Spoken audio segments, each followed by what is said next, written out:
Ethics, I'm going to talk about a particular type of ethic that's evolving, which is the what we call the hacker ethic, and what it is, and ask the question is, whether what the old corporate ethic was based on, and what this new ethic seems to be evolving. So, but again, it's important.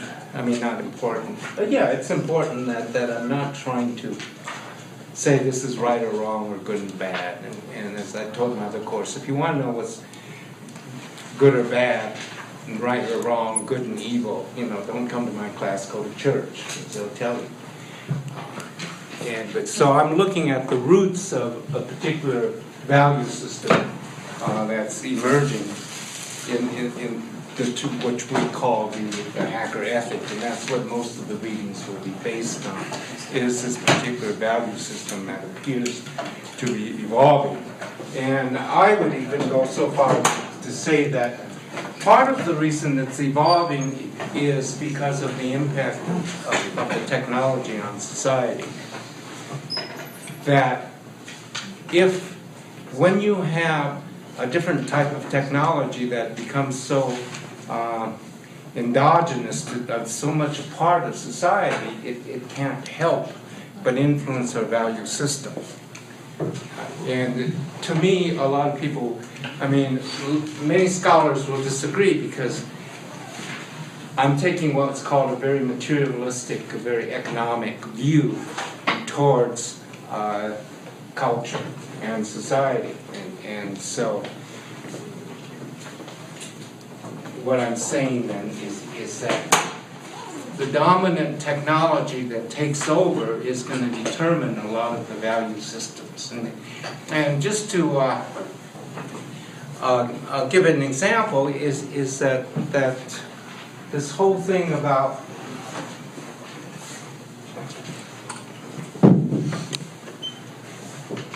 I don't think I'll use this one because it involves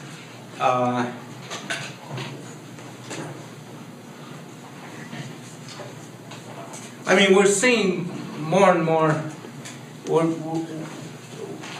We're seeing more and more collaboration in the schools, and the question becomes: is it because technology allows that?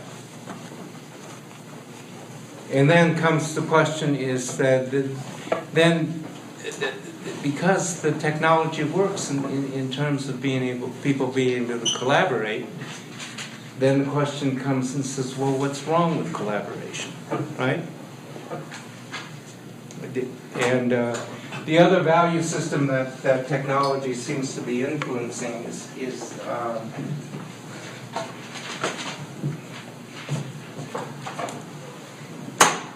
well, I'd rather not go into that right now, mainly because I'm looking at it too emotional.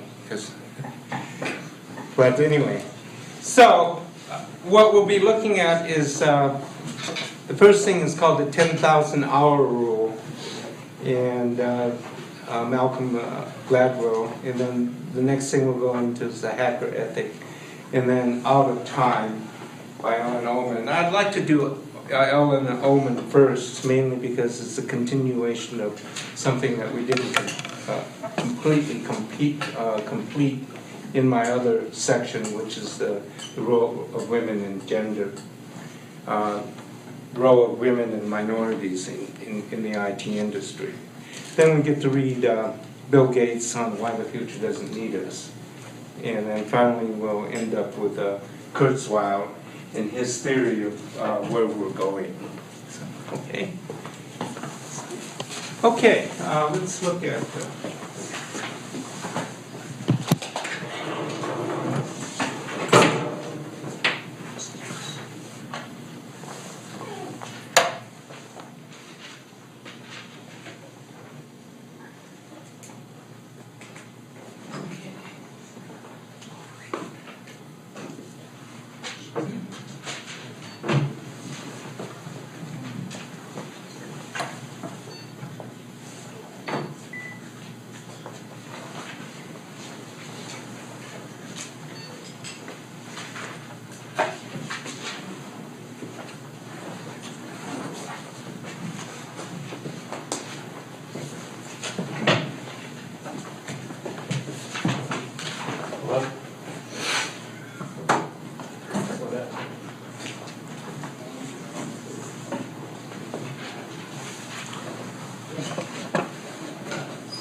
Okay, Tavish, what's going on?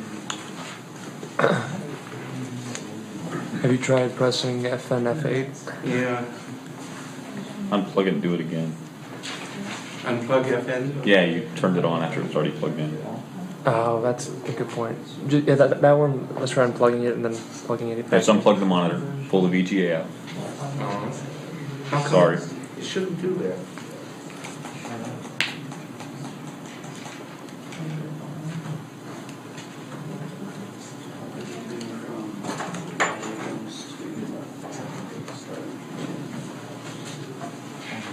Then F8?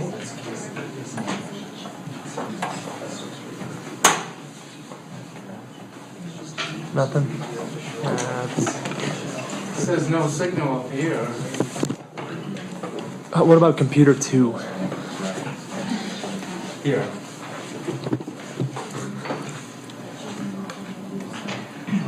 I should probably just... It's still on computer 1.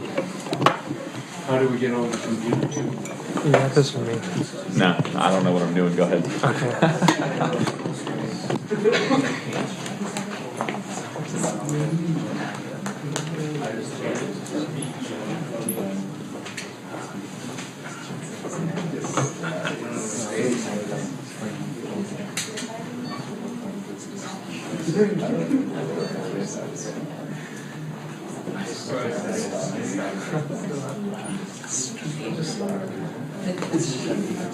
The resolution is, I mean, this is reading it.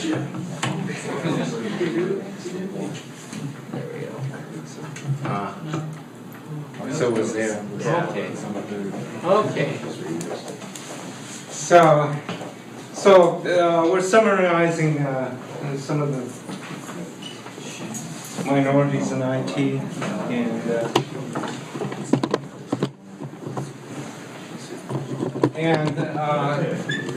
Imagwali was the only significant Afro-American that I was able to find. And again, he's even more, it's kind of an anomaly because his background was that he actually was born in Nigeria, and he was born there during one of the civil wars that was going on in Nigeria, and he was a member of the Igbo tribe and the ruling tribe was the Hanza, and but of course, one of the interesting things about warfare in Nigeria is they found out the value of child soldiers, right? I mean, why would you want to recruit a 12, 13-year-old kid? Sure. They don't know any better. But, yeah, right. And they're easy to train. I mean, they found out if you had a platoon of 13-year-olds, you could just, give them the big F gun and just send them out. So, but luckily for Igmawali, he was recruited as a cook. And the thing was that, but before he was recruited into the rebel army, he was already known to be very good in math and science. And what he would do is read, the missionaries would, send out book donations, and he would read anything that was scientific or mathematics that he could get a hold of, including, so he read, strange things like Descartes, Euclid's Elements, and anything he could get his hands on. And even in his village, he was known as village of Einstein or whatever, because he was that smart. And he was recruited, but his education was broken up because of the Civil War. And then after the Civil War, he decided that, he needed a degree, and the missionary friend that helped pay for it was that he got him a degree from the think the University of London by correspondence. And then after he got, his high school degree by correspondence, his GED. And then after he got his high school degree, his missionary friends got him a scholarship to the University of Oregon. And so there he is at the University of Oregon. And you can tell it's dated, right? Using a typewriter. And then after the University of Oregon, he went to the University of Michigan in civil engineering in the PhD program.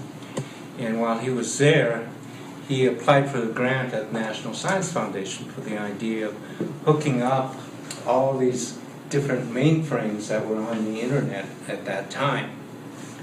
And what he wanted to do was use all the internets to make some calculations in the oil industry. But what he wanted to do was demonstrate that by connecting all these mainframes, he could do this calculation faster than anybody else at that time. And so he applied for the grant, and the NSF turned him down. But then he talked the NSF into doing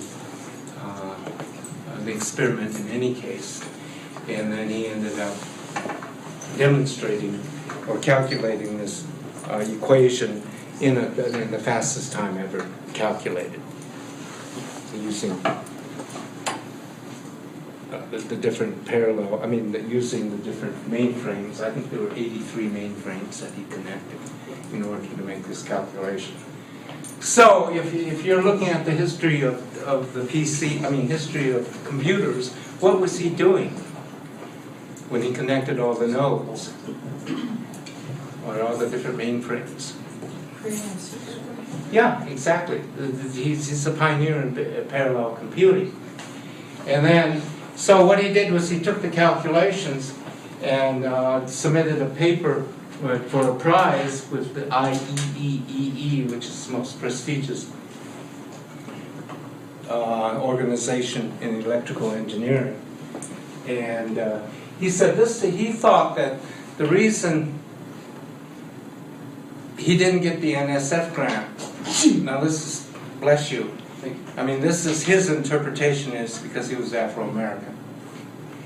So when he submitted, what he did was he submitted the paper to the IEEE under an assumed name, and he won the prize and the money that went with it, which is one of the most prestigious prizes. The money wasn't so good, but it's one of the most prestigious prizes that you can get in engineering.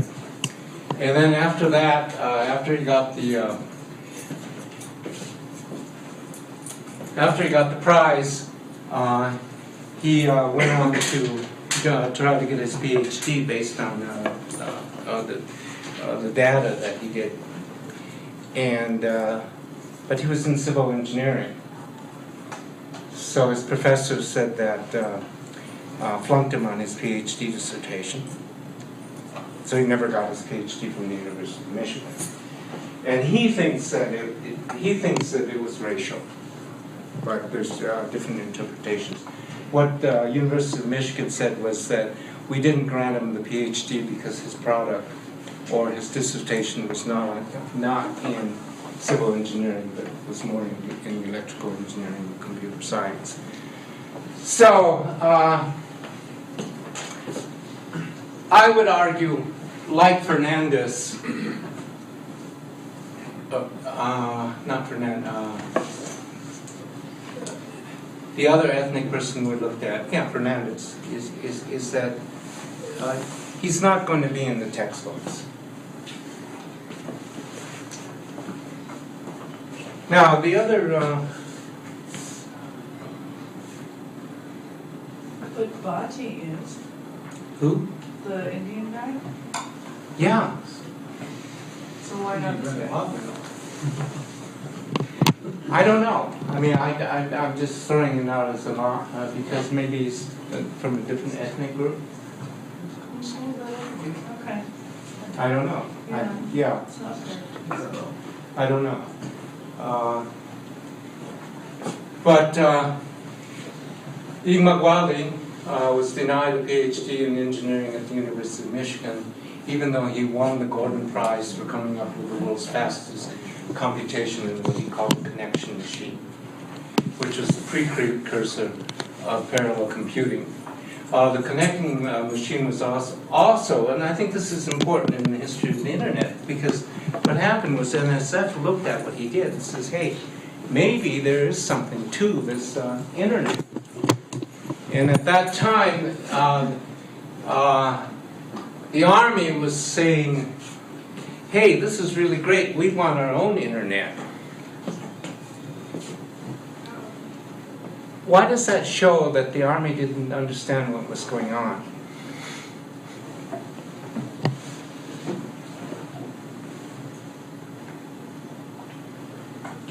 The internet's closed. Right, exactly. I mean, the power of the internet is that it's open, right? So all the Army was going to have is the local area network, which everybody had anyway. And so the Army simply says, so the NSF said, hey, since you don't want it, why don't we take it? And the Army said, fine, go ahead, we're going to make our own. I don't know, to this day, I think the military has its own internet, right? Yeah. Yeah, but they use it for different purposes than what the web is being used for. So, just like academics has its own internet, but nobody here, doesn't go anywhere. I mean, because the whole power of the internet is because it's an open system. We're up to this point. So the National Science Foundation took over the internet, and they call it NSFNet. And then they distributed free, of course, because it's a government part. And then out of that came the internet. And then out of the internet, it became the World Wide Web. Thanks to Mark Anderson, which made it commercial. And that's where we are now. And, okay. So, in terms of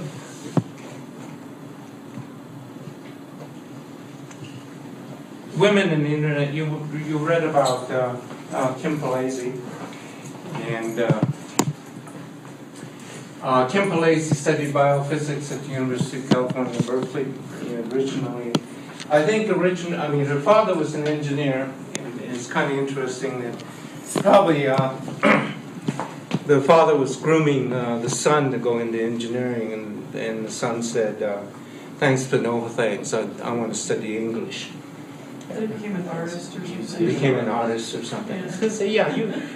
Right, I mean, everybody has to find their true path. And so I think what happened in this family is Kim deciding, well, now maybe she can win some favor from her father by going into engineering. But she tells the story where her father ran his own company, electrical company, or electronics company, and then because of the rise of the corporations and the one percenters, his company went under because it was a small company, right? And so what the father had to do was go work for General Electric. And Palazzi said you could see the change that was going on. Is that after that, my father was never the same. So Palazzi then probably, I think Palazzi, she was probably studying, if she went into biophysics, I think she was a pre-med major. Because, we're finding out that at that time and continuing at this time, is women don't go into engineering. And so as a biophysics major, she started getting interested in computers, and she would go up to the Lawrence Berkeley lab, which is famous for Well, what do they do up the Lawrence Labs? The Lawrence Labs. I mean, this is what drives Berkeley. They make bombs. So even though Berkeley has this reputation of being a leftist institution, where the real money comes from is from the government, from the research, and the kind of research they're doing. So she's up there. I mean, she's up there. You know, so they got all kinds of computers, and then they bring the kids up, and she volunteers to teach the kids how to use computers, and then she decided that she wanted to go into computer science. And so after she got her biophysics degree, she applied to the University of Washington, got accepted to the computer science program, and then probably by accident she went back to Berkeley, and this was at the time, remember, when you could get a job by, you know, I told this story, and it says, if you're looking for a job, first thing they'll say, oh, where'd you go to school? What's your major? You say English, and then they'll say, how do you spell job? And Palazzi probably said J-A-B-A, and got hired immediately as a programmer to a, I think it was a startup company somewhere in Silicon Valley. And it's interesting thing, reading her you know, the way she talked. She loved the job, and it was because of the culture. And that culture is that they would have a latte machine and have all these games around. Everybody's happy because a lot of that money was going in. She said, I loved it because they were partying all the time. Can you imagine doing that, working at Apple Star today in this environment? It's not going to happen. So somehow, then she went from that job to Sun Corporation as a programmer, and I think that this is an interesting development that I see going on in regard, at least, to women in computer science, is that she heard about this team called the out in the skunk works, and the way the corporations used to work is that they actually tried to foster creativity, and what they would do is ship a bunch of these really brilliant programmers out to the middle of nowhere and just simply say, hey, do what you want, see what you can come up with, and not for purely commercial purposes. And then she heard about this great thing, great program called Oak, that was out in the skunk works. And so she went up to her project director and said, hey, I want to work on this. And so what were they working on? Java. And so she went over there. Well, they called that till she named it. Right. And the thing is that, so when she shows up, she was the only woman. Right? It's part of the culture. And that's why I want to go into Ellen Ullman to get you a feel of the computer culture. And so she shows up as the programmer, and you got all these boys. I mean, I don't know, 2.5 men, I guess, the main characters. Anybody watch that? Yeah, the main character is a computer science billionaire who's 35 years old going on 18, right? Seems to be a common theme going on today. Is that, God, I mean, my son is 30. Grow up? But my son is 30 going on 18. I can't believe it. And I don't know what it is, but it seems to be part of the American culture.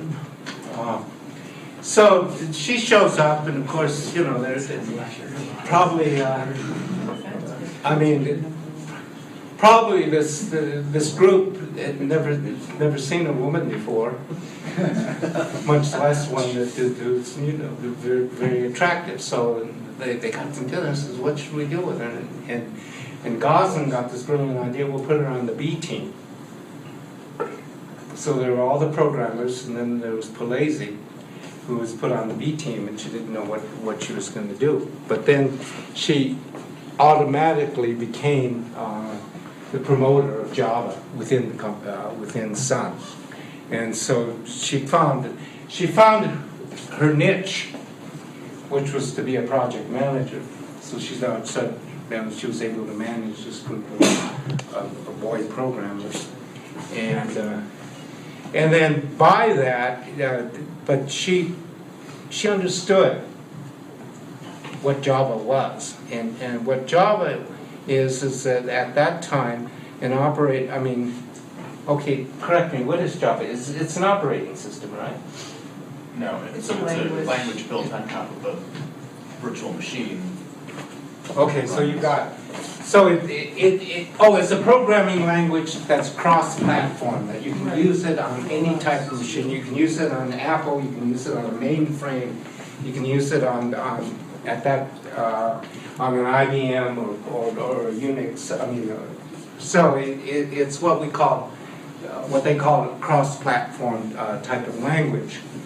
And she really believed it, and so she started promoting it. And it's got some interesting ideas of the culture that was involved. Is that Bill Joy at that time had been shipped off to Aspen. We just want to kick him down. And then Bill Joy started becoming interested in the idea of a cross-platform language, programming language. So he would come in all the time, and there would be big fights because Joy wanted to build a cross-platform language on C++. Whereas the genius behind the program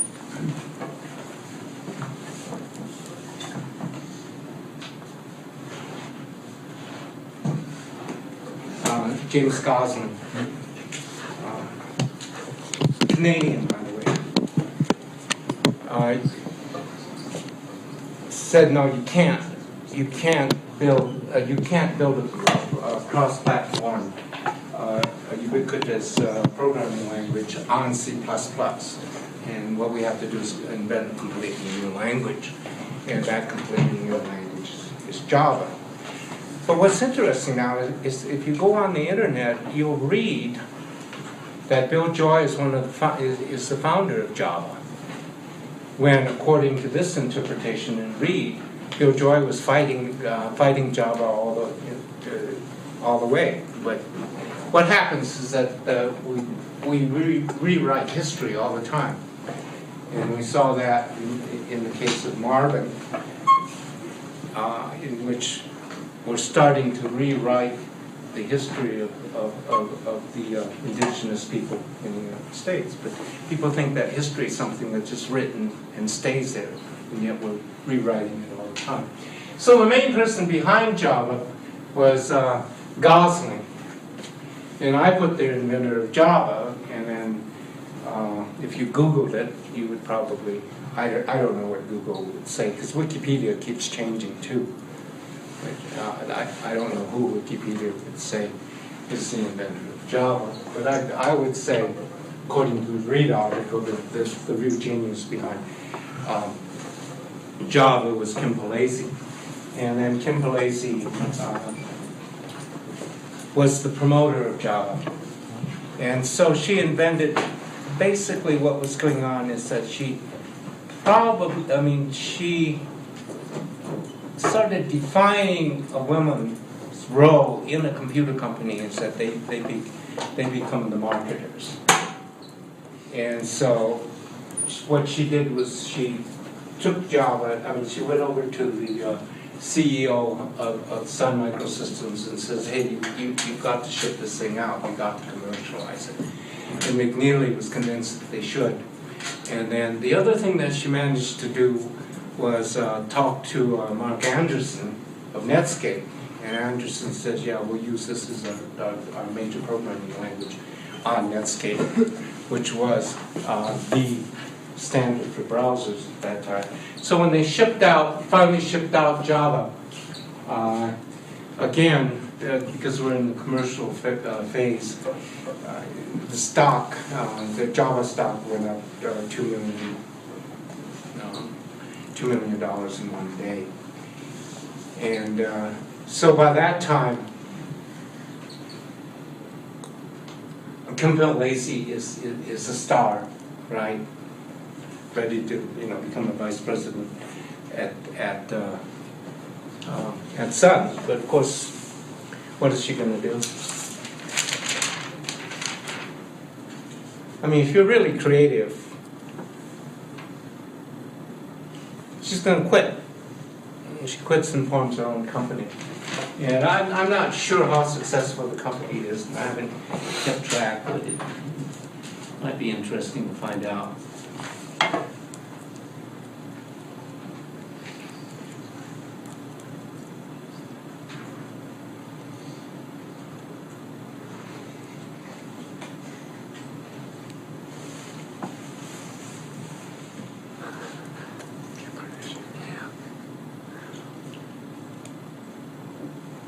Oh, this is interesting. Go to the bikini one. Good. The bikini photo. Yeah, that one. Yeah. Is that for real? I don't know. Yeah. You're kidding.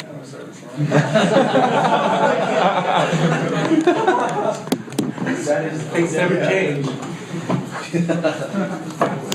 Like I said. Okay. Here's the first thing that comes up, which is interesting because she's a member of the board of the Long Now Foundation, which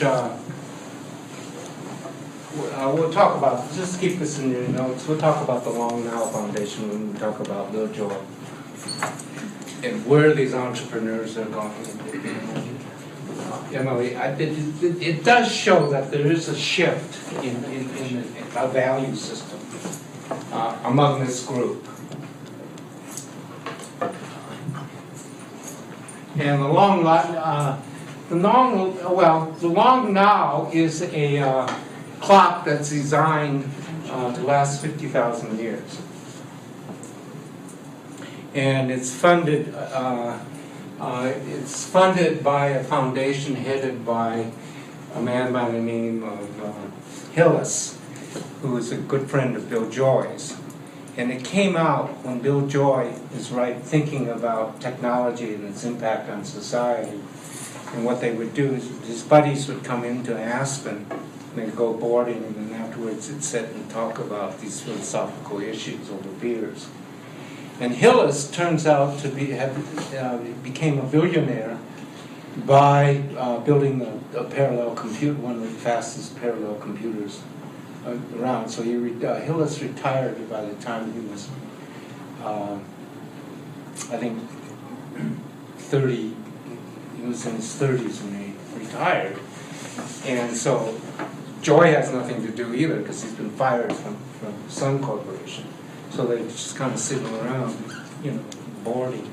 And Hillis, it's interesting. He says, what this technology is doing is making us go faster and faster and faster.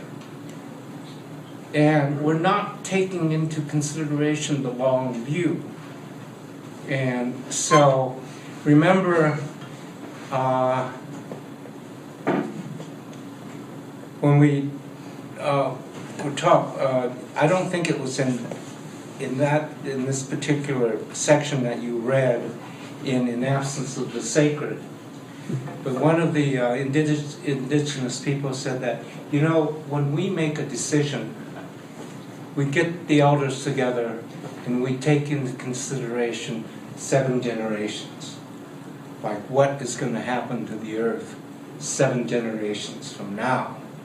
And for some reason, Hillis was struck by the fact that everything is today, everything's now, everything is for profit within the shortest time possible. So he formed this foundation to get an appreciation of time that had been obliterated by the new technology and the emphasis on speed. And I find it interesting because how did he make his billions? Building the fastest computer, right? because that's what everybody wanted, and that's what he sold. And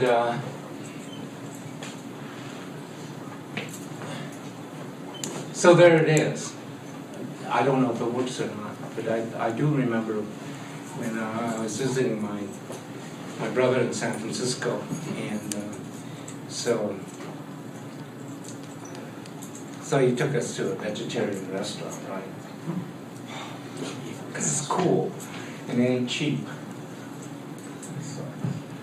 That's why the 1%ers, I mean, that's why the protesters threw rocks lower the store, because they think it's part of the banker conspiracy.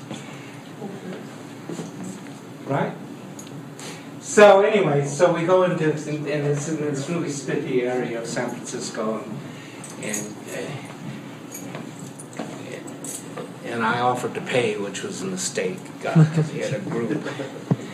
And then, so we were walking out, and there was this little small, storefront operation, and I looked in there, and I looked at the sign, and it said the Long Now Foundation, and I looked in the window, and there I saw I saw the clock. It's most beautiful, it's just beautiful. I mean, I don't know if it works or not, but it sure looked, I mean, obviously it works. So the idea is that if we can do something technical that will take in consideration 50,000 years of time, then maybe we can get a better perspective of where this technology is taking us. So, but she must. So I guess she's not working.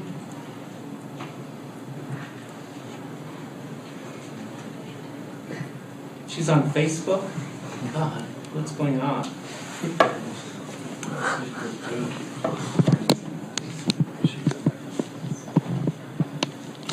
Doesn't say anything though. You have to add it. You have what? You have to friend her. Oh, I have to friend her. Try click on wall. Might tell you something. Yeah, click on wall over there. She's not my friend. I mean, I So wish she you can were. still see She her. may not be private. Maybe you'll see it. Yes, but you lecture about her. Nope. Oh, you have it signed in. That's not fair. Why can't I get on Facebook? You have to be on Facebook to get this conversation. Well, I finally found a reason to get on Facebook. Kim, so I can say Kim's my friend.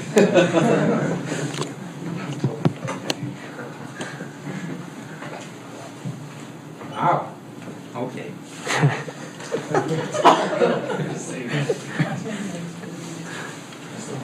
She's gonna get an honor. I don't think she's working. Honorary doctorate. Oh, there we go. Source. She's. Okay. There she is. So she founded a new company called Spike. But on your other website, it said that she is the former CEO of Spike Source. So she started it, but then she left. So she's left. So I guess she's not working. She's doing charity. Yeah, doing charity work. So So, lady yeah. teaches. So, okay. So, well, that was interesting. I'm glad that Kim and I got into contact again and give her a call and tell her this. We'll go out for dinner when I go up. Yeah, sure. Dream on.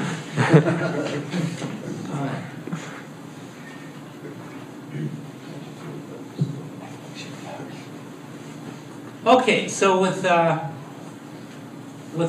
let's start Ellen Ullman reading.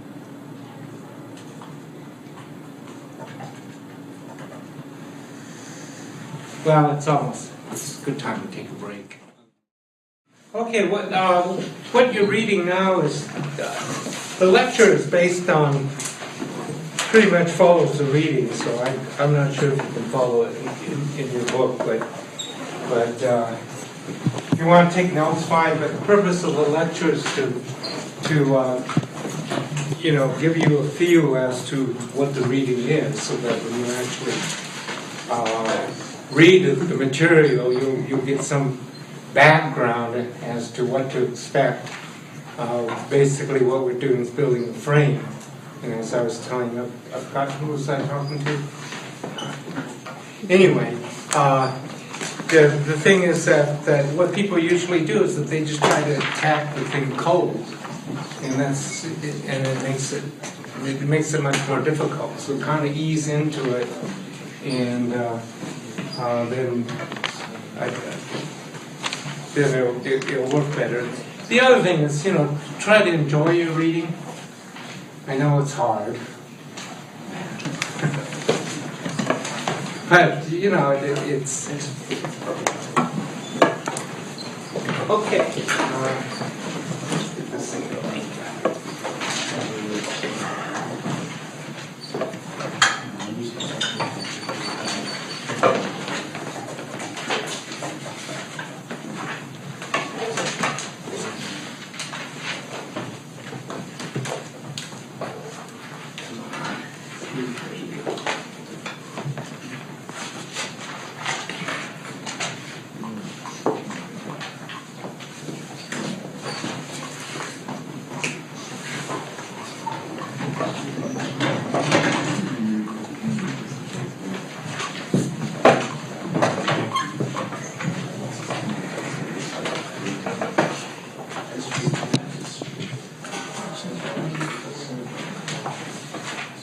Okay, I do one more thing.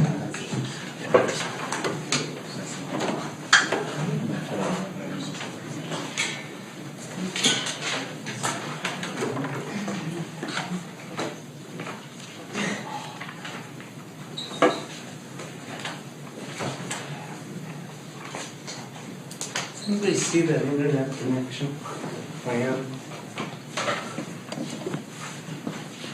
What is this?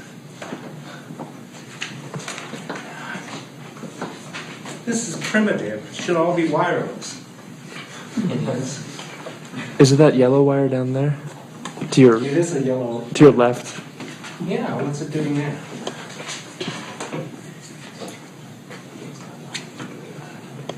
Must be a humanist professor. Okay, so how do I know which one is the right one? That's what this is. Well, maybe my wireless is working.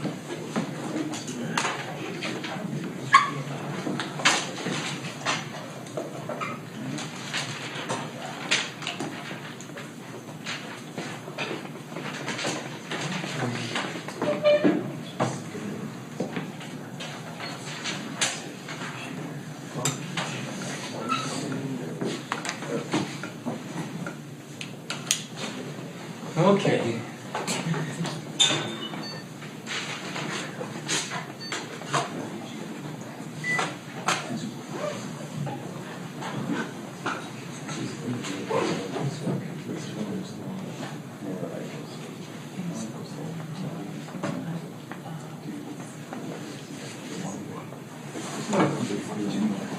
Amazing.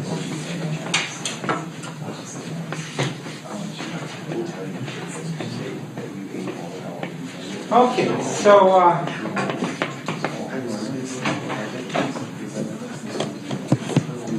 what you're reading is a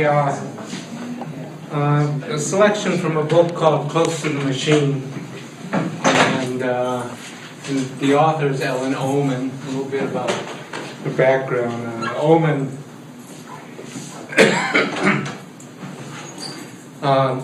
was an English major.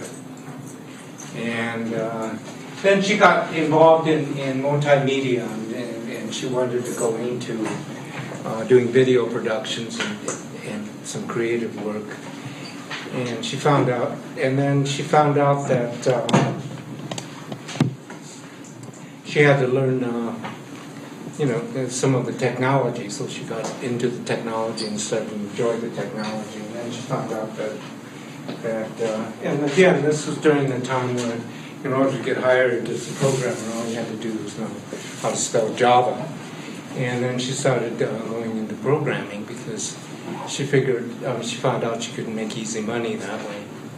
And so she contracted herself out as a programmer. She said the other reason she loved programming was because to her it was like symbolic logic. She just loved the abstraction and the mathematics of it. And like when she broke up with her boyfriend, she would, in order to she said in order to not think about things, she would just do hours and hours of symbolic logic. So what happened was that she ended up being a pretty good programmer. And again, as in the case of Kim Palese, she was an oddity because she was female in a basically male world. And at the same time, she was very good, and she didn't want to get out of it, mainly because the money was that good. And also she loved programming. So what happened was that after a series of contracts, she got to go back to her true love, which was literature and English writing. And the reason was that the company that she was working for gave stock options. It was a startup company. And then she was, like I said, after working there for I don't know how long, she cashed in the options and became independently wealthy, and then could go back to what she really loved, which was to write. And then now also she had something to write about, which was this particular culture called the hacker culture. And so that's what you'll be reading. What you'll be reading is, this particular culture of people who are very, very good at programming and who work with computers day in and day out on the very basic and most fundamental level. And she's describing this culture. And the one thing that she found out, or part of the theme when you'll be reading, is she entitled the book from which this reading comes from, Close to the Machine, is because, I forgot your name? David. David. Okay, David, you're a programmer, or you were, or going into it. Is that any other programmers or any other computer scientists here? Well, see, what a real computer scientist wants to do is get closer and closer to the machine. And your value is dependent on how close you can get to that machine. And we'll talk about that more. And then what Oman is saying, though, however, when you start interacting with the machine on that level, you become like the machine. And that partially explains this particular culture and why they are the way they are. And up there's this link to this psychological discipline or area called behaviorism. And the founder of behaviorism was doing some experiments with a pigeon. And he was trying to condition the pigeon in order to test out some of his theories. And then it occurred to him, while he was conditioning the pigeon was also conditioning him. That was a kind of a symbiotic relationship. So what we're looking at are these people who deal with machine to such a level where they're becoming conditioned by the machine. And the scary part of this, David, is that you people are going to be leading the world, right? Because that's where the power is. And so, for those who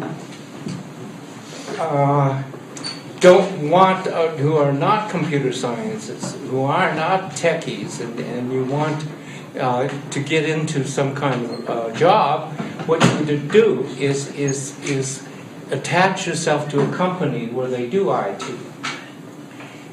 And then to do that, you have to understand the type of people that you're going to be working with, including people like Steve Jobs, right? And we're getting different stories from Steve Jobs now, is that he was really a horrible person to work with. And I told the story where this guy, software engineer, was working on this project for days and drinking Mountain Dew and staying up nights yelling at us. He doesn't even go home. And Jobs comes in and he says, "Where's my program?" And he said, "We got to ship out." And the guy said, "Listen, I'm doing the best you can." And what Steve Jobs did was go up to the desktop at that time and pull out the plug and the whole program and destroy 4 or 5 days of work because the guy didn't back up the program. And then the programmer took jobs and put them up against the wall and was going to punch them out if some other co-workers didn't come in. So. And I would submit to you that the programmer that was going to punch jobs out was American. Because it's a different culture, right? And yet, that's part of what I've been saying is this particular culture is very individualistic and very anti-authoritarian. That's why it makes programmers so difficult to work with. And I think that's another reason why we go out and Tabish, I know you're an American, so this has nothing to do with you, but this is why companies love programmers from Chinese American programmers and Indian programmers, because you don't have to worry about them punching you out. Correct? Because of cultural differences. There's nothing genetic about it. It's just cultural. So anyway, a little bit more on Steve Jobs. He gave a lecture at Stanford, and the first thing he says, and he goes up and he says, unlike you, I never got a degree. He's talking to all these bushy-tailed Stanford graduates, the best and the brightest, and of course everybody laughs. And it turns out he tells that the story is that he found out that his mother was a graduate student at that time, and she got pregnant. Of course, she didn't want, and for whatever reasons, she didn't want to abort Steve. It's a possibility, right? And so she put him up for adoption, and remember his father was Syrian. I don't think he was Muslim, but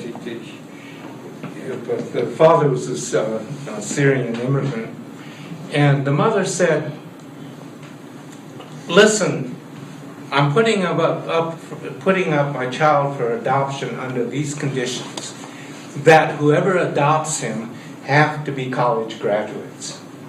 Because she was very concerned about her kid's education, and so everything was going through, and then suddenly found out that the parents were not college graduates, so she's going to back out of the contract.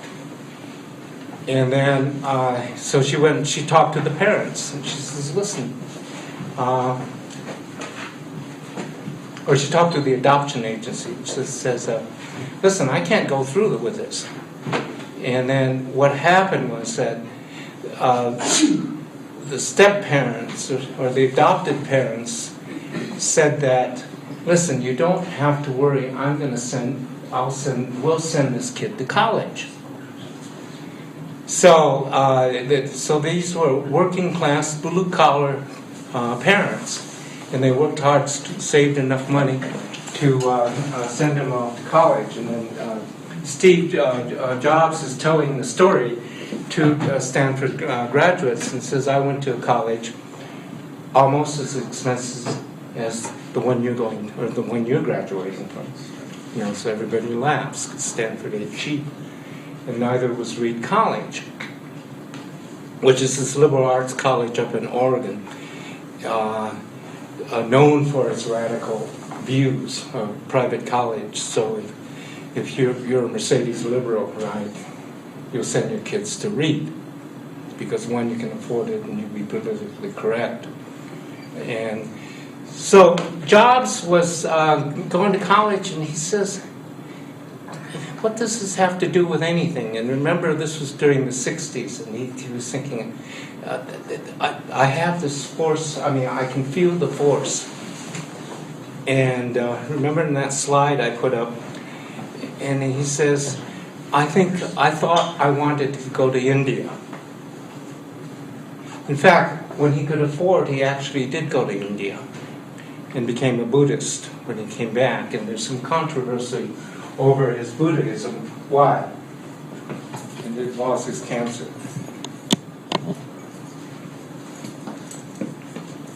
He refused treatment initially. Yeah, he refused and tried macrobiotics. So, of course, I don't know, maybe it was the wrong judgment. But, when you have pancreatic cancer, when I was diagnosed, somebody says, oh, you might have pancreatic cancer. I went and looked it up, and I said, well, might as well kiss the world goodbye. And I think the same thing happened with Jobs, even though it was 5%. He had one of the few rare cancers where you could operate on. Usually, they tell you, they usually tell you, well, here's what you should do is, go to wake up now. It's terminal. There's nothing they can do. And my feeling is that, I haven't looked up the odds, but probably even if they operated on Jobs at the beginning, that the operation may not have done any good, because we'll never know. But going back to the story of Jobs is that he was telling the Stanford audience that I'm taking all these courses and none of them seem relevant to anything. And he says, I could not, in good conscience, have my parents, my step-parents, pay me. Pay the college. Pay a tuition, room and board of $20,000, $30,000 a year for me to take these courses. So what he did was he dropped out. But what's interesting is that he dropped out, but he didn't leave Reed. He hung around with the campus. And what he did was he slept at different people's apartments. He'd sneak into the dormitories, he'd sleep in the basement of the dormitory.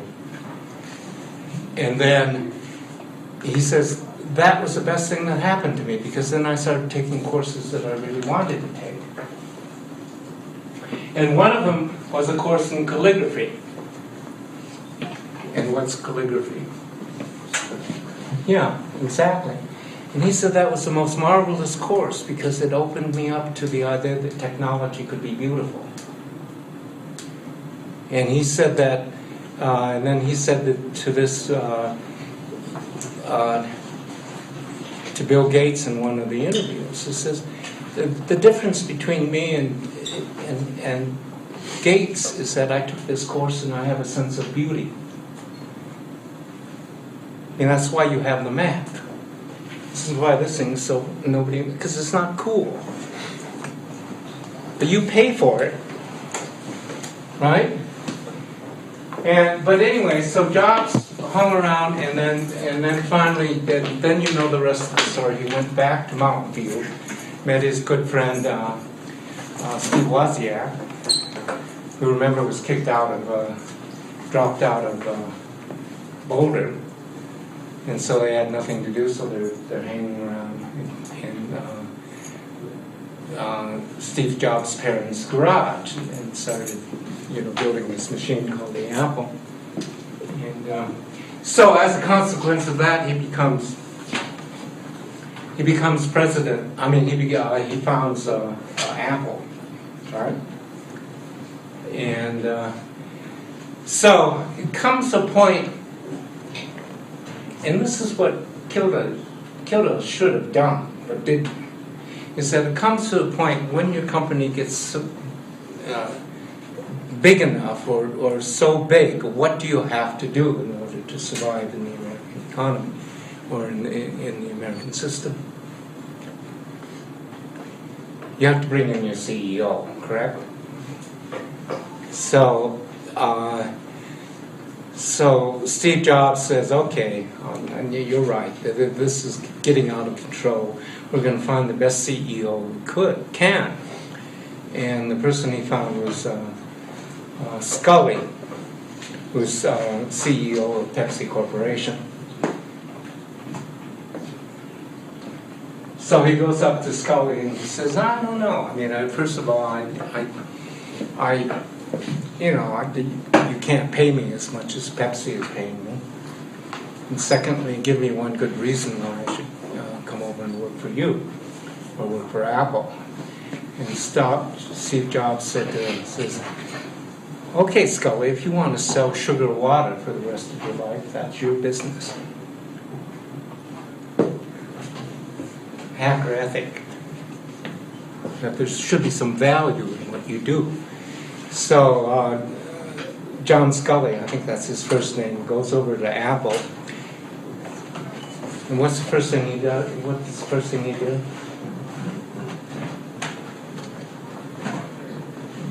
I mean, you're hired in order to make the company run. You're hired because you're going to bring in the profits. So first thing he does is fire Steve Jobs. And then Jobs is telling this to these Stanford graduates. All of them are going to go out, I mean, all of them wanting to be 1%ers. And he says that was the best thing that happened to me. Because it forced him back out into the streets. And that's when he invented the next computer and then took Apple. And then finally, Jobs comes back with some new technology. And what's the first thing he does when he comes back? Fire what would Scully. you? Yeah, exactly. Wouldn't you do the same? Anyway, so, but what Ullman then, so if you look at Jobs, I think he's representative of the character of this culture. And I think, and I'm convinced that eventually this culture is going to, if the United States is going to survive, this culture is going to have to take over. And not only is it going to have to take over, but I think its value system has to be adopted because the old one sure isn't working. So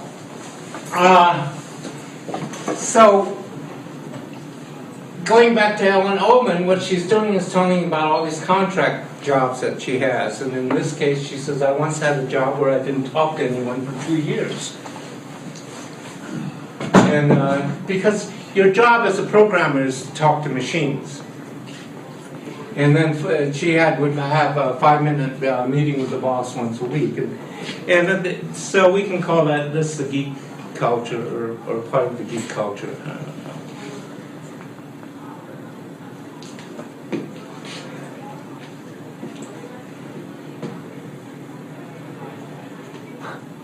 My son's really depressed because he can't find a date.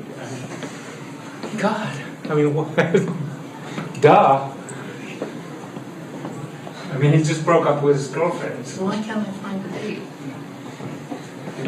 Maybe it's your value system.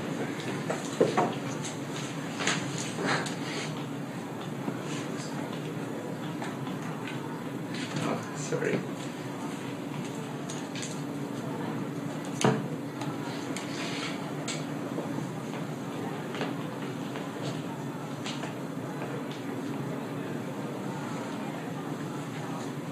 Okay, so even with the meetings with the boss, Ullman finds things pretty strange.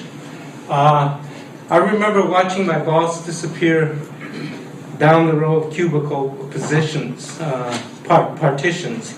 He always wore exactly the same clothes. He had several outfits, each one exactly the same.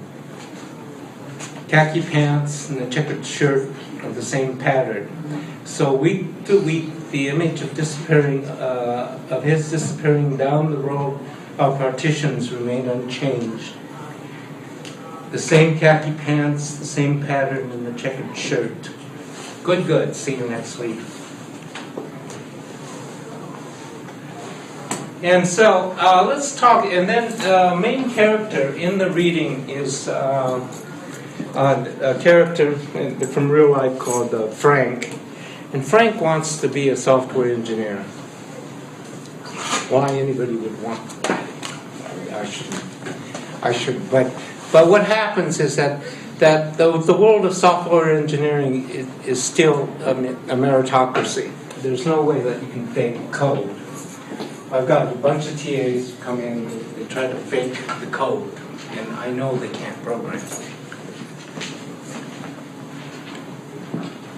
And so, and Frank, unfortunately, had the problem that he was really not a coder. And yet, that's what he desperately wanted to be for whatever reason. And he's the protagonist in this book. And because Frank really wanted to be part of this culture. Says, here are the reasons Frank wanted to be closer to the machine. Machine means midnight dinners of Diet Coke or Mountain Dew. It means unwashed clothes and bare feet on the desk. It means anxious rides through mind time that have nothing to do with the clock. To work on things that use things used only by machines or other programmers. That's the key. Because what Frank wants to do at that time is work with assembly language. An assembly language is simply what is it? Pluses and zeros. Something it's very, very close to the machine. You're actually working in the machine in order to make the machine do what you want. So programmers and machines don't care how you live. They don't care when you live. You can come, you can stay, come or sleep or not, and at the end of the project looms a deadline, the terrible place where you must get off the train. But in between, for years at a stretch, you are free from the obligations of time. Also free from the obligations of the new world, and you're being paid for this.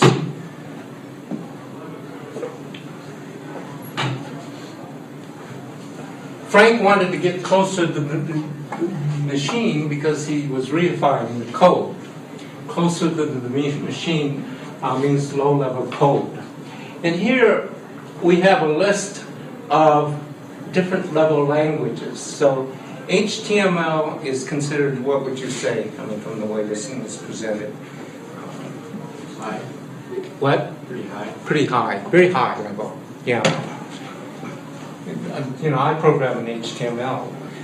I tell my son that. He says, oh, God, get out of the room, right? Because he's a virtuosi. He's an expert. He knows the culture. He's good in this culture. So, and then the next level, on the higher level, JavaScript, then Java, C++, and the very low language is assembly language.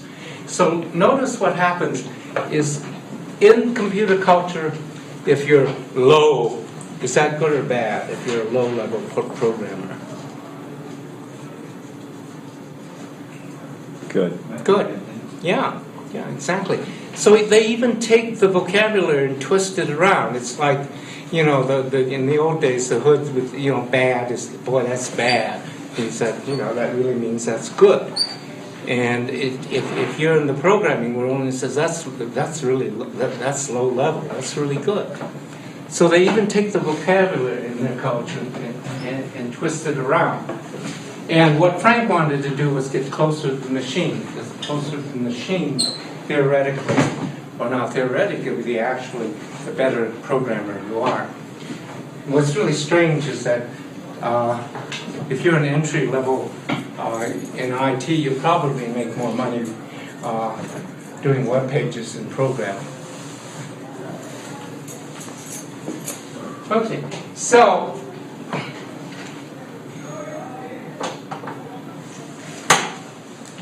there's your low-level code, which is assembly, C, and Java. I know Java's kind of mid-level, right? And then your high-level code applications, HTML, JavaScript, XML, and all of which I can do, but I don't, and you know, my son looks down on me because it's a high-level language, right? And so,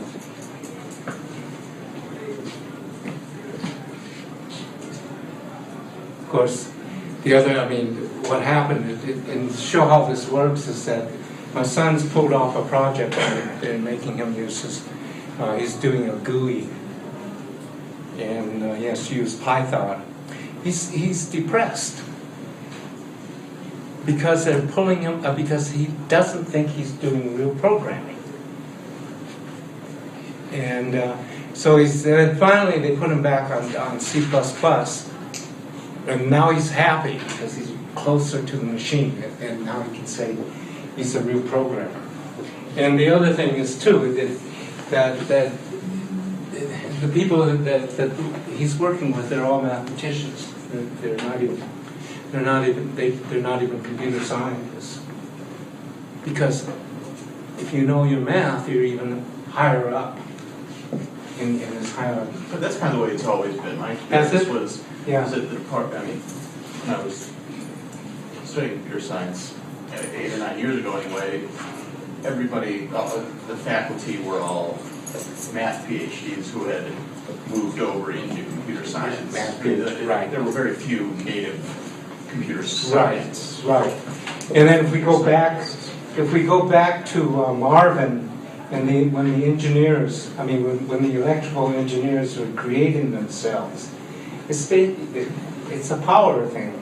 Because now these people who originally got the power are going to keep the power and keep the culture that way in order to keep out others, including. So the mathematicians are basically the mathematicians are looking down on the engineers. When they've split the field into two now, Right. where there's kind of mathematical computer science and then there's programmer computer science. Right. They're trying to make that split work, which I'm not. Right, it's not going to work convinced it's a very better. good idea. Where's the power? Mathematical. But it's mathematical. It's the mathematical. It's simply part of the culture. And it's part of the, remember at the beginning of the class, what drives all of this? It's not love. It's the will to power. And that applies everywhere in society.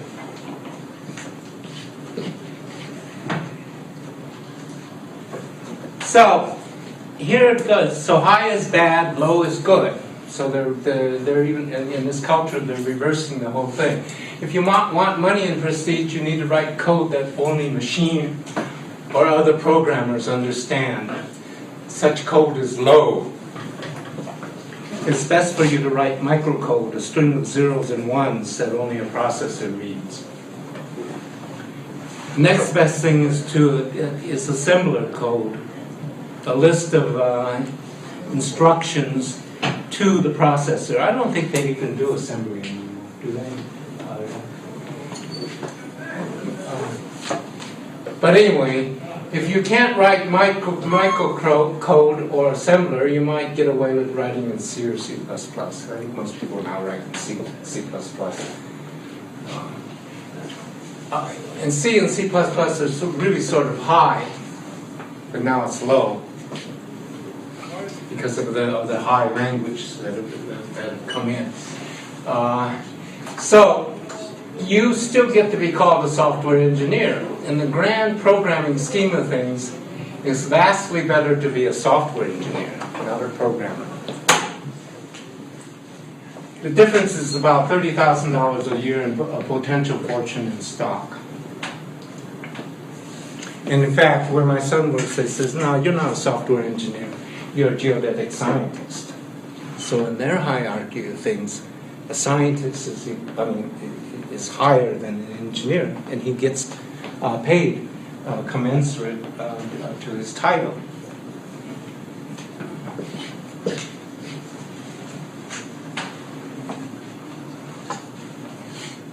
So Frank, wants the prestige and also the salary associated in being a software engineer. And so my office mate Frank was a man vastly unhappy in his work. He looked over my shoulder, everyone's shoulder, trying to get away with the indignity of writing a program used by regular people. So what's happened with Frank is that they put him on a higher level language, probably insulting him by making him do web pages. That would be the ultimate insult to these people. This affected his work. His program was not at all as it should be, and for this he was punished. His punishment was to have to talk to regular people. Frank became a sales support engineer. See, this is what happened to Kim Palasi. It wasn't because she wasn't a good programmer, it's because she was a woman and they didn't know what to do with her. So they forced her into marketing. So what this firm is doing is promoting Frank to software engineer, to sales. And here's the irony of it. In sales, he's making more money than a software engineer.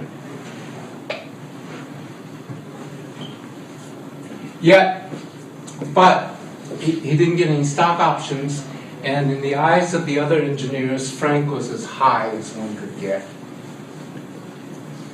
When asked, we said, Frank is now in sales.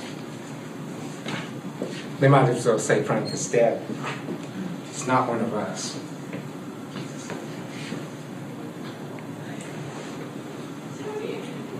So, the other thing is that Ullman found out that, and this is an incident it's because these people are very, very logical, very, very rational. They go by what the equation or what the algorithm says. And so they start thinking in this way. So he said, in this section, she says, real techies don't worry about forced eugenics. And so what's eugenics, by the way? There's two types of eugenics, positive eugenics and negative eugenics. I've forgotten which is which, but the Nazis, the Nazis use what we call positive eugenics, and what you do, what would that be? You take an inferior race, so-called inferior race, and eliminate them so they won't breed with your superior type of people, which would be Aryans. The other type of genetics is that you use incentives in order to improve the evolution of people. So, for example, a good way to do this is, what you could do is select out all these misfits and pay them several $1,000s to get their tubes snipped. That would be an example of negative genetics. Right? So what Ullman is saying that she's having a general discussion, and they found out that there was this genetic disease in which the X chromosome, in which the disease is carried by the X chromosome and it's recessive. So it's carried by the X chromosome, which gender is the carrier? Women, females. So they go through the algorithm and they say, well, we got a theoretical problem. They work it through mathematically and logically. It says, oh, it's simple. We can solve this disease by simply killing the carriers. Right? Logical. And then quietly I said, that's exactly what the Nazis did.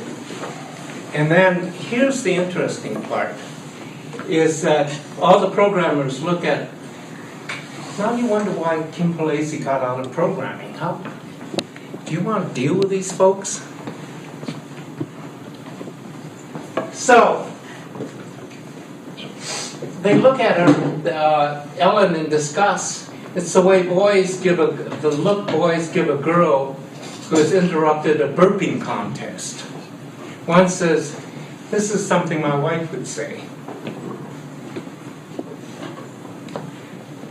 These programmers are going on they're 30 years old and they're going on 18. What's that hero in the new hero in 2.5 Men? He's a programmer. He made billions.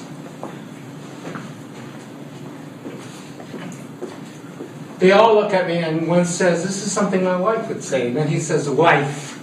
There's no love, warmth, or goodness in it. In this engineer's mouth, wife means wet diapers and dirty dishes. It means someone angry with you for losing track of time and missing dinner.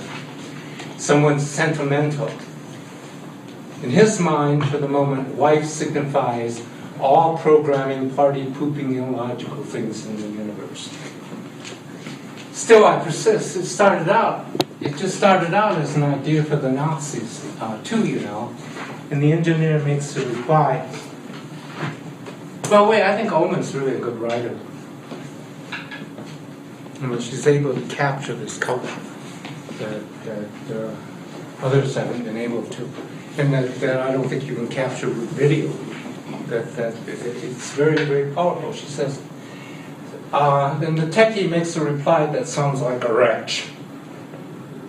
This is how I know you're not a real techie. And yet, so this is part of the ethic and the value system that may be taking over.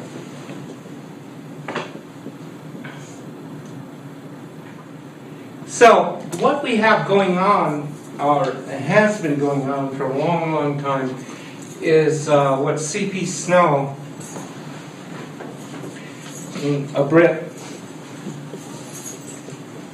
in the 30s recognized is that there are two different cultures in the West. One is the scientific engineering, and the other is the humanistic culture. And they're separate cultures that find difficulty in that have difficulty in finding a common ground. And so, and what Snow is saying is that we need to go back to the times of the Greek when science and the humanities were the same, and that they had similar values, and somehow they could work together. And of course, that's and that's the reason for this class. Is that what I'm trying to do is bridge the two cultures, because they're becoming more and more desperate. And as I mentioned before, if you think the humanistic culture is worthless, go to the University of Phoenix. But I tell you, what the University of Phoenix teaches you will be replaced pretty fast by what? A machine.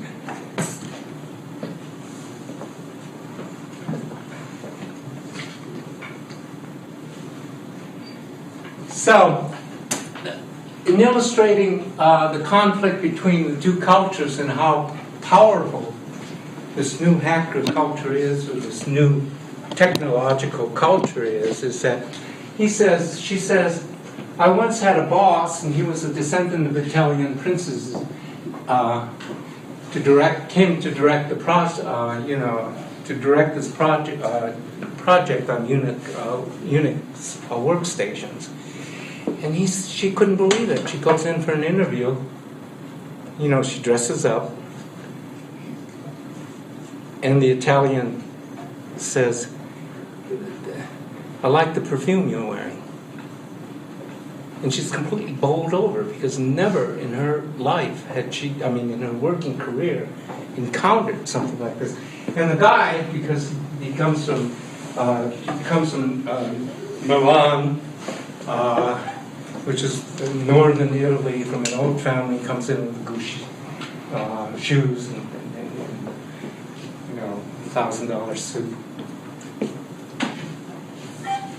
And she says, it takes me a while, but soon I see I must forget all the usual associations with Italians or princesses, because after a time, the Italian becomes exactly like the American programmers.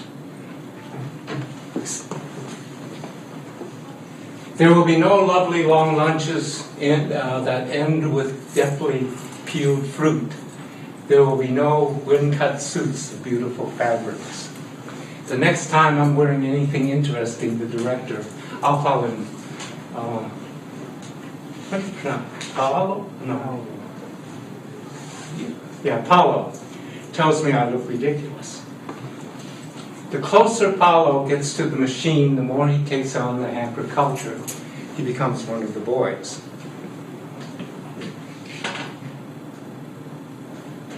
So, it's appropriate that when we looked at the entrepreneurial stage of the history of the internet and the World Wide Web, that, we talk about the Silicon Boys. I'm beginning to notice that in the old days we used to call people men our age men, but I'm seeing more and more. My TA said, is calling them boys now, and calling us boys now, because there seems to be a devolution here in maturity that's going on. And I'm not quite sure what it is. So there are Silicon Valley boys, and there's Jerry Yang. Somewhere is Bill, and of course there's our hero Bill Gates, and there's Steve Jobs, and they're all culturally white Anglo-Saxon Protestants, including Jerry Yang.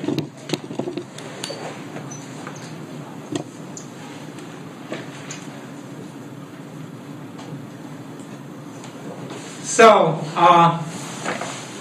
here's Ullman describing, in meetings they behave like children. They tell each other to shut up. This is one of my favorite passages. They call each other idiots. They throw balled up paper. And one day a team member screams at his Korean colleague, "Speak English!" A moment of silence follows his outburst at least, so there's some awareness. But it's rapidly, evidently, it's like dropping in on the daycare center by mistake. And this is what Kim Palese had to deal with when she was working with the old team. And I've talked to women computers, and says, after a few years, you don't want to work with these people. So, on the other hand, I wonder if this link works. I've forgotten what it was. I didn't think. But anyway, it's a picture of the Japanese businessman. And when you're dealing with the Japanese, you're always dealing with 5 or 6. They all wear the same gray flannel suits. Which one is the boss?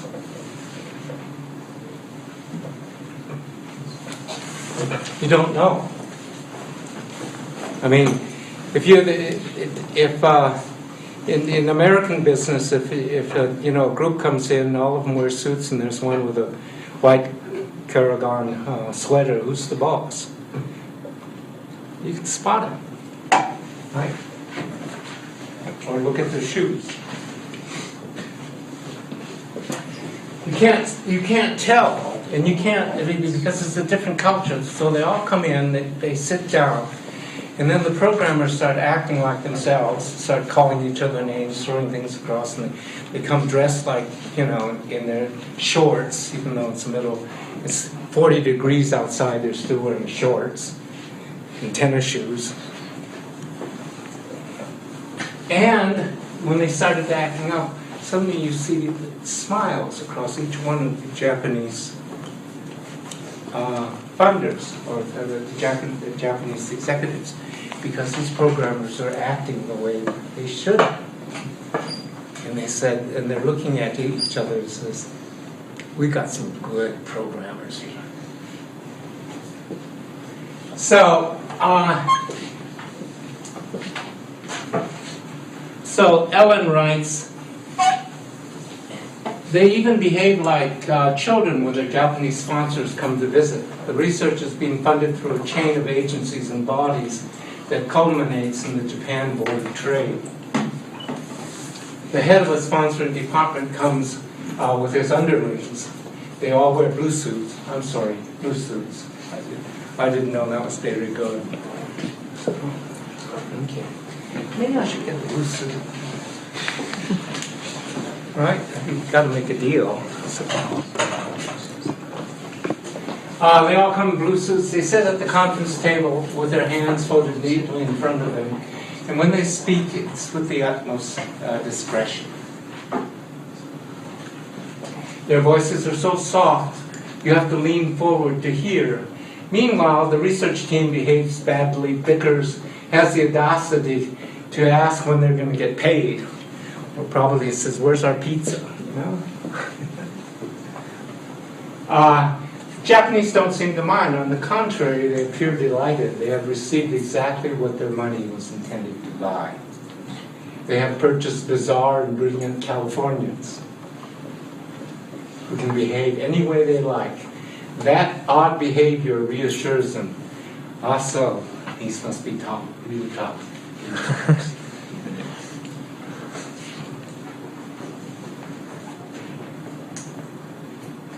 So, we have in the hacker world is the high culture, right?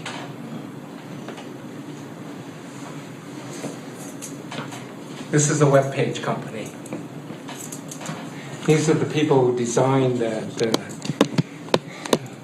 horrible UCD web page. They must have paid the thousands. I gotta talk to the president. He's a buddy. Thousands. God. Isn't that cute?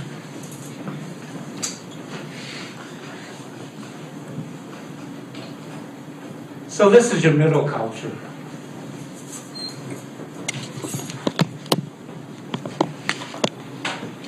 God, I love the pins in the pocket, right?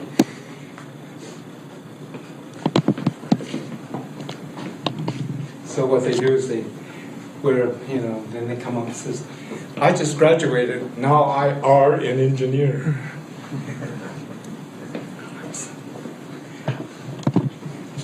Okay, I'm sorry. I'm going to get reported to my dean and get fired.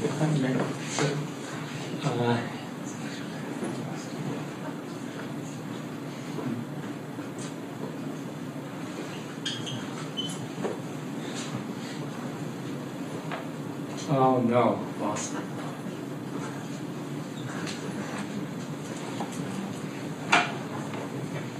Okay, I think.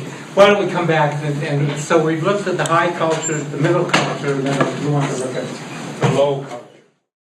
So last time we were talking about high culture versus middle culture, which is low culture, and in the hacker scheme of things, what do you want?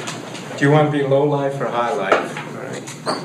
Low life. Low life, which they all are.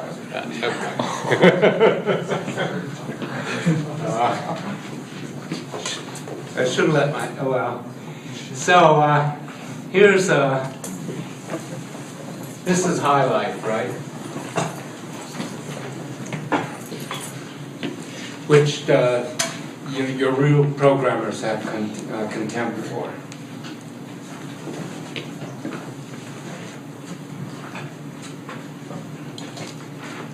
Good, then this is middle culture, we've gone through them. Never changes. And then,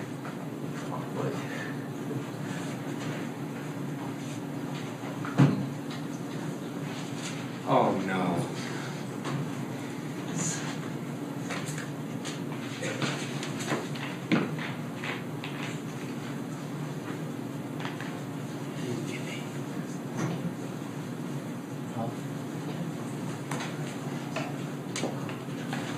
Okay, sorry about this.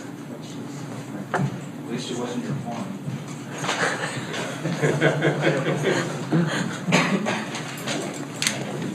Actually, I don't know, I mean, is that, do you let it, you hide your porn, right, so that this can't happen.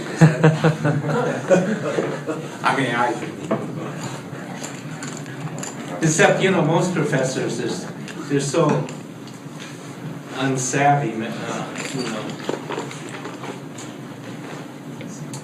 Because that actually, when my son was watching it, actually with one of his physics professors, porn site came up.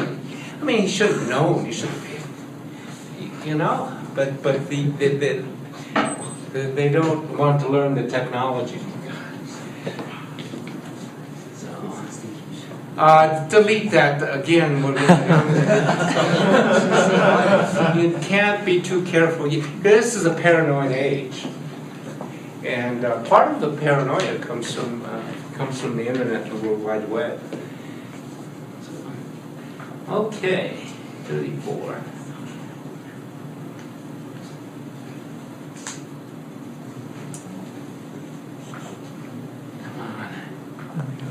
That should be sinners. No. Yeah, just say cheaters. Need to see if my name's in there. That's just, Did he catch some people cheating on lots? Yeah. No.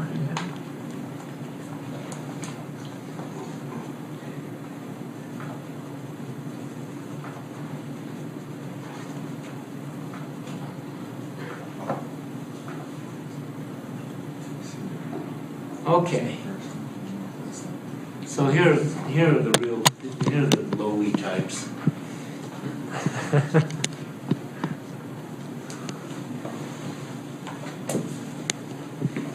I swear, that must be, oh, I bet that's Bill Gates. Isn't that, I wonder, I've forgotten where I got this thing. Yeah, this must be pretty old, because at the time, I mean, they actually have women in here. I don't think there are any women in anymore. But, you know, and if there were women, culturally, what would they be?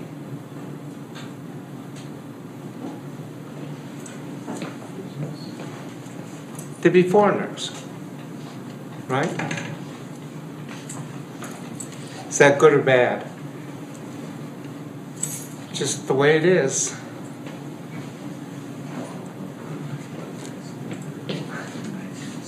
So anyway, look at these people, because eventually they're going to take over, right? Is that good or bad? I've got no opinion. It's horrible.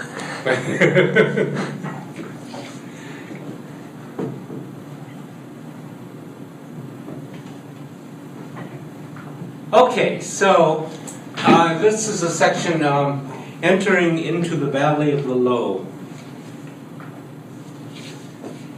Again, I think she's a great writer. So now we move west to lower. What she's talking about here is that you can get a feel of this culture by going to the different conventions. So all professional groups have their conventions. So she's in California, and she's going to this convention called SIGGRAPH, and this is the middle era, middle period, or the middle echelon, and it says it's a special interest group for graphics. And the Afro-Americans have completely disappeared.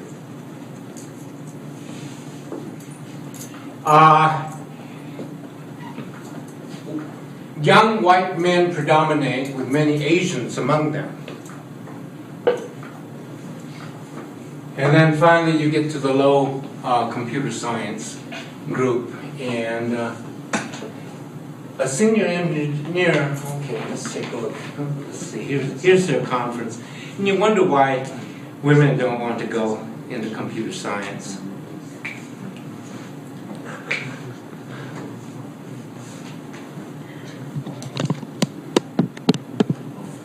I mean, there's where your really low people are in their scheme of things. Are there women in there? No. Check one yellow star lower left hand. Where? Lower left hand? Right next to your left hand. Right, below that blue, the bright blue spot. Left, okay. Sounds like that. No, other side. Other side. Oh, that, Yeah. okay. Okay, yeah, okay, good. Now, I have a feeling you don't see any Asian women here either. They're up in the middle echelon.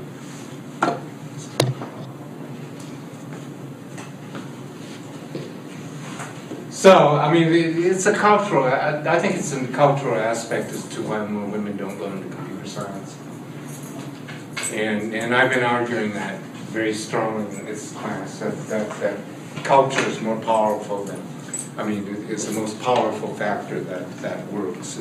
It's not an ethnic thing. It's not a racial thing, mainly, and you know, in my scheme of things, I don't believe that there's really any difference in the races, that everything's conditioned.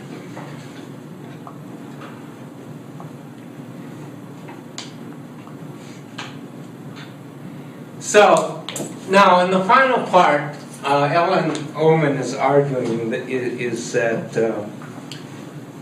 that, and she's one of the few, is arguing is that an article came out on the internet a while back called "Is Google Making Us Dumber?" And Oman, I think, will be one of those who are arguing yes. No. How would you argue against Google making us dumber?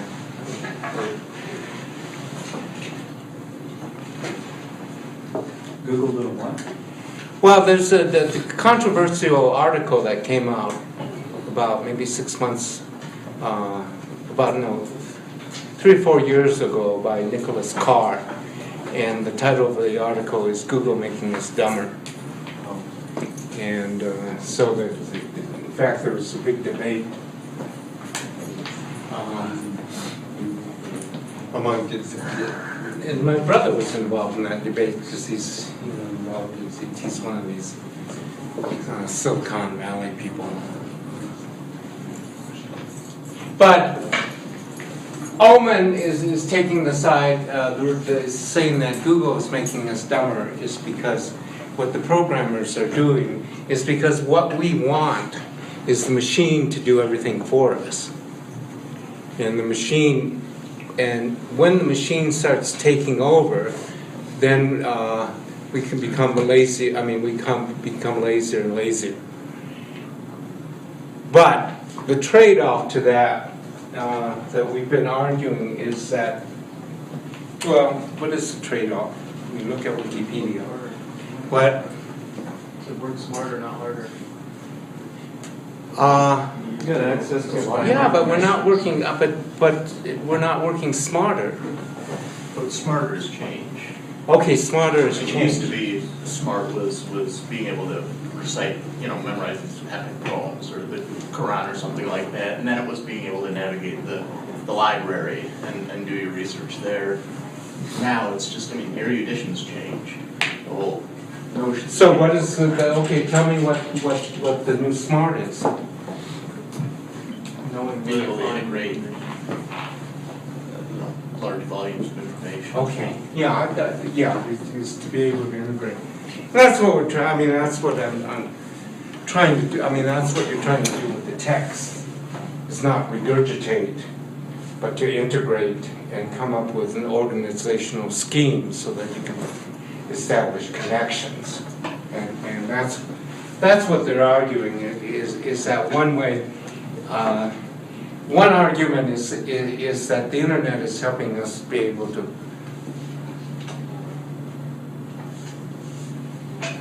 organize things better, but I don't think that's true. What you're getting is overload from the internet, from the World Wide Web. You get all this information, you can retrieve it. You don't have to memorize anymore, but how are you going to organize it? But what Oman is arguing is that we're getting dumber is because we don't want to put the effort into thinking anymore, and we're just simply letting the machine do it. And that is the reason she says that the computer scientists have such contempt for the user, because where the programmer actually has to use his brain or her brain by working with hours and hours of code that requires thinking and debugging and requires complete isolation and complete concentration, is that they're doing this because why do they do it? And why do they have contempt? because they have this incredible high intellect, and they're using, and the purpose of the internet is to develop programs to do that. So what we're unconsciously doing is making a separation between the people who are developing the programmers, developing the internet and the Google, and then the people behind it. And so, now the one argument that I've heard, I had this argument with my son, although, because he's got, as a programmer, he has complete contempt. He thinks he's smarter than everybody else, right? But he says the trade-off is that we're creating this global brain, which is, Wikipedia and the internet and Google, and that this global brain means we'll do the thinking for us. So that's the basic argument that's going on. Is that in fact I'm collecting what the programmers themselves are thinking about whether Google is making us dumber or not, and it's controversial.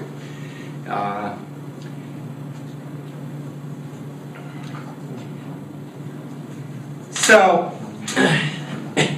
here's what's going on according to, and this was written in the 70s, the reality of virtual reality. The computer is about to enter our lives like blood in the capillaries.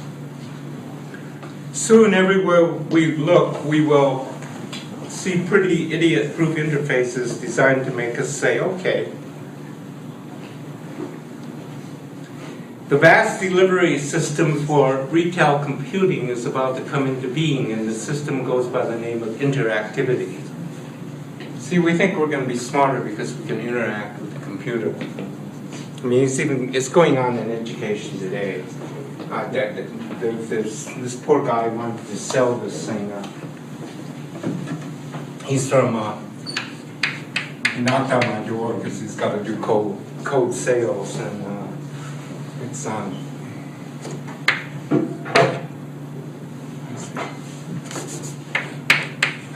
Something called Exxon Do, which is a play of words on this very early concept of the internet. And before, he was telling me that 95% of their revenue is putting together packets like this. I looked at the business model and I said, yeah, this is how dumb the professors are. They have to go out to a company like this to put together a packet for them. I'm sorry, am I being cynical? And then what they do is, they put together the packet and then they charge, charge the professor, charge an overhead over the professor. And then, so you're going to be paying something that, for my packet, if you have them do it, they'll probably, I think I charge you, it costs about $30, mainly for the copyright. And they're charging, I don't know, probably 30% over that, and then they just take the royalties. But that's not what I wanted to talk about. Is that now he's telling me that they've got. He says we're getting excited. Now 85% of ours are course packages online with interactivity.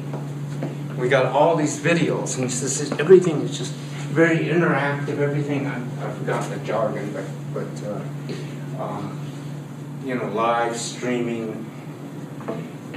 And so my answer to him was, well, I think that's going to happen. you know, the professors are dumb enough to buy it and the students want it. So now they're going to charge more for your course packets. And then you get to go online and download everything, you know, like, and get all this video. And then I said, how old are you? And he says, oh, well, I'm 42. And I asked his background, been in and out of different businesses within education. And I said, well, plan to leave your company in about 5 years, because that market, I mean, they're going to figure out that, I mean, the students are going to figure out that this isn't going to work.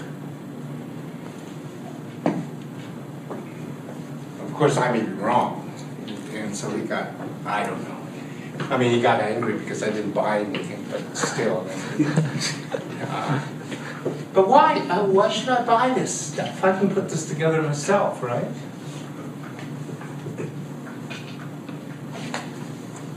Right, Tavish? Yeah, but at the start of class, didn't you say the packet was wrong? The what? At the start of class, didn't you say the packet was wrong, that some of the readings that's claimed were in there weren't? Get user error? Yeah, but we correct, I mean, the thing is that you email me and say there's a mistake, and, you know, we keep correcting it, so we keep updating it, we keep changing it. And also, the thing is that what they'll charge you for is the copyright, because they'll clear copyright for you. And that's where the main expenses come. That's why I put it on e-reserve, so I don't have to charge you, I mean, so you don't have to pay for the copyright. But this is, again, America. Any way that you can make a buck, they're going to do it, because education's become a big business.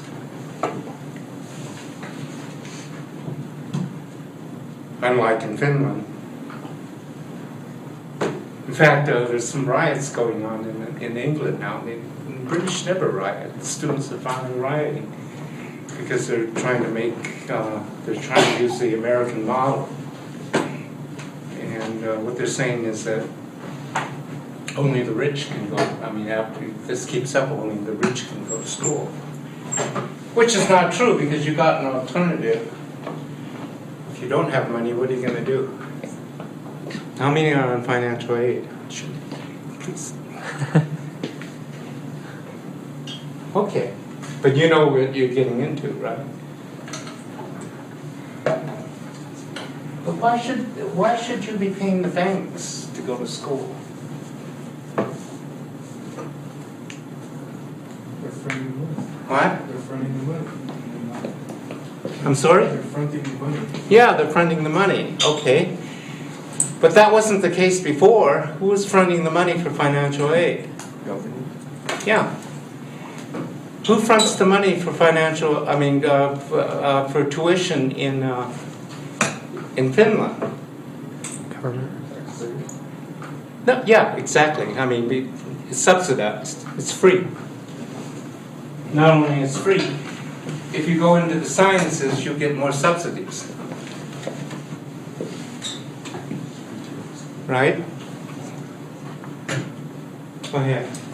There's a big issue with the American system, higher ed and financial aid and that sort of thing, because they make it so easy to get, make it so easy to take out the loans and everything, but it's in a free market system. So essentially what's happening is, I think, by making that money so accessible, they're driving up the cost of education. And then myself, I haven't taken out a loan yet. I've been making my way through school and working and that sort of thing. So Right. I feel that's one of the reasons why it's become so expensive, is it's so easy to get money to pay for it, but in the long Right. run, you know, you're paying out the nose and interest and Right. that sort of thing. Exactly. And if you default, who's gonna pick up the? I mean, who's gonna pick up the bill? Taxpayers. Yeah, because all the loans are backed up by the government. So the banks get all the profit, they take no risk, and they keep charging more and more. Why? Because that's how you keep score in America. And if you default,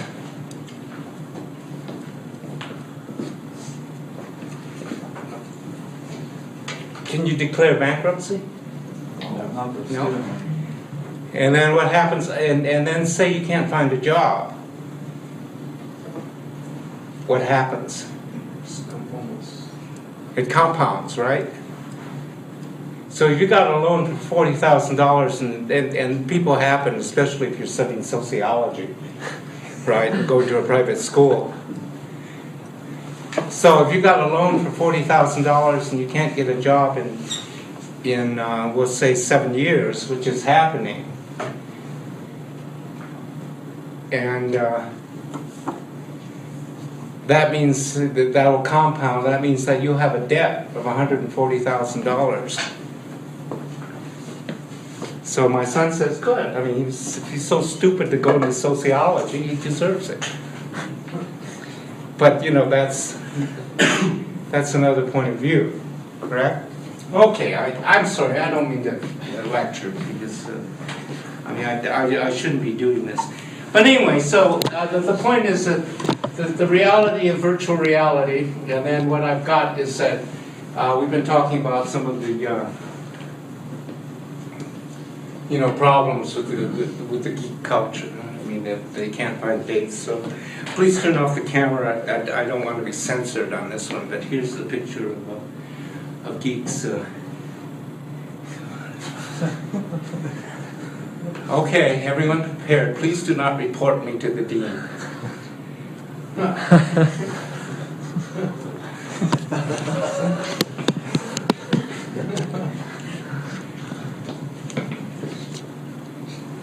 you know, at MIT, what they're able to do, I mean, what they did was they sent over online.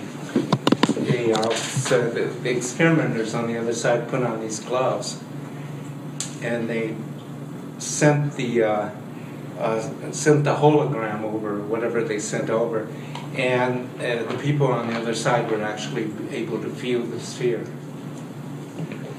So, I mean, but why is MIT doing this, or why are they telling, why are they getting funded by the government to do this? I mean, where's this going to have an application? Medicine. In medicine, exactly. In fact, they're starting to do that. Of course, well, I better not say this. Okay. I mean, I'm not that. Trying to be careful. So, okay, so let's look at Bill Joy.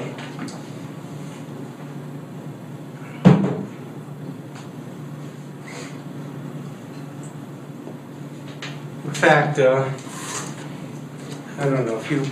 Why don't we? I'll just go through the book as to how we should approach it.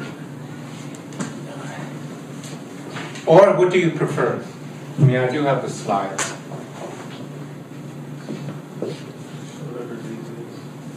No, let's do the slides.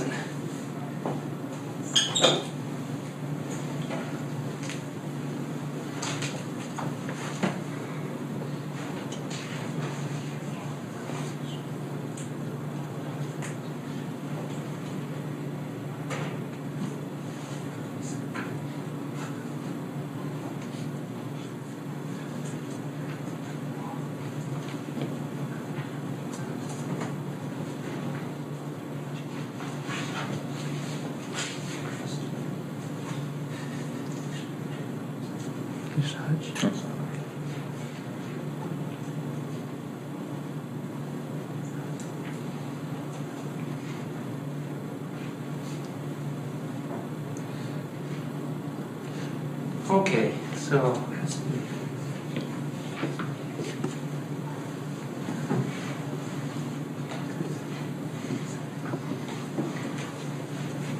there are the American luminaries: Bill Gates, Steve Jobs, who's dead, Steve Wozniak, and Bill Joy. So we've already heard a little bit about Bill Joy, and oh, he's probably up there now. Where is he? Yeah. Why is he up in Aspen? He's snowboarding. But actually, he's found a job. So we'll talk about it later. But when he's up in Aspen, as I mentioned before, he remember when Steve Jobs reached the point where he had to hire John Scully to be the CEO.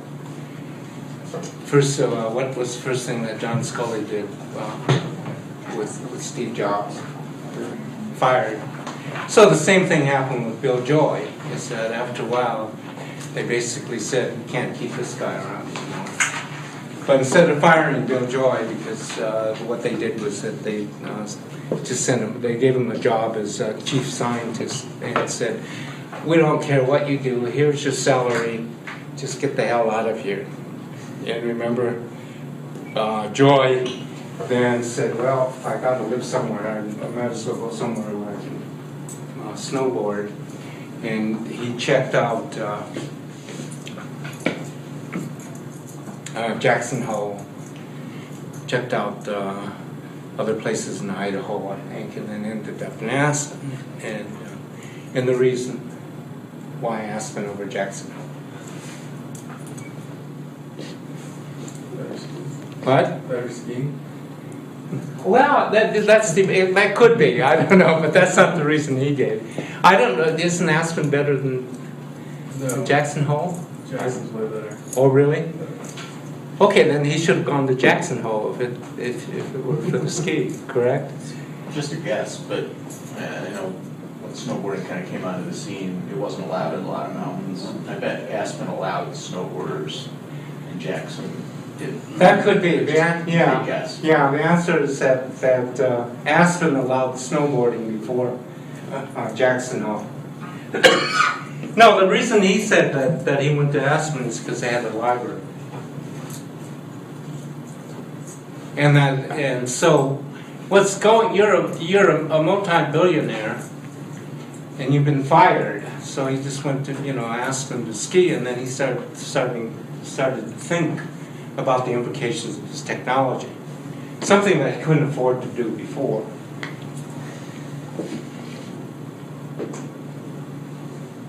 And so, again, we talked about this. He was at the University of Michigan, and just by accident, and you can read about this in the 10,000 hour reading, is that what distinguished Michigan from the other universities at that time is that they had Cray computers, parallel computers, but they also had dumb terminals. And we find this very common among this group, is that they were able to sit at the dumb terminals and program to their heart's content. And remember, Joy didn't know what he wanted to be. In fact, he was probably thinking of medical school, but somehow he got hooked on the programming. And then, by the time he reached Berkeley, he was he was next. He put in 10,000. He put in what called 10,000. He followed the 10,000 hour. He put in 10,000 hours, doing nothing but programming, because he was so addicted to it. And then he started working on.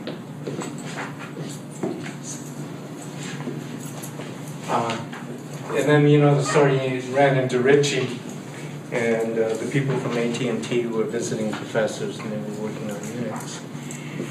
If you notice up here on the hill, see this building over there? See, all your liberal arts stuff is down here. The higher up you go up the hill, but I think that's one of their engineering buildings, and it Berkeley is run by Bechtel.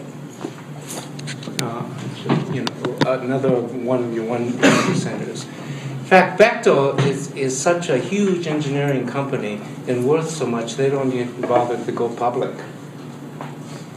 So the real money behind Berkeley is, or these universities happen to be their engineering schools or medical schools. And so when Joy went to California, their electrical engineering school was really second tier. And, but that's why he went there, because the equipment, according to Joy, because the equipment was so bad that he wanted to go into theoretical electrical engineering, and this way he knew that he wouldn't be sucked into practical applications of engineering. But what happened, electrical engineering, but what happened was that Ritchie and Thompson knew that they had a genius, and they just grabbed him and had him start working on units.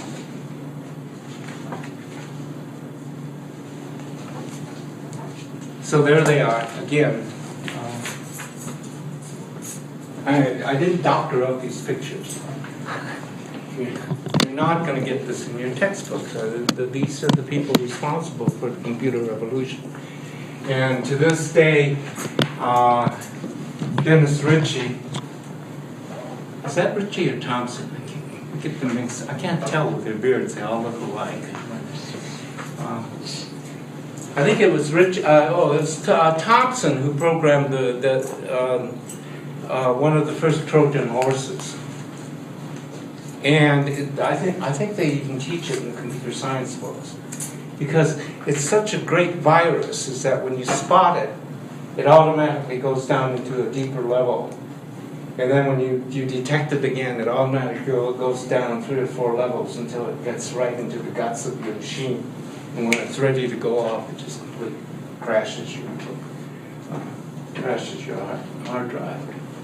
And it's known for but I think that's part of the hacker ethic, in that the reason they're in there because they just love doing this. And they want to do it is because their adversaries are the people who want you not to do it. So when Bill Gates is building his computers, they're building up against the idea of viruses. And then Thompson would say, okay, you think you're good, and then he would go and program. And of course, why are there more viruses for a long time anyway on the Windows machine than the Apple machines? Market share.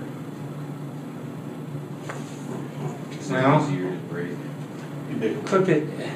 Well, there's a people cultural reason too. I think all those are true, but there's But go ahead, one more. More people have Windows or IBMs than Macs. Okay, let me put it another way. Why did the hackers prefer to attack Gates than Apple? Nobody likes Gates. Yeah, exactly, a cultural reason. They all hate Bill Gates because they didn't consider Bill Gates a real hacker. Remember when Kiddo, he's the person who invented CPM, and they found him dead after. Mike's right, something is askew here. He goes into a biker bar, and they think somebody beat him up there, and then they found him dead in the swimming pool without water, at his home in Palo Alto. But when the real reason Kiddo hated or disliked Bill Gates is because Bill Gates was not a good programmer. And he looked at Bill Gates with contempt because he says he's basically a businessman, and I've seen his code, and it's as inelegant as they come. And so it's a cultural thing too. So if you're a real hacker, right, you're not going to try to hack into Apple because Apple's your buddy. I mean, their value system are their value systems. So,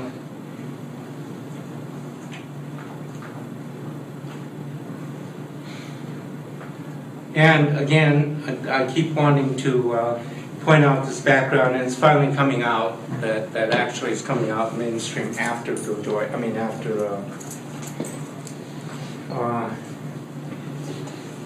I've forgotten his name. What's his name? Our hero who died.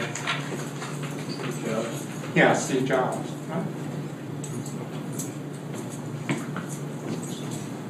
Okay, delete this, but maybe part of his creativity involved his taking acid. I don't know. But we know they all did.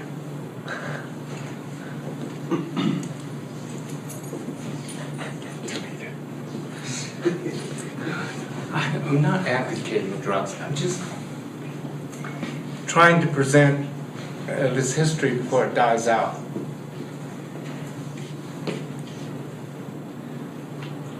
Before it's rewritten. But what's going on, what's been my argument, is that during that time, first of all, in the 60s, it was a revolutionary period in the United States. We're rewriting the textbooks now. And preceding computer revolution was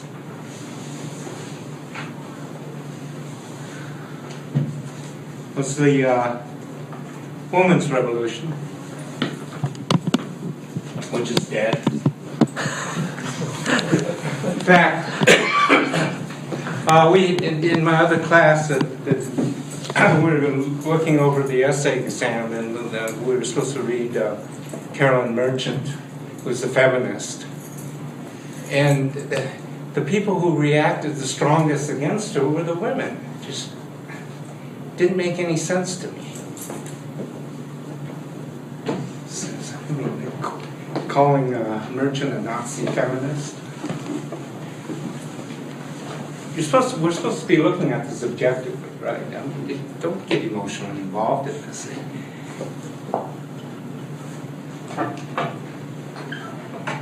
Also, the ecological revolution was going on at that time.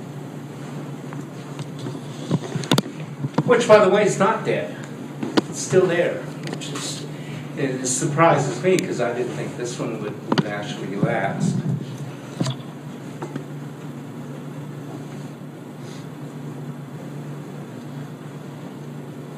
Political revolution.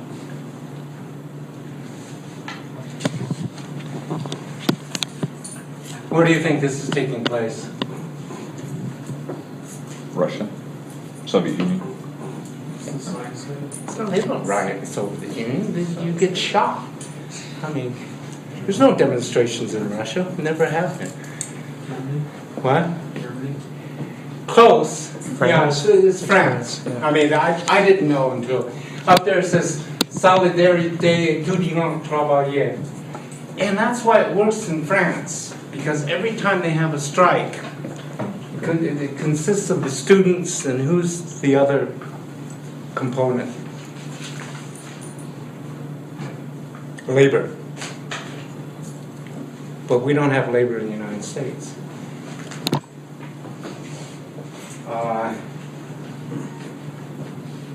This is in 1966 in France, or 68, same time same year as Kent State, I think, when the National Guard went in and shot, just 5 or 6. In France, they actually brought down the French government thanks to labor's support, and established a socialist government for about 18 years. But now they got Sarkozy, who's basically he's like Obama, a neoliberal. But where are they striking now? In England, which is interesting. But it's not going to go anywhere because they don't have labor behind them.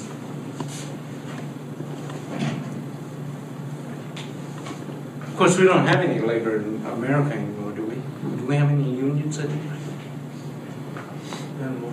What? Minimal. Yeah.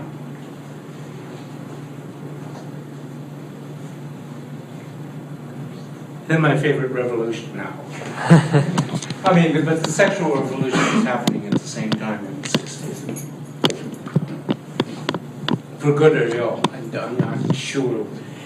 It's really one of those ambiguous political changes. We don't know where it's going, and I don't think it's resolved itself yet.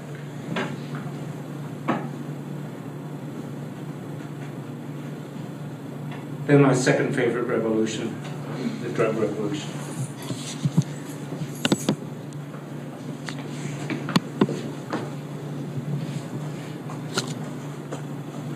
Which strongly influenced, by the way, Bill Joy and the group. And then the other one is civil rights. And I think this one's been co-opted. These are the Black Panthers. And I don't think the Afro Americans ever had more respect than the Black Panthers. And you know why? Because the motto was taken from Mao Tse-tung, who said that power comes from the barrel of the gun. Right, Greg? Well, yeah, they met violence with violence. Yeah.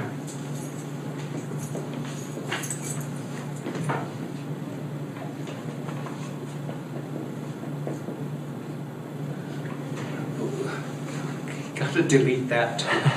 I mean, I didn't say that, Greg did. So, and all that becomes part of what we call the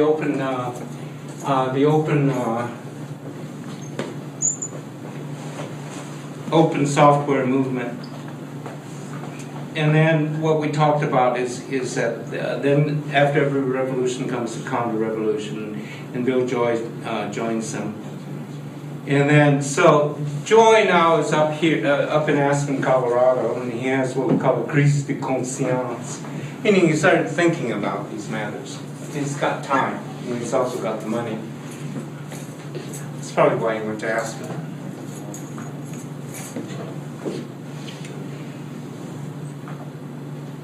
And while he's there, he meets with, so his buddies drop in, including Red Kruzweil.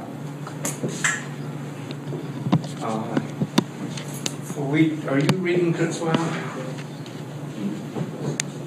No, we're not reading it this time. But Kruzweil is an inventor, and he studied electrical engineering, I think, at Princeton, Harvard, and then dropped out. And no, he didn't drop out. And then what happened was that he started doing programming. Started building machines or computers for the handicapped. One of the first things that he built was that he invented was the OCR, which is what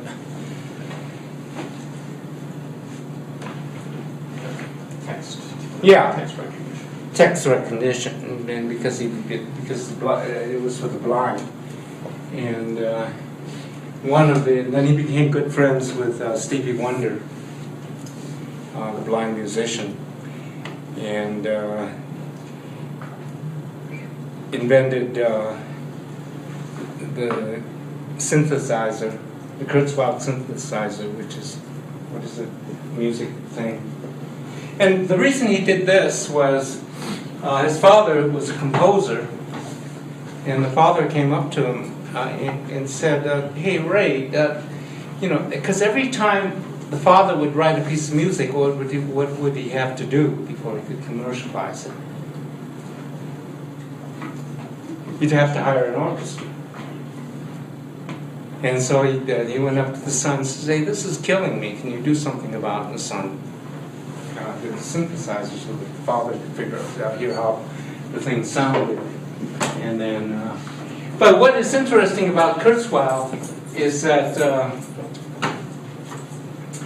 not only is he a good programmer, but he's a multimillionaire because he's able to invent different things. The OCR he sold to Adobe, and then he did I think text. Then he sold something to Microsoft. I've forgotten. But it didn't bother him to invent something and then sell something in order to because he was one of the entrepreneurial generation. And he's also he comes to Denver maybe 3 or 4 times a year because he thinks that he can. Okay, let me give you what he predicted was that what we would be able to do is come up with a computer that was so powerful. What each of us could do is download all our memory, even our emotions, into the machine, and then that machine will continue being us. So that basically he's looking for immortality. So the question, and he predicts that this machine, well, we should be able to have this machine within 50 years. Of course, there's ethical matters involved, right?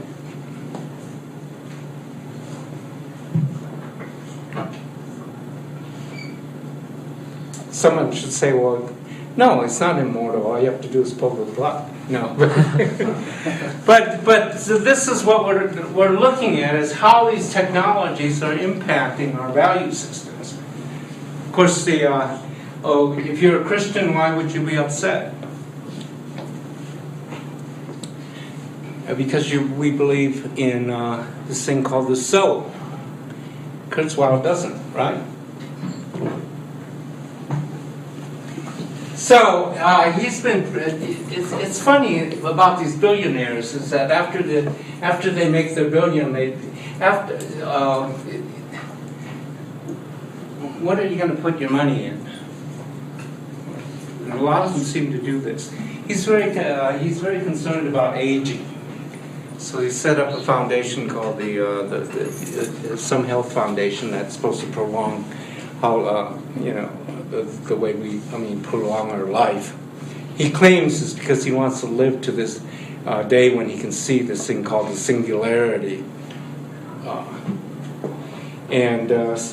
So he comes to Denver 3 or 4 times a year because because his personal physician is in Denver, and he's known for his ability reputation to make you live longer. And so Kruzweil is a vegetarian.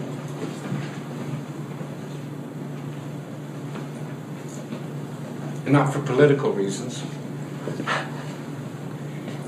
He doesn't. I don't think he cares about the fact that they're slaughtering animals, that's why my daughter's a vegetarian. She doesn't believe, because of the slaughterhouses. So he's a vegetarian. He takes a regimen of 50 million pills. So it's going to be interesting to see how long he lives, to see if there's any validity to it. Anyway, so Kruzweil was one of the buddies that dropped by, and I lost everything again. Well, the other one, I'll find it.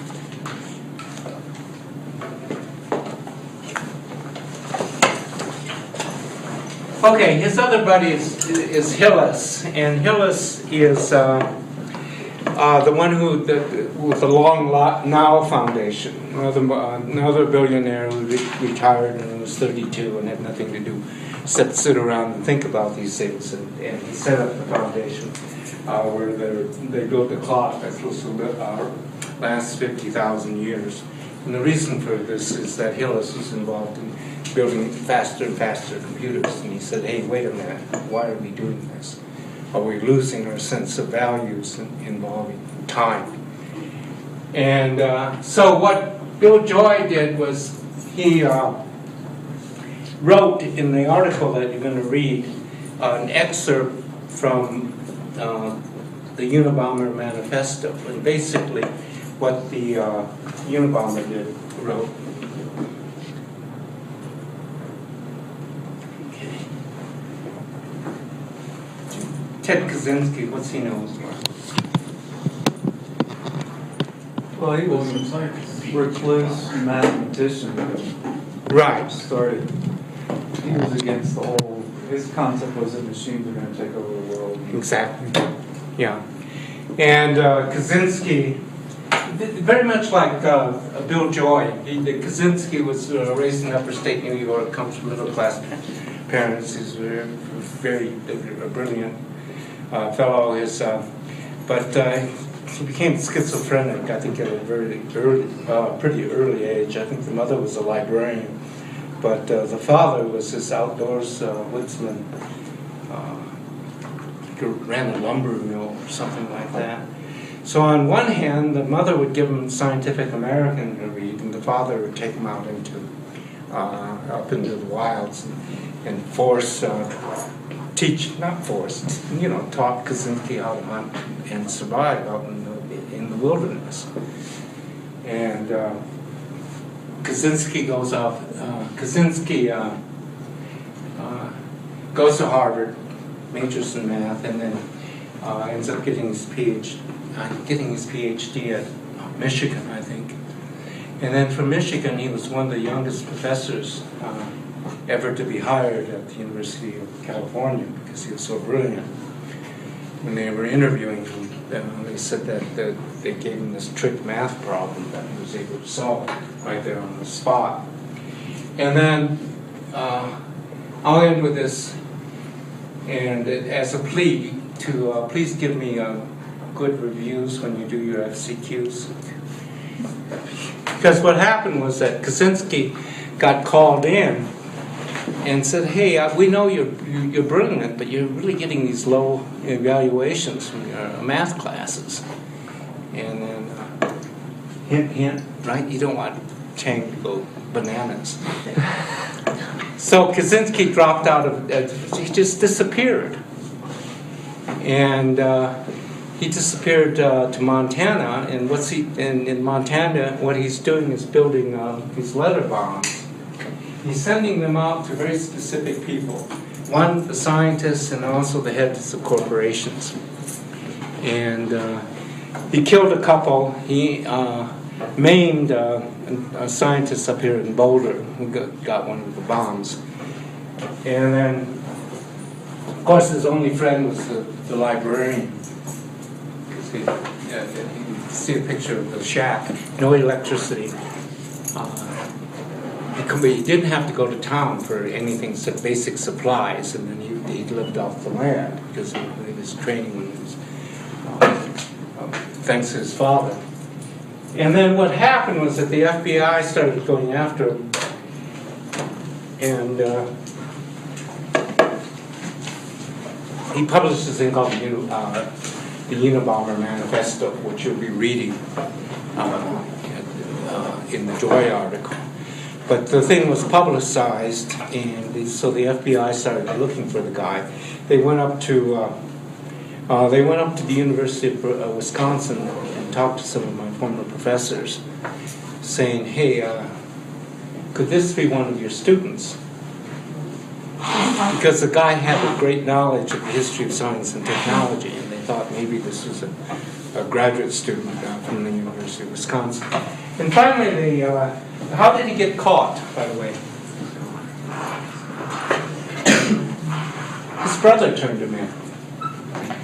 Because this thing was public, the brother looked at it and said, "Oh, God, this is Ted going off on the deep end again," and then went to the FBI and caught him. But it's an interesting cultural aspect, because I talked to one of the radical professors here on campus by the name of, to put it in perspective, the people that we'll be looking at are the one percenters. So exactly what that means and how influential this ethic is, I don't know. But I went to the CIA page, because the CIA, you know, whether you like the politics or not, will give you accurate information, because it's not politically biased, because they got to rely on what's accurate. And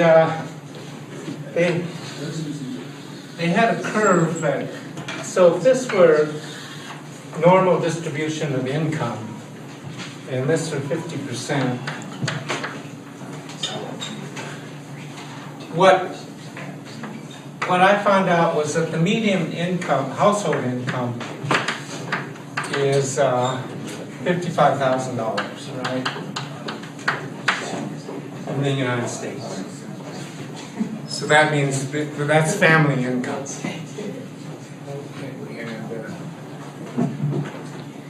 So what happens is that in the United States we have a skewed curve.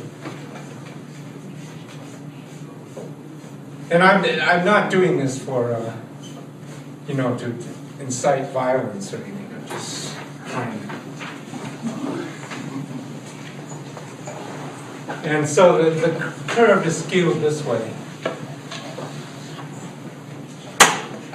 And then what you have is, let's see. Yeah, you have 40% of the people. If we say here that there's 15% of the people living on the poverty level, right? Because probably half of you because you're students, correct? I mean, that's what we're trying to do is get you to move into the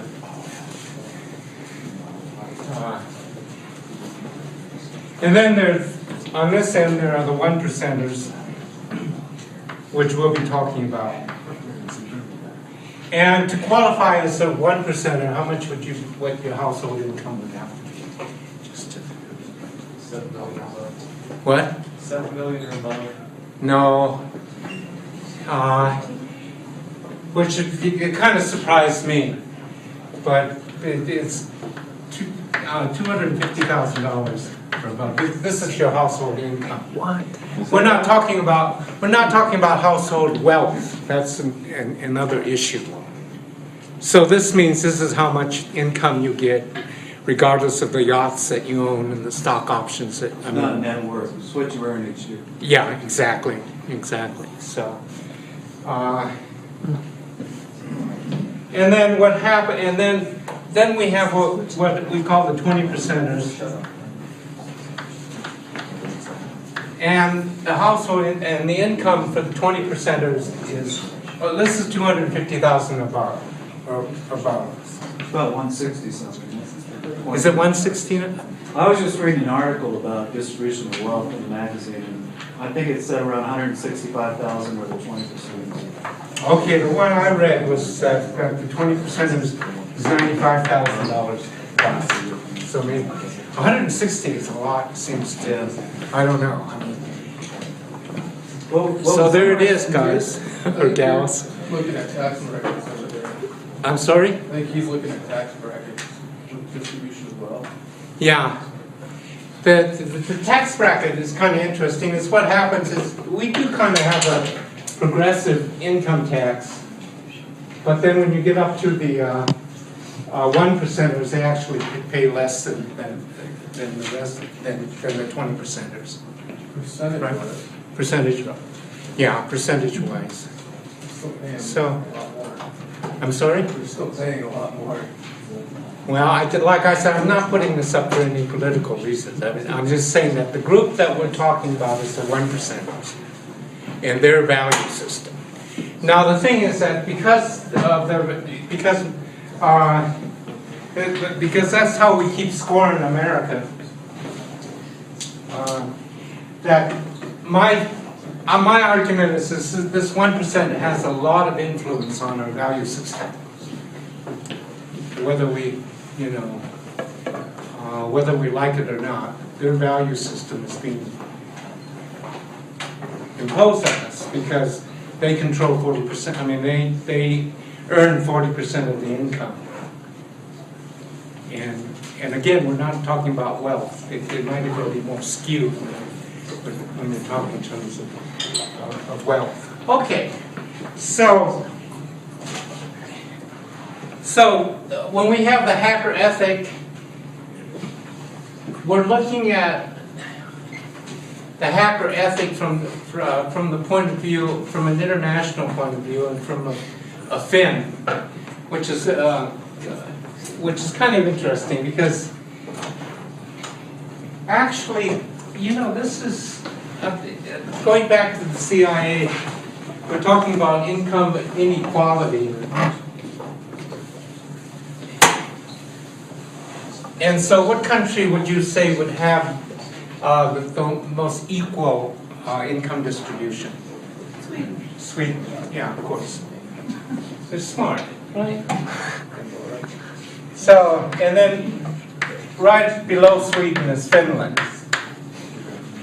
And then, we have to remember too, a lot of the hacker ethic is also going on in other countries. So it's not only in the United States. So maybe it's not limited to the 1%, but in the United States, it's the ethic of the 1%. So, and then United States, so this is 1 and 2, United States is ranked about 40th. And this is what boggled my mind, is that Mexico has a more equal income distribution than the United States. Like this. Because everybody's poor? Could be. I don't know. I mean, the thing is that I'm getting this from the CIA. Well, why would the CIA be concerned about income distribution in the different countries? I'm sorry? Dictatorships? Sure, exactly. They look at the political aspect to find out where, you know, the next terrorists are going to hit because of the form of government. So one of the things that they're going to be looking at is the income distribution. So I'm not sure why, I mean, what criteria the CIA is using, but that's why I go to the CIA, because, you know, because they're they're really smart and they try to be objective because they have to be. Although politically they can be persuaded, as we know from the Bush administration. Right. So they're trying to maintain their independence. And then the other thing that's kind of curious, that China and Russia, China, the income distribution in China and Russia is more equal than in the United States. So I just find it curious. And again, my source is CIA fact sheet. Is there anybody below us? Yeah, Ghana, Cameroon, Bangladesh is, I think, at the very bottom. And so I think, so we're right in the middle. I think there were about 100 countries. So we're in the middle of this distribution. Anyway, so looking at this group, and remember this group the hacker group didn't start out as 1%ers. And we'll end up with Google. We're definitely 1%ers, and look at their value system. And okay, so if we look at the beginning of this value system, we have this thing. It says Kill Bill. Why do we have penguins and Kill Bill? Penguins, the symbol of Linux. Yeah.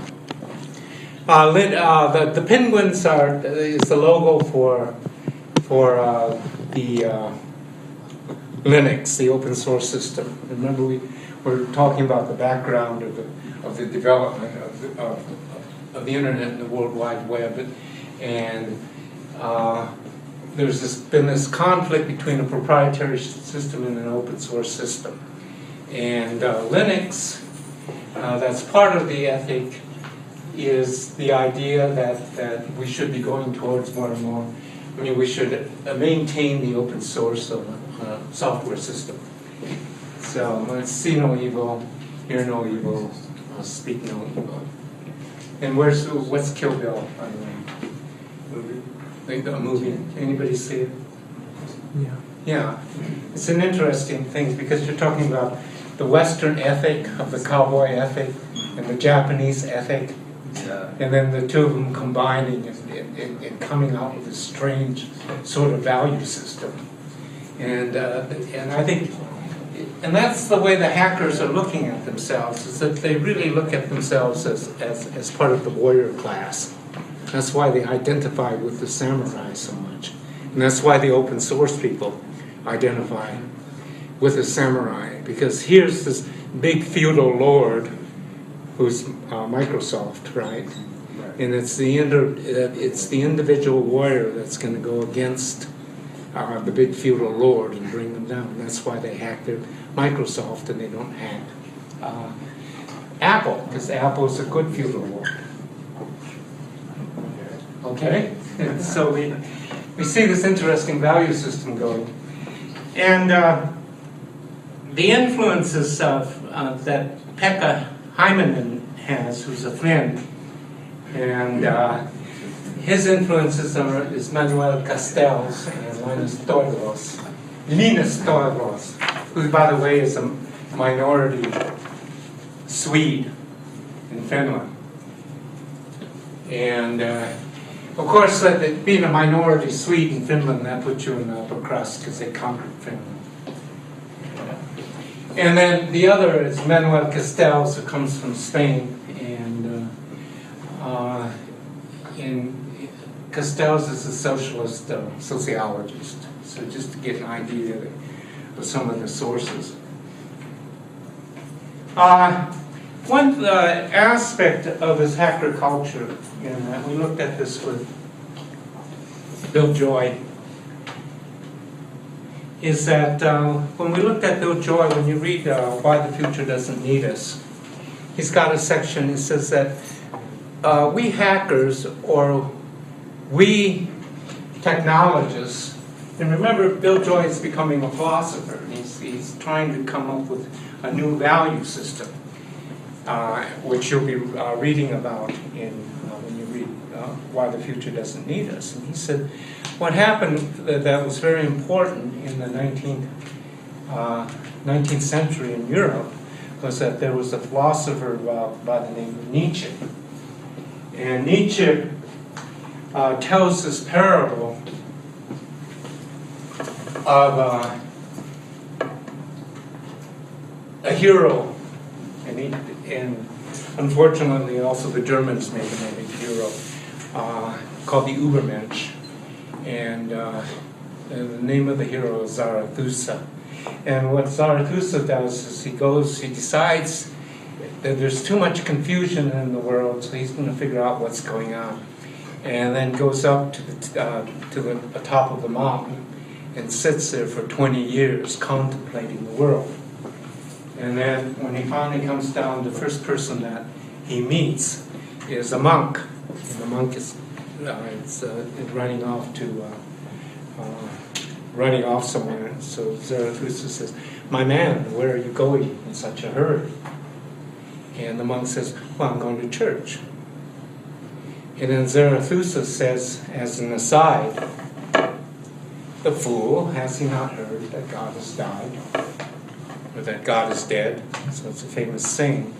And the churches are nothing but the sepulchres of God, of a God who has died. So basically all these fancy churches and cathedrals you see in Europe, what Zarathustra is saying, these are just tombs of a God who has died.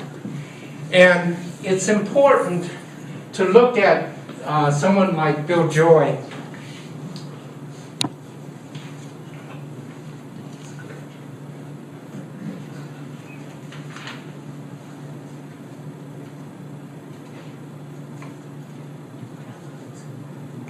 Oh, here's the quote. In that aspect, it's because Bill Joy, remember, he's in Aspen now, right? for the first time in his life, which none of us have the opportunity to do, or mainly because we don't have the free time, but he's got the free time to think about these things. And so what he's saying here is that in Europe and the United States, we have, in order to come up with a value system, we have to take into account that we don't have the church to guide us anymore. Meaning, and when he says we, meaning us technocrats, we who are becoming more and more powerful because of our involvement in the technology. So,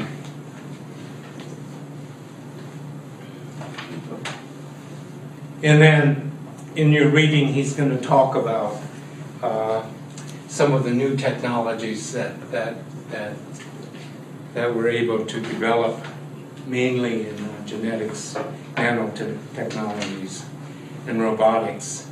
And then, I'll go through this really fast because we're running through, I want to get to the Heinemann, get back to Heinemann.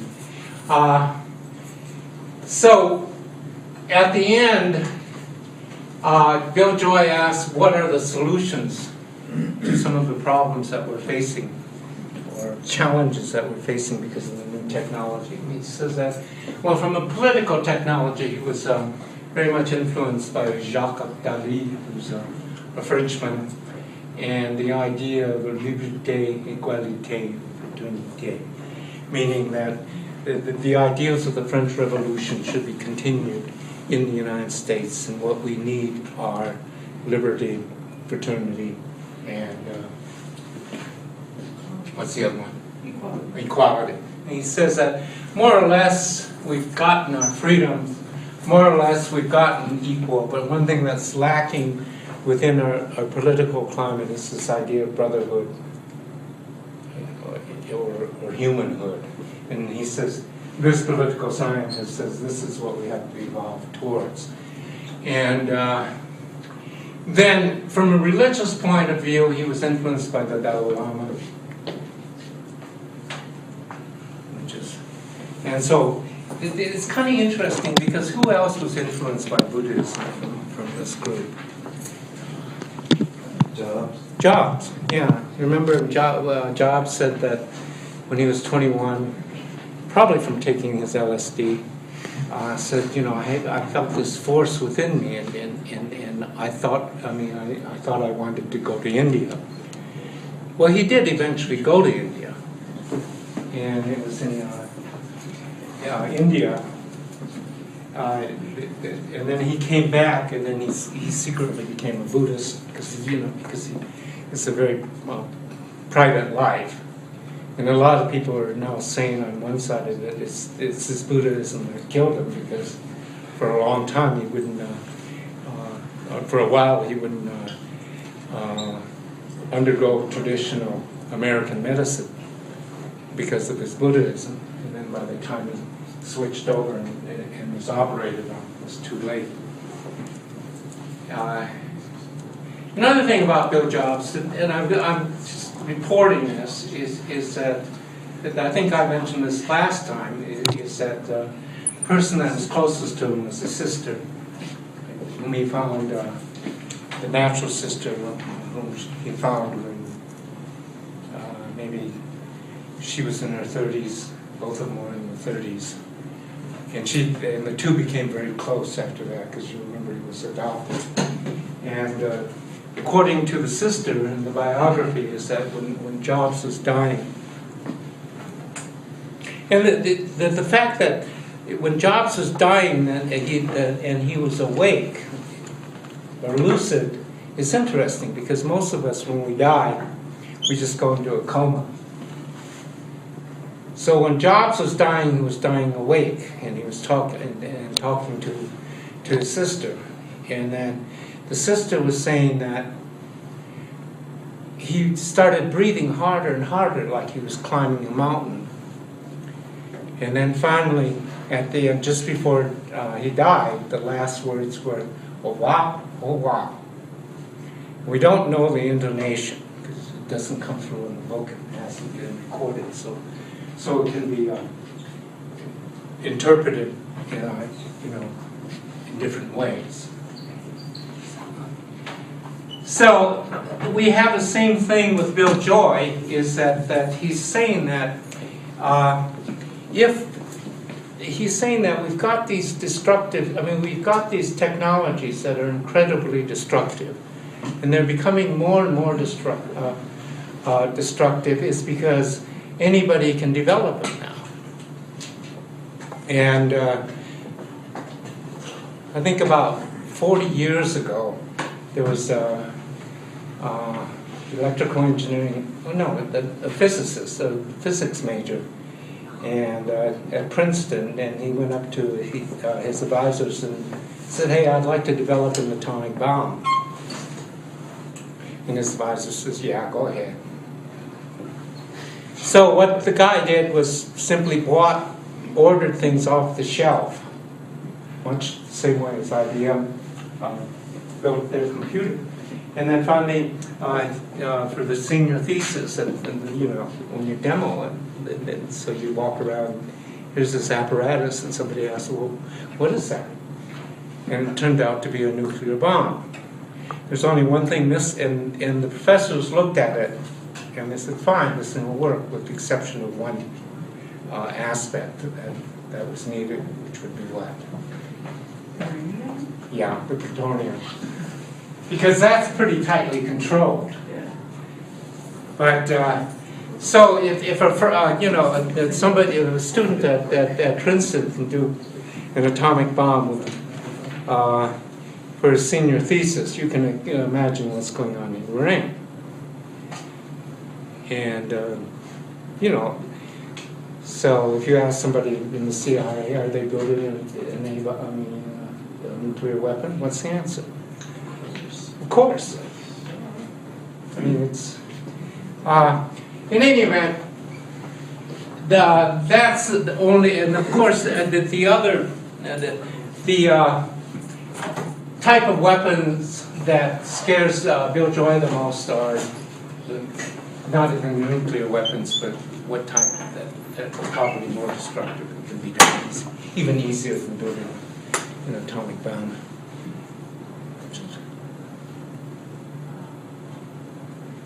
Biological weapons. You can do that in the basement. And it's easy to proliferate. In the old days, if you had an atomic bomb, nuclear weapons, that's completely guarded. And it can't, and the government will make sure that you're not going to be able to, that's not going to get out to the masses. But then something like biological weapons, I don't think we're going to be able to control. So this is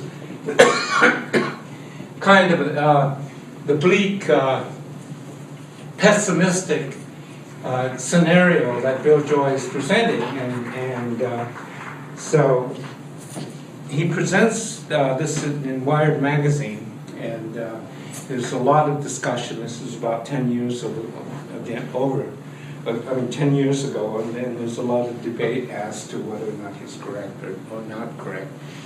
And so please read that, read Bill Joy, mainly because your essay is going to be on the difference between Bill Joy and Merchant. Is that? Yeah. So we've got two different approaches toward what this new technology means. And so what you're going to do is compare and contrast Bill Joy. And so the other thing that's interesting, so what's Bill Joy doing today? Because we like to look at the what? You the one that lives in the mountains? Yeah, he does live in the mountains. And if he lives in the mountains, why? And Aspen's a good choice for his new venture. Aspen is the most green town in Colorado, not the world. Does that give you a hint about the 1%ers? They care about the environment. If you want to be cynical, why do they care about the environment? Yeah, I mean, it's good for skiing. I'm sorry, that was pretty cynical, but good for boarding. But I mentioned Aspen is because which one's Joy?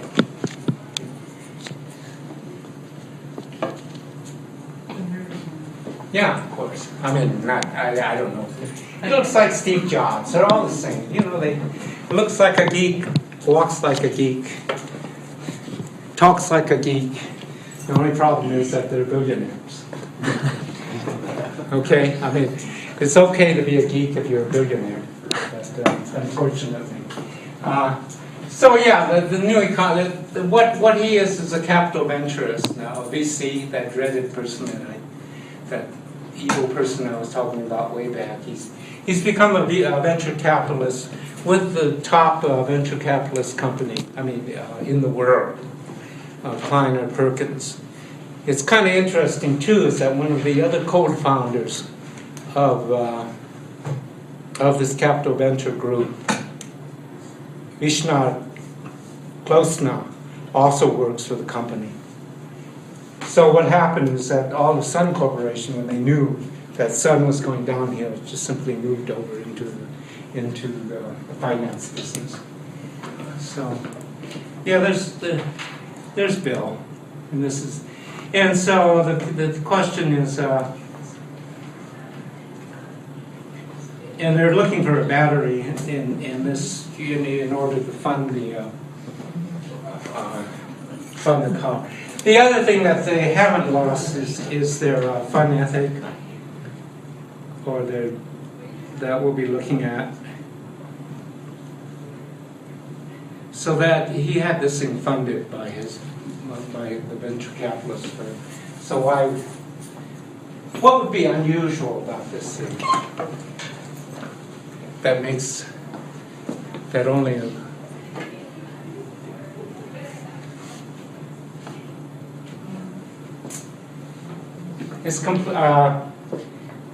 it's completely battery powered. It's a green yacht. Interesting value system. But I think what they understand about green, because remember that these people never gave up their capitalism.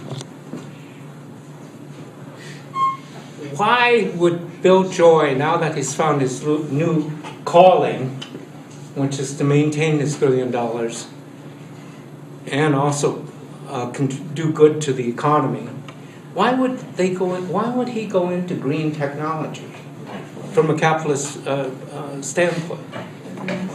Yeah, exactly. I think, isn't that logical? That's how you keep score in America. So if you're an engineer, where are you going to go? It seems to me, I may be wrong, but I think, to me it's a nice ethic. You can be rich, and you can be cool, and you can also contribute to the environment. What better world can you have? And it's kind of, I don't know, it's kind of difficult talking about this at this particular time, because we're in the middle of a recession, not a depression.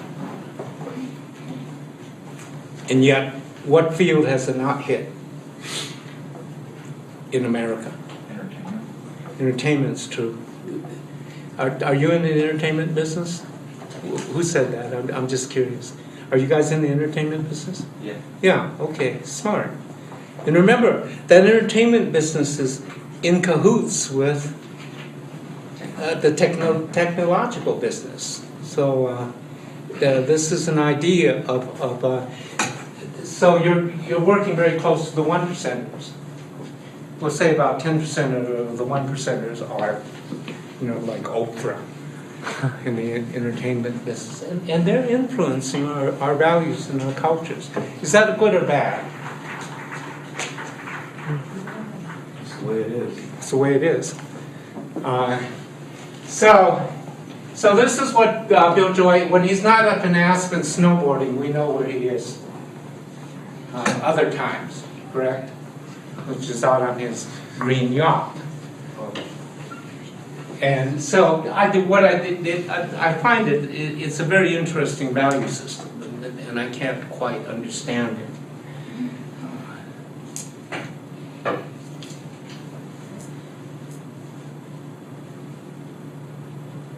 Okay, so going back to the hacker ethic, but what Bill Joyce says is that when you come up with this new value, I'm sorry to disturb you. I gave a presentation last night and I left my power cord in here. oh yeah, I saw it. Sorry. How was that? Yeah. Good, I appreciate it. Yeah. Thank you very much.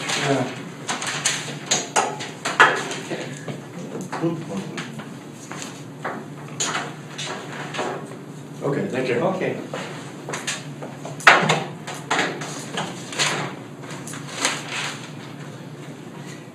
Is that basically this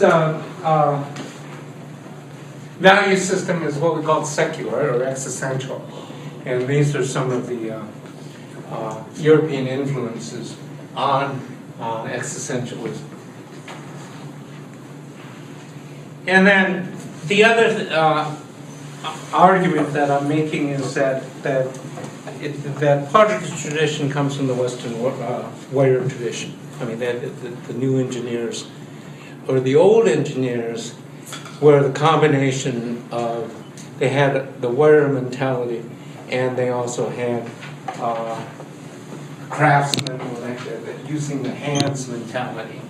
And an example of this is according to Foreman, who wrote a book called The Existential Pleasures of Engineering, is that if you look in the West, the engineer came from this tradition of shipbuilders, metal workers, with these craftsmen, warriors. So in the Odyssey, in the myth of the Odyssey, you had two heroes on the Greek side. One was Odysseus, and the other was played by Brad Pitt in a movie called Troy. Brad Pitt was Achilles. Achilles, right. And remember, Achilles is all emotion. All he likes to do is, I mean, what happens is that he goes into a sulking mood because Agamemnon takes away his prize, which was a Trojan slave. So the king takes away the slave for his own. And so Achilles sulks and refuses to go into battle. And then as a consequence, the Trojans are driving the Greeks back into the sea. And then finally his friend says, this can't go on, puts on Achilles' armor and they go out. And the friend goes out and pretends to be Achilles and they drove the Trojans back. And then, of course, they find out they finally killed the friend because he's not Achilles. And then it's finally that drives Achilles back into battle. But even with Achilles going back into battle, it's a stalemate. And so who's the hero of this myth? It's Odysseus or Ulysses, because he has a brain. And because he has a brain, because he thinks, he's able to construct an engineering feat. Excuse me. That manages to defeat the Trojans. And notice in the continuation of the myth, how are the hackers bringing down? What were the hackers doing to bring down Microsoft? Trojan horse. Except what is the Trojan horse? It's a virus. And remember, Dennis Ritchie, one of your first hackers, was the one who came up with one of the greatest Trojan horses or viruses. And they called it a Trojan horse. They call it a virus. I mean, a Trojan horse, because they're aware of their culture. They're aware of this myth, and they're aware, not unconsciously, of where they're coming from, and the part of the culture that's shaping their development. So here are some of the what Foreman calls the new engineering ethos. They're very practical. They're very individualistic. And that's what separates us from the other cultures, including the Chinese culture. And there's kind of a conflict of culture going on. as to which of these values will prevail. They're very rational, they're existential, they're very intellectual, they're very clever, and I think this goes back to the idea of Yankee ingenuity that continues within the software engineering tradition. So, out of this background, then what you're doing with this background, you're reading a section from the Hacker Ethic by Pekka, Himanen, and then there's certain values that Himanen identifies as very strong hacker values. Individualistic, there's a strong work ethic. And that's what we'll be reading about in that work ethic in the 10,000 hour rule. There's also this virtuosi values, which means that, well, the best example is von Braun, who built rockets for the Nazis. And then after World War II, CIA went over there and made sure we got him out alive. Because von Braun built the V-2 rockets. And so they not only made sure they got von Braun alive, they shipped him back to the United States. And why would they do that? I mean, here was this, German responsible for the first rockets to bomb, first missiles. They weren't guided missiles to bomb London. And the main reason, of course, is because they wanted his technological knowledge. And von Braun was basically apolitical, like most of these people tend to be. And and he didn't care whether he was working for the Nazis or the Americans, as long as he could build rockets. And he had what we call virtuosi values. That the reason, so if you're going to be a hacker, you're going to have to love the engineering, to love the program, or else you're not going to be any good. And the other interesting ethic that's creeping in, that unfortunately we're losing during this recession, is that there is the blurring of distinction between work and play. And the whole idea is that if you're doing something that you don't like, you're not going to be any good at it. If you're doing it just for the money, you're not going to be any good at it. So you have to love what you do. And I know that's a hard message in this economic times, but I think in the long run it'll pay off. I mean, hate to use that metaphor, but we're in America, right? It'll pay off. You get it. The other the aspect that's valued in the hacker ethics is freedom, equality, which we saw in Bill Joy, openness and community. And I would submit that openness in the community comes directly from the open source movement and some of the values associated with it. What's interesting with the VCs, though, like Bill Joy, is that in the long run they think this is compatible with the new capitalistic system. I mean, we didn't see Bill Joy going out there joining the Occupy Wall Street people, or even talking to them, because he's one of the 1%ers. He might have, but remember, he was never very politically oriented. So these are the new existential values, or the new hacker ethic values. And the person that embodies them the most is these values happens to be a Swede who lives in Swedish minority in Finland by the name of Linus Torvalds. Now, in this case, we have to switch over to Europe because Sweden, along with Finland, really don't have a 1%, that 1% like we do in the United States. So now we're talking about a value system that may or may not apply to the 1%ers in the United States. But what Linus has come up with, or Linus Torvalds, they asked him, he says, well, what do you think about all this? And he said, Linus says, well, I think what we're driven by is a psychological model, which is called Maslow's hierarchy of values.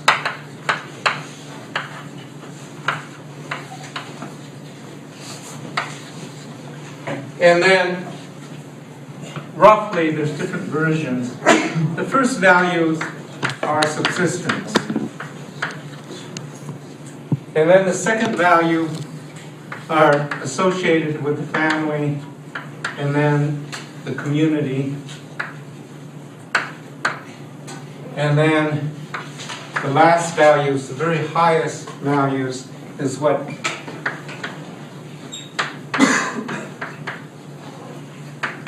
Maslow calls self-actualization. So what happens is that what we see going on, according to the system, is an evolution of values. And in primitive societies or developed, the most important thing is subsistence. You have to satisfy, and this is called the hierarchy of needs. It's that you have to satisfy your basic needs, which are what? Food, shelter, and Maslow includes sex.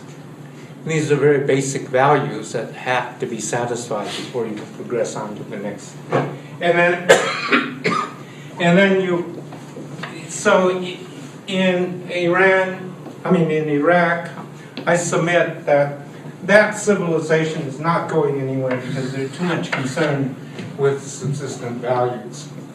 It's only when the society can progress in material terms that we're able to pursue higher values. And these are higher values of, involving the family, such as love, relationships, and all these positive emotional aspects related to the family unit. Now, the next series of evolution is our values associated with the community.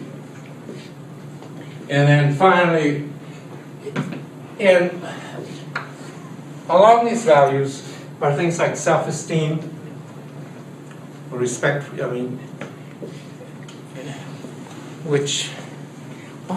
why is self-esteem so lacking in America? I don't get it. I don't think it is. Well, we Just do. say that it is. No, we do have surveys. In fact, when the Dalai Lama came to the United States, he said, "What is this self-esteem thing? We don't even have a word for it in Tibet." Because The definition I know is it's the reputation you have for yourself. okay. The guy who invented it said that. Okay, so, but the surveys show, I hate to say this, that Finland's on top of all these surveys. Self-esteem, economic equality, socialistic government, but above all, the happiness index. The only country that to beat out Finland is Bhutan, which is this Buddhist country that actually has a ministry of happiness.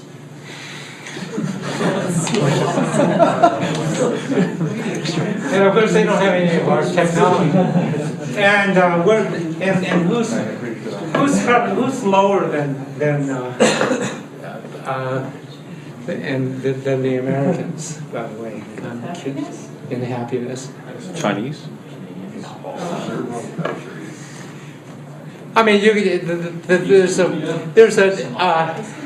There's an easy gauge to make a prediction. How about alcohol consumption?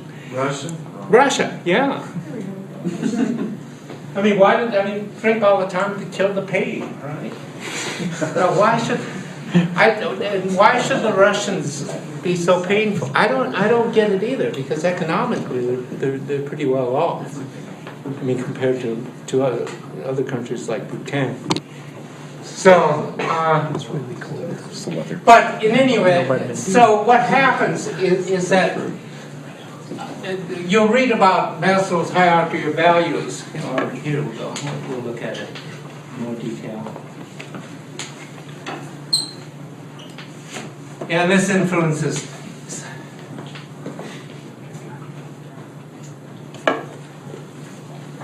Is that basically for all individuals, we first have to satisfy our physiological needs, which is breathing, food, water, sex, sleep, homeostasis, and excretion. And then after that, we have to satisfy our safety needs. And I think one thing is that I don't know for what reason is that the United States, fear is such a big factor in the United States. I can't figure it out. I mean, I can't figure it out. Maybe it's because I'm dumb because I'm getting old, but I don't understand what there's to be afraid of. But anyway, fear is security of body, of employment. Well, that answers part of the question. I'm sorry. Resources, morality of family, health, and property. And then the step, and unless you satisfy these needs, you cannot satisfy the next hierarchy of values, which is friendship, family, and sexual intimacy. And this is a hierarchy that has to be based on the. So now we understand why we have so much divorce in the United States. It's because we haven't even satisfied all our psychologically our safety our values. And then above that, then comes self-esteem, which means confidence, achievement, respect of others, and respect by others, and of course respect of the self. And then after that comes the stage of self-actualization. Now, what has happened with the members of this elite group of hackers, the 1%ers, is that they feel that they've gone through this stage of development, and that now what they're striving for is morality, creativity, spontaneity, problem-solving, and they're actually striving for self-actualization. And I would submit that Steve Jobs found it when he was dying.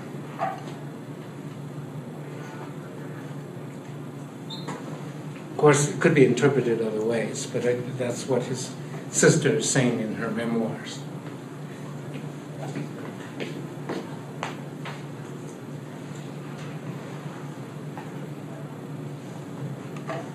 So, next time we'll to Omen. All right, Joy, what do you write? Why the future doesn't need us? Yeah, why the future of you? Yeah. And then Omen's thing is, what was her article? Closer to the machine.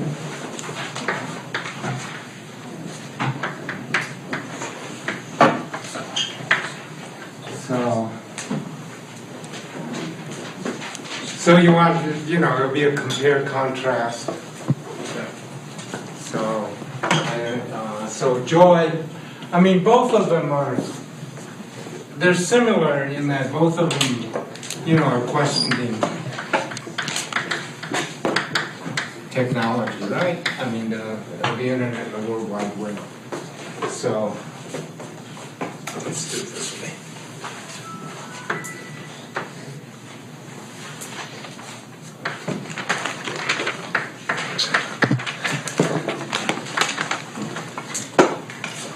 Right. They're both similar. They're both programmers. Both hackers.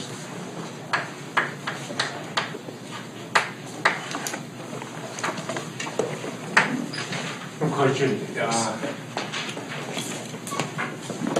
I don't know. I suppose you could mean, what's another difference? What? Yeah, I suppose you could bring that in because, but I don't know. I really don't know what that has to do with, their differences as far as the article. I don't think there's really any. Oh yeah, there would be because Ullman sees. Ullman looks at this base culture that she calls a boys' culture, so she's looking at it from a gender perspective. So no, that would be. I mean, it's an obvious difference, but if you're writing the essay, you tie it in, other than saying, Ullman's a girl, Bill's a boy, duh. I mean, right? I mean, we've gone beyond that. Hopefully, we have. But you're right, because I think the fact that she is female gives her a different perspective about the computer culture. And I think this is right here. She talks more about culture. And Joy talks more about politics.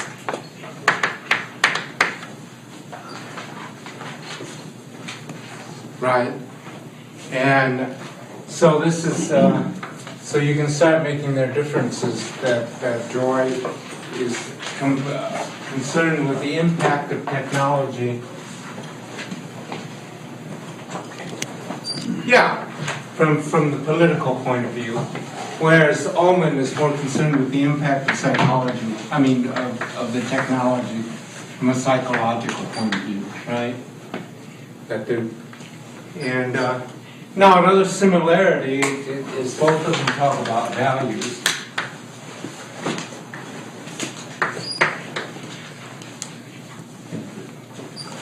And Bill Joy is more concerned with ethics.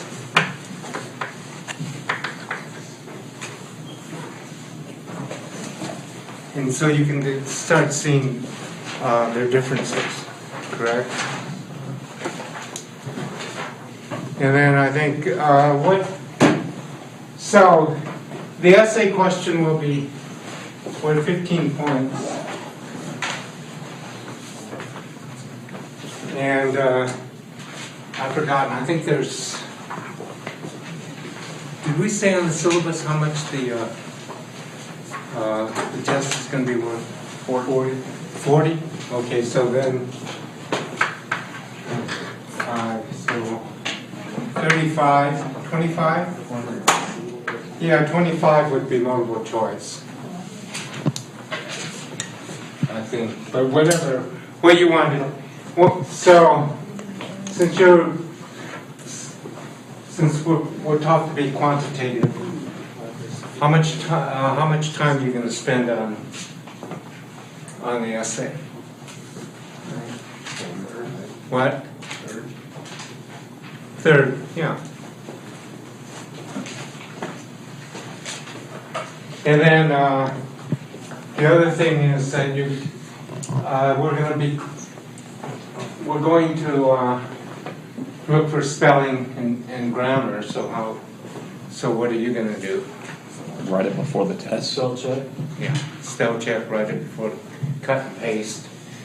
But what's the danger in that? So you don't want to get locked out, so you're going to open Word in a separate window, correct? Yeah. So That's the question. When you say compare, but you also mean like compare and contrast. Compare and contrast, right? Yeah. The usual. Yeah, usually means that, but not always as well. Okay, compare and, yeah. Not compare and contrast, not compare or contrast. Right. Okay. Have you used this essay question before on another exam? I'm sorry? Have you used this essay question before on another exam? I don't think so. Why? Oh, I'd be curious to see previous students' work at writing an essay for this class. I can. It'd be better to work on this question because that would Oh, you just want to get an idea of what a good essay is? Right, yeah. What's your major? Animation.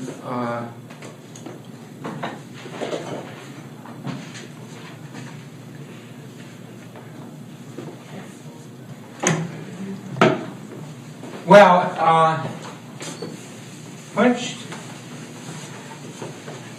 let's bring that, let me think about it, you know, and then bring it up again the last day of class so that it'll be fresh on everybody's mind.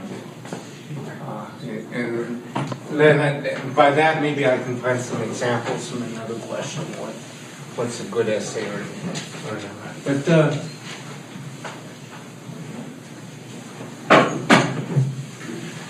I mean, a lot of it, first of all,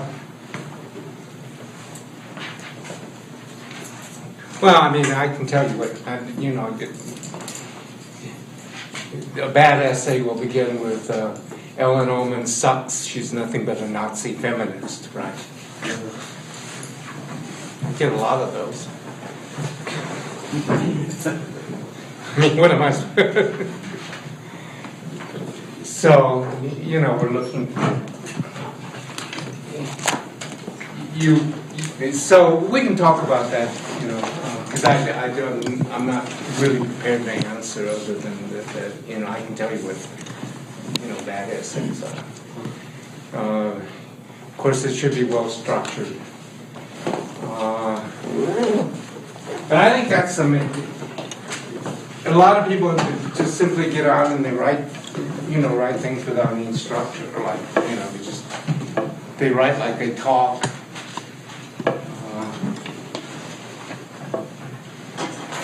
And then they just throw out. And unfortunately, a lot of people have been taught that way, that somehow if you have a stream of consciousness, you just throw out like things that are well structured and well argued. So, but bring it up again, you know, near the exam. Do you have any idea about approximately how long you want it to be? A couple paragraphs? What are you looking for? Whatever you can do in 15 minutes. I mean, basically, the longer the better, but then we look at it again, and then a lot of these really long essays just flow of consciousness, you know. People are just writing, and they keep writing, there's no structure, no meaning. So length, I mean, yeah, basically, the longer the better, and then what we'll do is, I mean, it's just if you're going to give it to us before, I mean, are you looking for something that's going to be like we spend some time preparing the essay before and then just paste it? Well, theoretically, no. I'm just, so don't, I mean. You won't know the exact question. I mean, you won't know the exact question, but I've given it away because it's Thanksgiving and there must be some reason for attending class, right? I mean, there should be some good in attending class, so I don't know if that helps. Okay. So that's the question that will be on the test. So we can write the. Well, yeah, I mean, there's going to be a question on Ullman and Joy on those readings. So, and then usually the type of question is compare and contrast because it's easy to grade and it requires some type of thinking. And then we can talk about what's a well-structured essay towards the end. If you remind me, I mean, I'll bring it up. I mean, obviously you're going to have I mean, if you can come up with a hypothesis, that would be good. And then, of course, you're going to come up with well, that doesn't quite work because some of the TAs will be grading the exams. So but I've brainwashed them pretty well, so what I believe, they believe, so. I mean, They hate their brothers too? I'm sorry? They hate their brothers too? Exactly, yeah. So, I I mean, obviously, you want to say good things about both Joy and Omen, and that's why I was warning you. I mean, that I wouldn't, a professor wouldn't put up any reading unless he likes the reading, right? I mean, and in this case, of course, I like both Omen and Joy's reading. But try to avoid, you know, I really like Bill Joy because he's a guy. Or then one level of it, I like Bill Joy because I agree with him. We're trying to present. Why do you agree? You gotta back it up. Yeah, you got to back it up. But I wouldn't even put in I agree or disagree because it immediately you get the impression of you know, this person is just expressing an opinion, right? Throughout the entire class, I've been trying to say that we don't have opinions. I just present facts and try to be as objective as possible, which is impossible. But you know, when you're writing, pretend that you're objective, right? Like I do. I pretend that I'm objective. And you all know that I'm not, because I'm biased, like all of us are. Okay? So, anyway,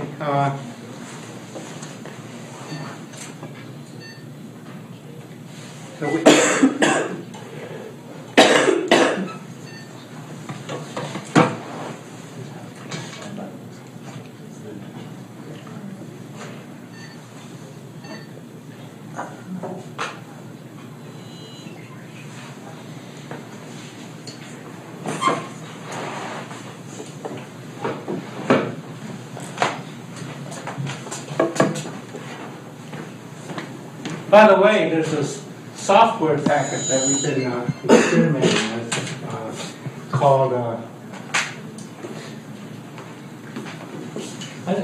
called Dragon Speak. What you do is you train it to train the voice. You train the machine to recognize your voice, and then you read right into it.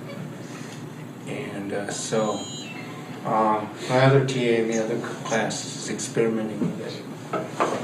I says, oh, yeah, go ahead. I mean, I can't fight the technology, right? So, yeah, go ahead, see what you get. So he wrote a 5-page paper, and he said, oh, it's great, I got a B on it. You know. But I didn't look at his essay on it, so I don't know how I would have graded it. But you know, it's...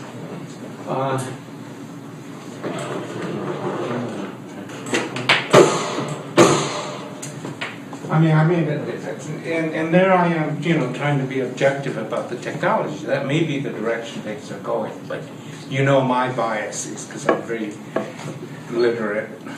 You know, I'm old-fashioned. I believe that you should actually read the material. What a thought. Okay, so.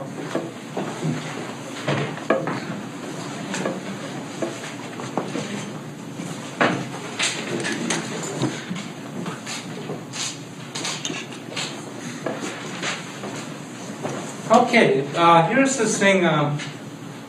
We're continuing with the hacker ethic, and Linus's law is basically, I think it's a simplification of Maslow's hierarchy of needs. And he says that among humans and animals, is that the first law is the law of survival. And then the second law is that once you've satisfied your needs for survival, then what you want to do is satisfy social needs. And this seems very important among the hackers. And why would you think that? I mean, knowing what we do now about this odd group. Most of them don't have a life or social life, right? So that it becomes very important for them. And the whole idea of the home brew club was that when Wozniak was so happy when everybody gathered around the apple. Not for, but and it's not. I mean, he and Jobs were happy for different reasons. Why was Wozniak so happy with the Apple? Because it gave him social affirmation and self-respect. I mean, respect among his peers, and that was the whole idea of the home brew club, was to demonstrate what you could do and win the respect of your peers. So after that, which is I find really interesting, and probably very difficult to accept now, unless you're in the IT, is that the next step in evolution is for everyone to be happy. I mean, is entertainment, and shows that we're, according to the hacker ethic, we're not very highly evolved, right? But it's an interesting part of the ethic. And then out of entertainment comes this new work ethic, is that you cannot be a hacker unless you love what you do.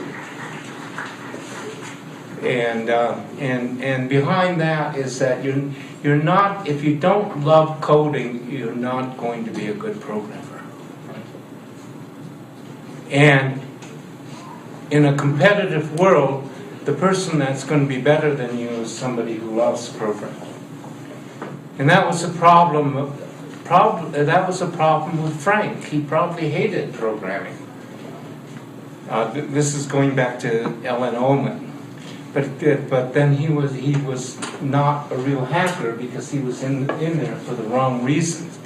I think he was in there for the reason of social worth, or because of the status, and also not only the status but the money that comes with being a software engineer.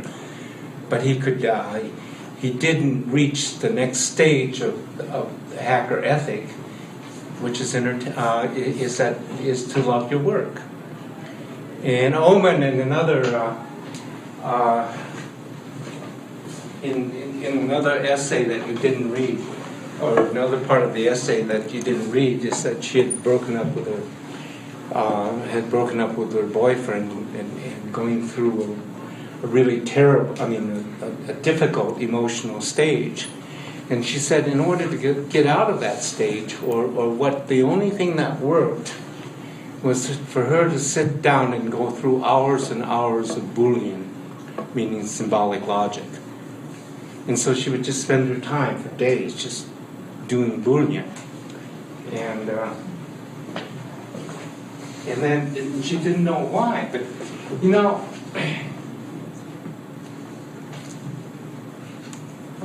I didn't go, it wasn't because of the emotional problem. Well, partly is that, I was going through a period and I took out my old Boolean book and just started going through the equations. And sure enough, just like in the case of Ullman, it helped. I really started to look at logical equations as entertainment. But you have to work at it, right? You have to learn the logic first, which is not entertainment. But after a while, it becomes entertainment, and that's exactly how I got back into symbolic logic. So it's an interesting value system that's developing, and this is developing not among the 1%ers, because this hacker ethic is coming out of the Europeans too. And that goes to the story, and a little bit about Linus and some of his values is that, first of all, Linus was a minority in Finland, Is it, I don't know, what ethnic background is it? Swedish. You know? Swedish. So, being Swedish, he was a minority in Finland because of the Finns. But it's kind of interesting. In Finland, being a Swede puts you in the in a higher rank as far as ethnic groups are concerned, and all the Swedes look down on the Finns. Now, why would that be? I mean, what political or social happening that would result in the Finns looking down on the Swedes looking down on the Finns? It's because the Swedes occupied Finland for hundreds of years. So of course the occupiers are going to look down on the group that's being occupied. So so what happened was that Linus was going to the university, and you know, like the hackers, he became he was in love with programming and in love with anything with computers, and at that time he was going to the university. And he comes from a very frugal family, which I think is a characteristic not only of the Finns but also the Swedes. In fact, all those Scandinavians, culturally they seem, you know, frugal, and I think it goes back to the Protestant ethic, which we'll be talking about. And so, somebody gave him a machine, I think a PC or a mini computer, and in order to do the type of work that he wanted to do, which was programming for the internet, he had to learn an operating system, and the operating system that he had to learn was, at that time, what would it be? Unix, yeah. So and then he got really angry is because Unix had gone commercial. Bill Joy has not come out with his free Unix, and he found out he had to purchase the Unix. And then, being a good Protestant, he said, "I'm not going to buy this stuff." And so, like Bill Joy, if you're not going to buy it and you love computers, so what are you going to do? Yeah, exactly. You can make your own, and that's what he started doing. And then when he started to develop his own version of Unix, he found out that he couldn't do it himself. So this was a breakaway from the different type of values, of the usual value system. So he just went on the internet and said, "Hey, I'm developing a kernel for a Unix system, which is not Unix. It's a completely new system, and I need help. Would anybody be able to help me?" And this is part of the open source movement that's going on. And so all these other hackers started coming in and helping him develop the kernel to this new language, which he calls Linux. And the difference between this and Unix at that time is that Unix is commercial. And it's interesting about the way this developed, because here comes a whole new community. And this community is a virtual community, and they're in the process of developing this new language. And it turns out that and to this, and I think you've noticed that email is what we call a hot medium, meaning that you have to be very careful what you put on email, because people could get offended. It tends to be a very hot medium, and is argumentative, and people get insulted. And even though you put these little smiley faces, it doesn't quite work. So, is text the same way? I'm not sure. I mean, you have to be very careful with text, because somebody might punch you out in the distance, or because of something like that. I don't know, because I don't use text. So. You can take it the wrong way with text too. So how come people use it to get dates? I don't get it. I think I asked this People question. do that. Yeah, that's what this guy, I mean, somebody, I didn't, yeah, I said, that's exactly what I said. And, you know, this is this gigolo, you know, he smokes a pipe and evidently he's pretty successful. And I'm saying, what? I don't get it. But anyway, it's a medium message. But anyway, what happens is that there were a bunch of students at I think at the University of Finland, you know, who showed what Linus was doing over the internet, and since the code was open, the students took it to their professor, who happened to be a visiting professor from the University of California, Berkeley, and said, hey, what do you think about this code and what this guy is doing? Well, it turned out the professor is trying to develop his own Unix system, but for commercial purposes. And the professor wrote back and he said, so the professor got so upset he wrote an email to Linux and said, if you were taking my Introduction to Operating Systems course, I would flunk you. Your code is so bad. And so Linux wrote back and says, oh, you're full of... So, but this intense flaming war began, also arguing the technical merits of the system. And but it turned out that Linux started to not only catch on, but it's because of this exchange that people started looking at Linux, and then not only that, we know what happened. It became an alternative to Microsoft's, to Unix, right? I don't know. What percent of the machines now use Unix instead of Linux instead of Unix? Count web servers and that sort of thing, then maybe a third. But Okay. if you just desktop, there's pretty much what. Just the desktop is pretty much Linux or Unix? Linux. I don't know. I don't even use Unix. Desktops. So Almost all personal Can't be computers more than are not Unix. 7 or They're 8%. Linux. almost I'm sorry. Yeah, like if it's like Unix to Linux on a personal computer, it's like probably 10 to 1. Okay. So Linux hasn't completely taken over. Mac OS. Okay. Yeah, Mac OS is built on a Unix. Okay. So there's that's but like yeah. Unix. Right. It's more common on servers these days.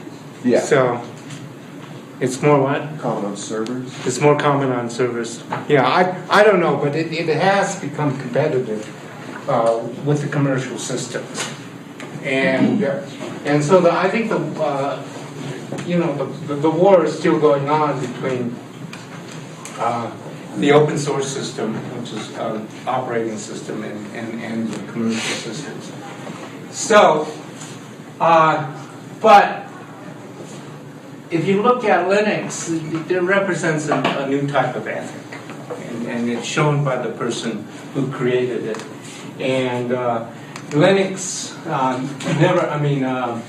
Linus never went commercial.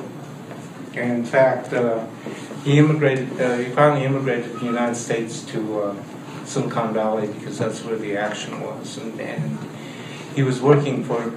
And somebody gave him a job simply so that he could live. And then what happened was that Red Hat took the Linux system and made millions off of it. And how did Red Hat do this to get an idea of the new business model? Didn't they give it away and offer support for it? Right. They gave it away and sold the support, which I think is probably the operating model of of this new capitalism is that you invent something, some software, you give it away. It seems to follow, and then you sell something else through it. And we'll talk about that with Google and some of the others that come up. So Red Hat became $1 million company, and so basically what Red Hat did was say, hey, here's some stock options. Gave the stock options, I don't know, but I think, I don't know how much, but so right now, Linus Torvalds is still doesn't work, except he's trying to keep improving Linux, but he doesn't have to worry about money, right? But he's not a multi-billionaire, like some of the others. So out of this comes this new ethic, in which is described by passion, freedom, social work, and openness and generosity.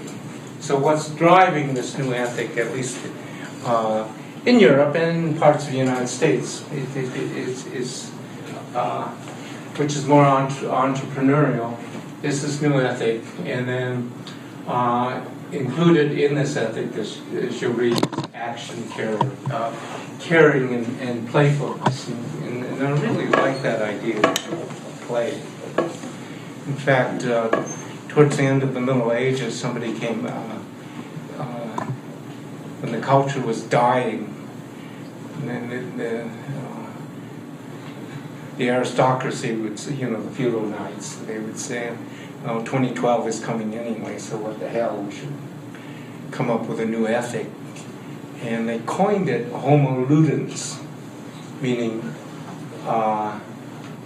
man, the player, man, yeah.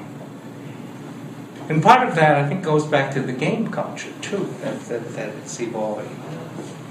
And so the dream, which is hard to present, is that eventually all the robots will take over, and then the rest of us can play and be creative. So how many here are in film, right? So then what will happen is that we'll just, have a government pay for everything that you do, which they do in Sweden, by the way. Film is subsidized by the government. Yeah, and some of the most creative work come out of Sweden, right? So in that type of government, I think what these people are envisioning is that we'll get the technology where all of us can just go out and do what we're really meant to do, whatever we love. I don't know. Could be, right? But I would pose the argument that the open sourcing of Linux is probably one of the worst things that could have happened to it. Because even though the Linux kernel is really improved, there's so many variants and different branches of the Linux kernel that maintaining compatibility is really impossible. Right. So, I mean, the fact that it wasn't closed source ended up making it into a mess. That's why that's the argument why Bill Gates was good, because he set a standard that was closed, and he set the standard, and then we were all able to use the same operating system. Also Apple too, and Apple's operating system is closed. Really close. Okay.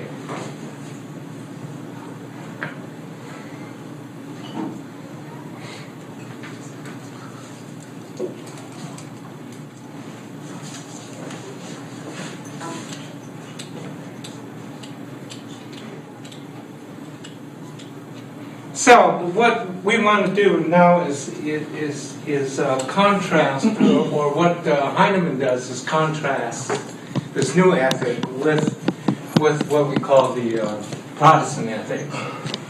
And the Protestant ethic then it was very much influenced by John Calvin. And are there any Calvinists?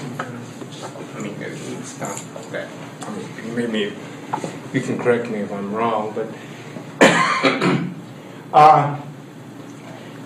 the Protestant ethic was strongest in in the European countries, the northern European countries, and then became very strong in the beginning in the United States. And the Calvinists believed that in this room, some of us are saved and some of us are going to hell. And it's predetermined. There's nothing you can do about it. However, we know, I mean, there are signs as to whether or not you're saved or damned. So, and then after a while, you're able to recognize those who are damned. And you know, we all know Paris Hilton's going to go to hell, you know, as a Protestant, because she shows certain values that a saved person would not show. And the Protestant values then turn out to be is that one, you're very frugal. You don't smoke, you don't drink, you don't have sex.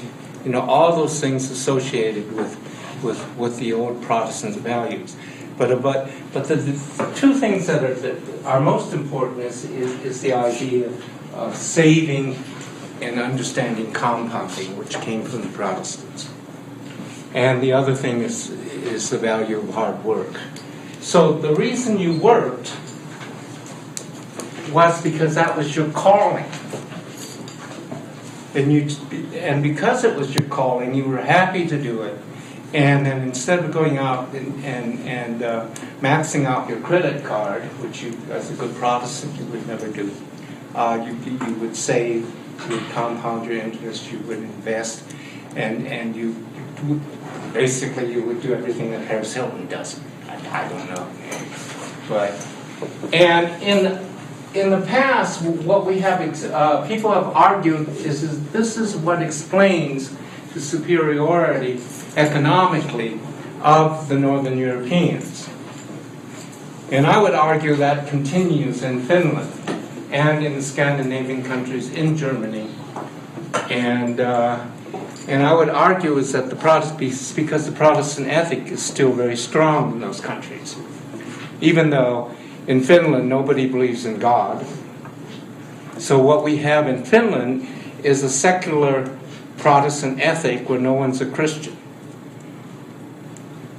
So nobody believes in Jesus and all that theory. But at the same time, they retain this incredible ethic that fit very well with the capitalistic system. So, but what Himanen is arguing is that, yeah, that's fine, but what we're doing is we're evolving new systems because given the Marxist interpretation of things, when the technology changes, when the economic system changes, then we evolve new values. And the Protestant ethic was very compatible with the old capitalism, but it's not compatible with the new economy that's emerging. So, oh, by the way, I mean, I've mentioned this to our liberal friends, some of my liberal friends, and they think and they're kind of upset because they think I'm stereotyping. But so, what countries are having economic trouble? Ireland, Greece, Italy, Spain, France. And what do they all have in common? EU. What? The EU. Well, no, because well, could be. I mean, but I think Norway's part of the EU, or one of them is part of the EU. I'm Denmark and Germany is part of the EU. But within the EU, what's the problem there, or what's the commonality? Catholic. They're all Catholic. Declining population. I'm sorry? Declining population. Germany's declining very rapidly, and they're doing fine. I mean, they're doing fine because they're importing the Turks, so that's another.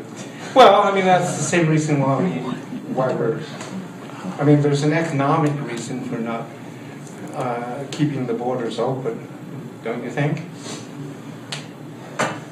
I mean, to me, I look at everything economically, or I try to. Like, why is marijuana becoming legal, quasi-legal? Is it because of money? what? Yeah, it's economic. I mean, in the old days, people would rant and rave that it's horrible. It's leads people down. I mean, people are going to go to hell because it's a gateway job, to drinking. I'd submit to you that people would drink anyway.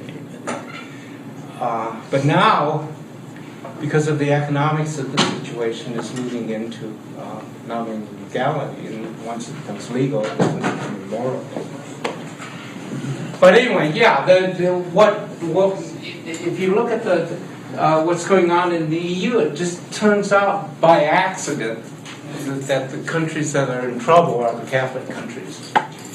And I would submit that maybe the reason is that it's the cultural values associated with Catholicism.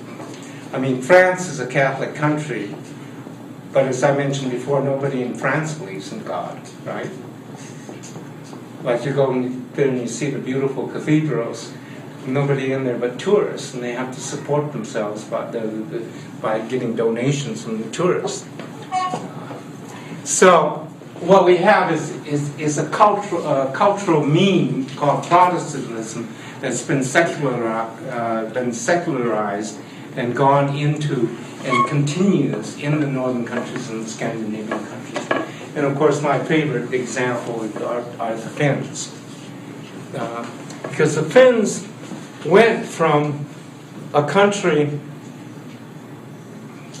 that only had fish and forests, as far as I could tell, to becoming one of the leading economic powers in Europe. And they're having a little bit of trouble now because of Nokia. Nokia made a really bad business decision in that when they came out with their phone, they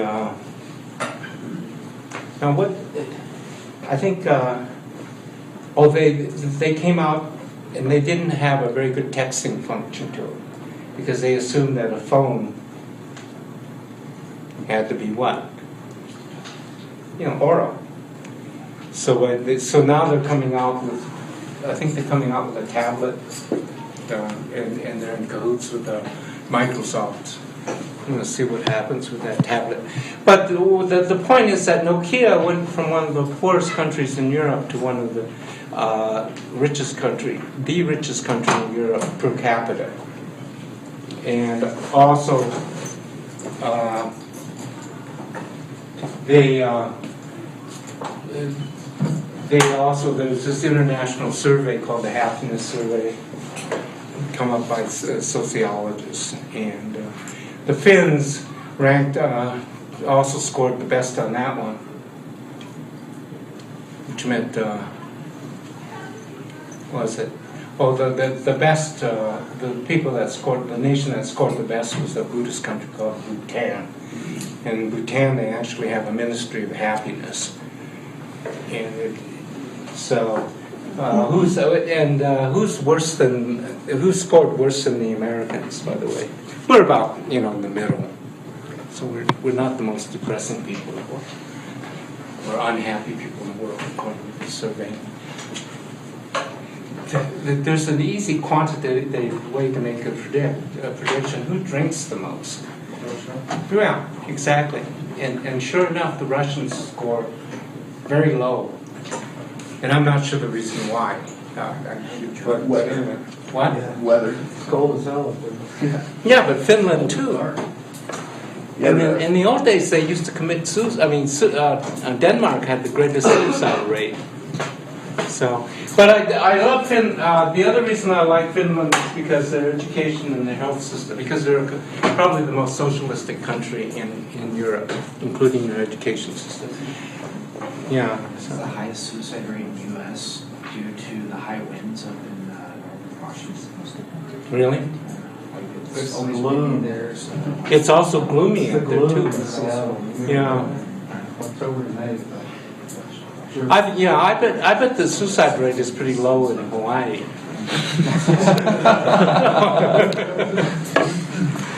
So. Anyway, so that, as I mentioned, in Finland, the education is completely socialized. And also, since it's socialized, the government is able to direct their students to go into certain disciplines. So the subsidy is greater if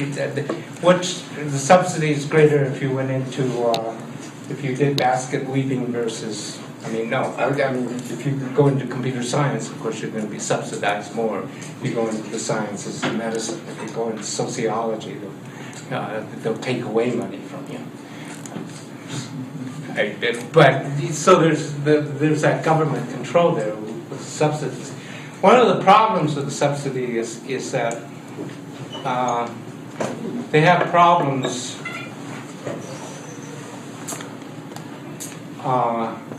with student graduation. I mean, people take their time to graduate. So the average age of getting a BS degree is 36 to, I think 36. But at the same time, it kind of matches what I call the hacker ethic, is that you need that time to find out what you really love. But we're pressured here, get out of college as quickly as possible and start paying off those student loans as quickly as possible. So, okay.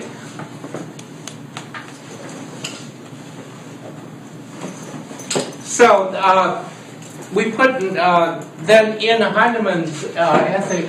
I mean, in the reading, he presents another ethic that's emerging called the personal development ethic, and they use the example of Anthony Robbins. Has anybody listened to him? Yeah, he's pretty good, especially for these economic times. But of course. So, awake the giant within, how to take immediate control of your mental, emotional, physical, and financial destiny. But, and he's not cheap if you take one of the seminars, because there's a big demand for it. So what Pekka Himanen is doing is looking at this other ethic or another value system, and simply picked, I think, Robbins, because he was the best of the bunch.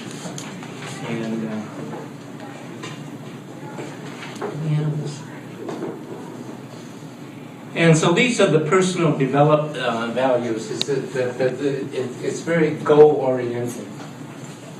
And so if you take a course from Anthony Robbins, you're going into the interview and you get trained. He says, I'm very goal-oriented. I know exactly what I want. I want to know what the company wants, what the company goals are, and I can help you reach those goals, right? God, I should be in business. I'm getting hired right away. Should be good. And then the other PD value is optimization, which comes directly from computers, right? Because you're going to he says that what I'm very good at doing is optimizing my work.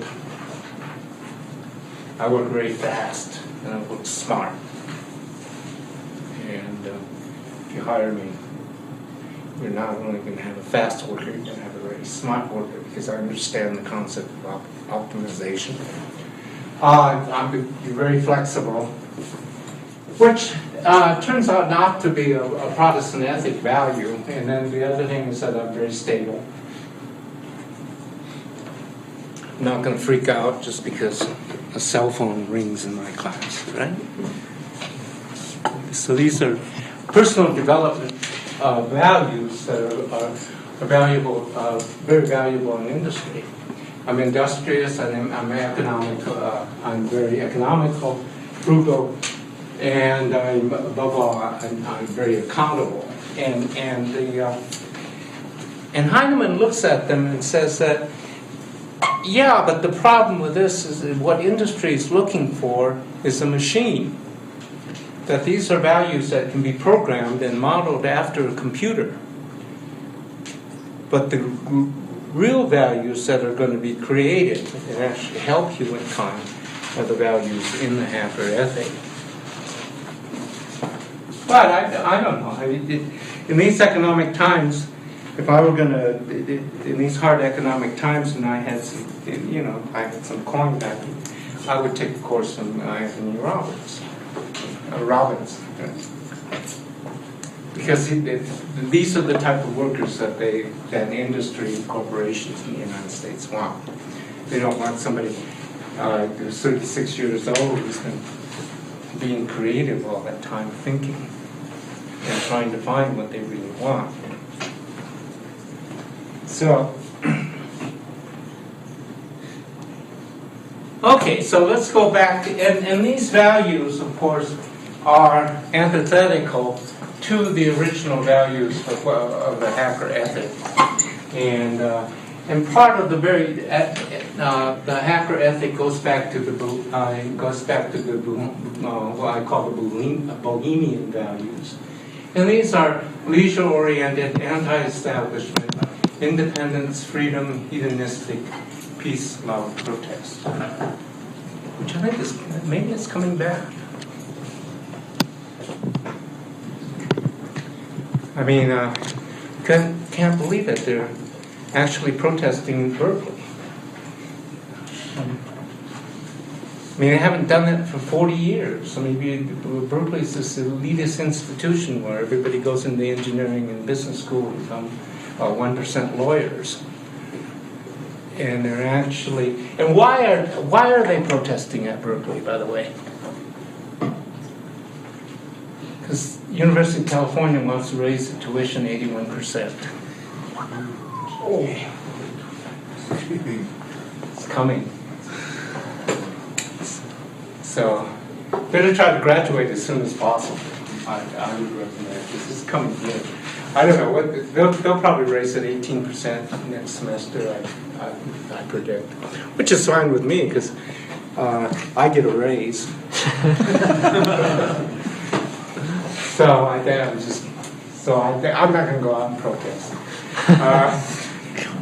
So these are the Bohemian values that become an integral part of the so-called hacker ethic, and among that is protest. And that's why, I think this is why we prefer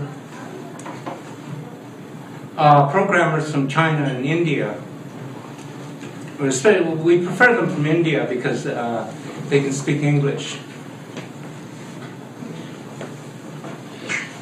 But a really good hacker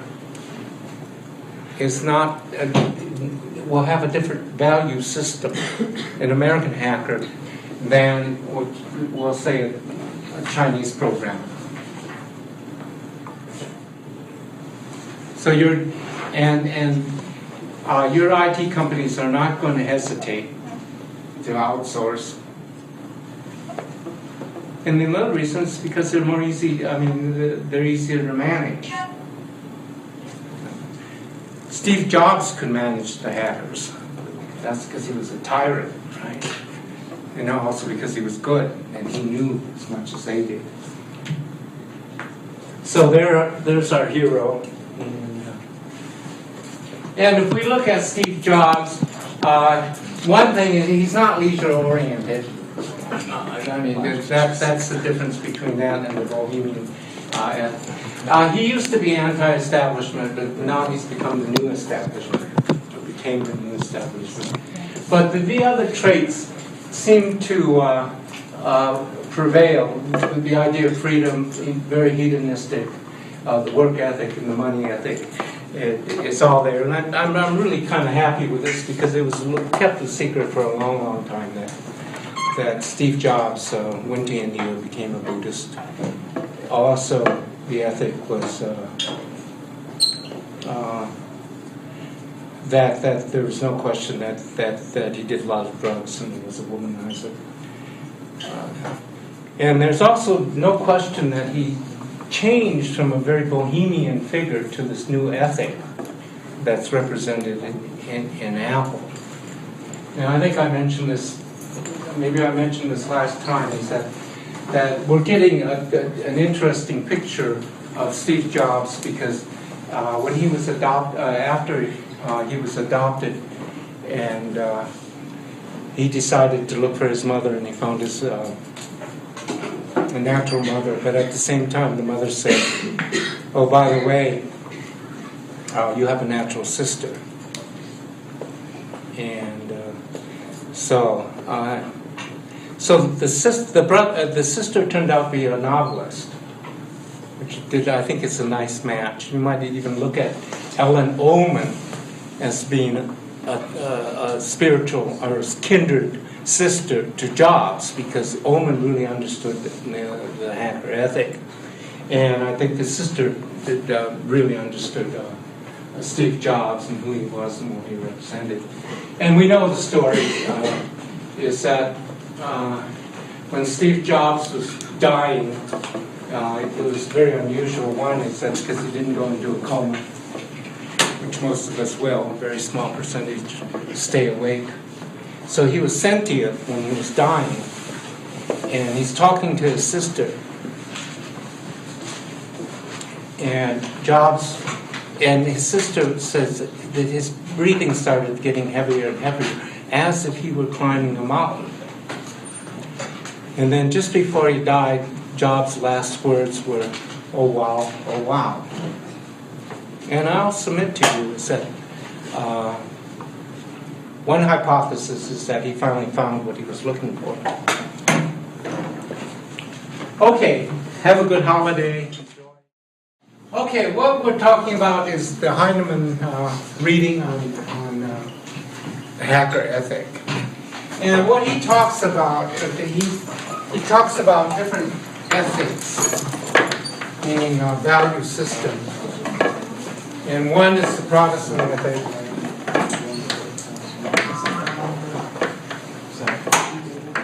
And the other is the personal development ethic. And then finally, the hacker ethic. And to give examples of the Protestant ethic, well, what you can look at probably, as I've argued before, it's still active in the Scandinavian countries. Even though it's a secular ethic, meaning that all they did was they took all the religious stuff and threw it out, but they kept the secular ethic on hard work and the like. And then there's this personal development ethic, and what your reading talks about is Anthony Robbins. And then finally there's the hacker ethic, which is, and the best example is Linus there are two. Linus Torvalds, which represents one aspect of the hacker ethic, and then you've got the other one is Steve Jobs, right? Two examples of entrepreneurs. Well, one's an entrepreneur who practices what we call the hacker ethic. And last time we talked about the hacker ethic based on Maslow's hierarchy of needs. Is that first we need to survive and subsist, and then after that we develop family relationships and friends, and after that community, and then we go up into then when we have all those needs satisfied, then we go up to a higher degree of relationships. And then finally, the highest on the pinnacle is what evidently the hackers are striving for, which is what Maslow calls self-actualization. So, well, there's Linus, and of course that's his persona, which is the open source software. So,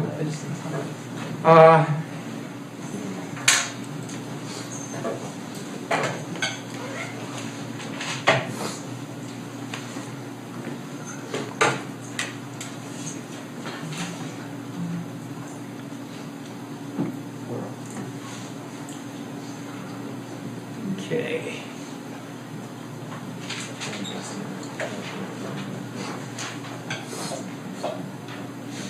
And then we talked about, Heinemann talks about the hacker, the Protestant ethic, which which I say is still very strong in the Scandinavian countries. And last time I mentioned the fact that there's a division in Europe right now with the EU, with the southern countries on one side, and they're all Catholic, and the Protestant countries on the other side. So that you've got a big division between Northern Europe and Southern Europe. And I'm not sure, I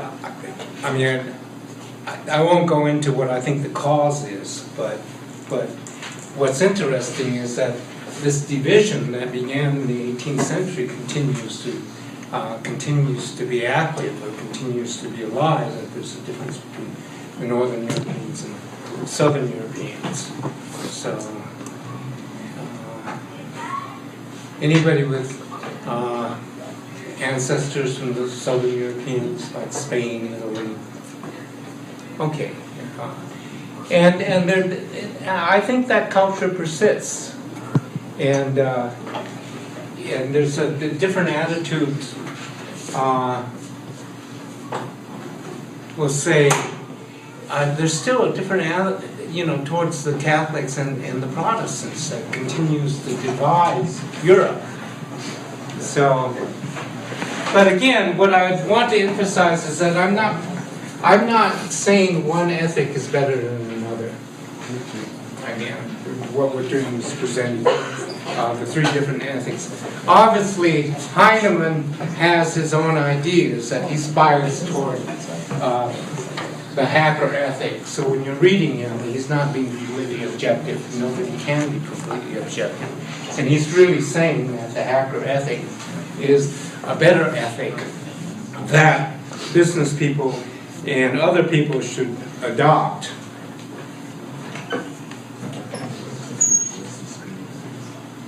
So this is the representative that Heinemann uses for the personal development ethic, and I can't play all of the tape, but you might want to look at it in full, just to get a feel of what Heinemann is contrasting the hacker ethic with, and they've got a lot in common, but they're also very different.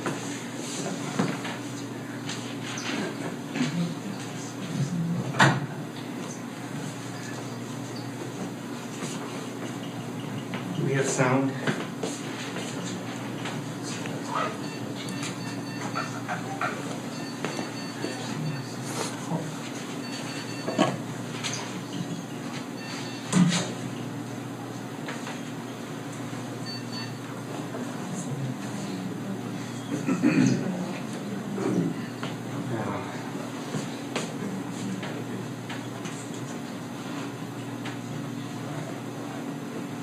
Okay, Tavish.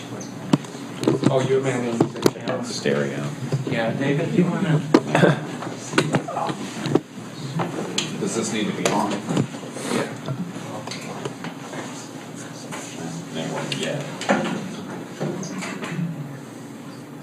Shouldn't be this complicated. Greg, check the volume on the actual PC. I'm on PC. That should be okay. I just checked it. This says off. Yeah, that's okay.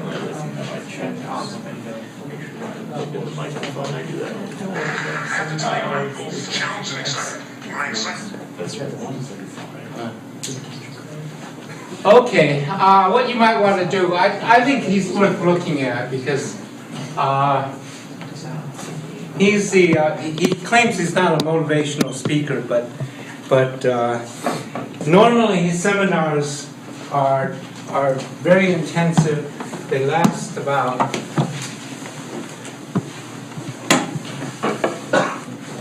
he does it on weekends, and it's a 3-day immersion in the idea of personal development, and And some of his clients are like Al Gore, Hillary Clinton, some of the top business. He's a motivational speaker for the one percenters. So what I would go to Google and then type in TED, because that's a series of lectures. And then after TED, type in Anthony Robbins.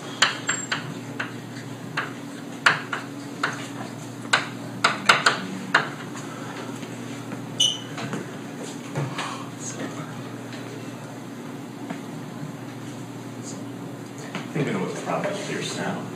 Yeah. Let's get to wherever they go. Okay. Just even color coded. There you go. Okay. Just get a feel of this guy. Notice the way he dresses, right? Steve Jobs influence. It's so even that is changing in the culture. So.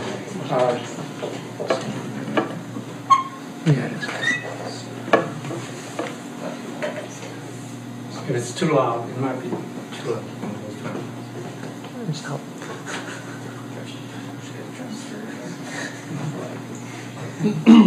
Did you turn the stereo off? No, it's up. No? The stereo looks like it's off. It's got a real dim display on it. Yeah, it should be on. Okay. I'd encourage you to look at it just so that you get a feeling of the reading and the contrast between the hacker ethic. I think it's pretty powerful myself, but I can't afford his seminars. Right. $5,000 a shot. Okay.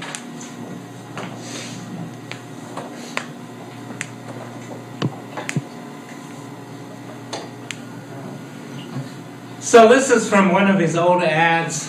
I think this was maybe 10 years ago. So I've noticed he's gotten rid of his tie. So, how to take immediate control of your mental, emotional, physical, and financial destiny. And what Himanen says is that there's a lot in common in the personal development values of goal orientation, optimality, flexibility, which, however, is not a Protestant. And I put that contrast with the Protestant ethic. Is the Protestant ethic does not include a lot of flexibility. Stability, industry, economy, results, and accountability. And Himanen says this is all fine, but basically what you're creating are people who are programmable workers. And the problem with programmable workers is that once you get them all programmed, is that you can get a machine to do the same thing and then replace them. So, according to the hacker ethic, is that this isn't going to work, mainly because the employees may want you now, but if you can do what the machine does, then they'll eventually replace you with the machine.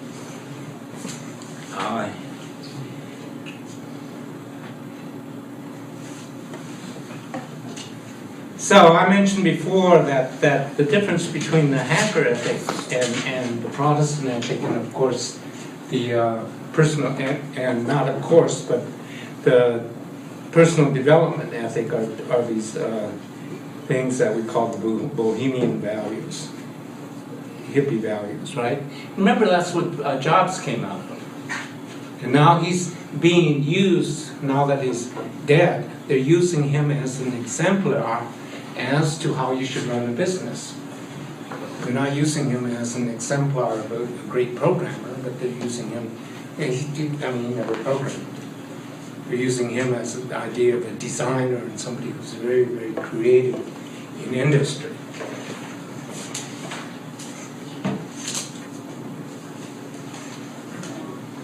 So there he is. in honor of Steve Jobs, and I'm trying to dress like him, right? You know, you also notice this is backwards, because what happens is that Jobs would, when he found something he liked, he bought 300, he bought 400. I think he spotted this this T-shirt in Target, and he said, "Oh, boy, I really like that." So he found out it cost $10 for a long sleeve T-shirt. And he says, "Oh, great!" So he bought 400. But he says since he never changed his clothes, going back to his hippie habits, when the shirt got dirty, he just turned it around and wore it backwards, right? As you would notice. Pretty cool. I don't know. I'm just saying it's a new ethic. I'm not saying it's good or bad. Of course, this needs to be updated. And then another hacker that we looked at was Bill Joy and some of his values. And this time you're going to read Bill Joy, correct? And he wrote an essay called "Why the Future Doesn't Need Us." Or was that last time? Okay. Yeah. So the reading is "Out of Time" with Ellen Ullman, and the other is "Why the Future Doesn't Need Us." And then right now we're talking about open source, open life, and the hacker ethic, but specifically the hacker ethic by Himanen. And then the last reading is the 10,000 hour rule. And that will conclude as to what we think this new ethic is, and how it fits into today's society in reference vis-a-vis technology and engineering. But I think it applies to all sectors. What's going on is that technological and engineering and scientific values is completely taking over society, and what we're losing, for good or ill, are the humanistic values. And you media people are going to have to bring it back, right? Because all this is tending towards more scientific thinking, more critical thinking, more mathematics, and that's the direction society seems to be heading. So we mentioned, of course, this is a technototem of Bill Joy's values, and I mentioned last time why is that yacht different from we'll say the other yacht. Battery power? What? Battery power? Battery power? Yeah, it's battery. It's completely sustainable, supposedly sustainable. It's all battery power. I think to build this thing, I think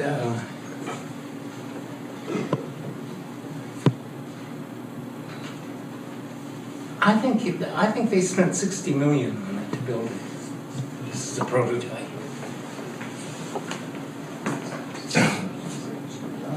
See how Joy has changed since that geek from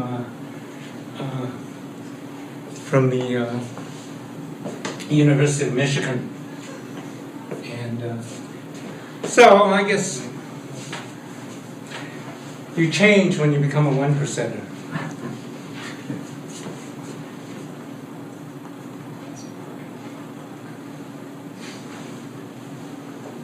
So it's interesting. It says, Bill Joyce once said, "My method is to look at something that seems like a good idea and assume it's true."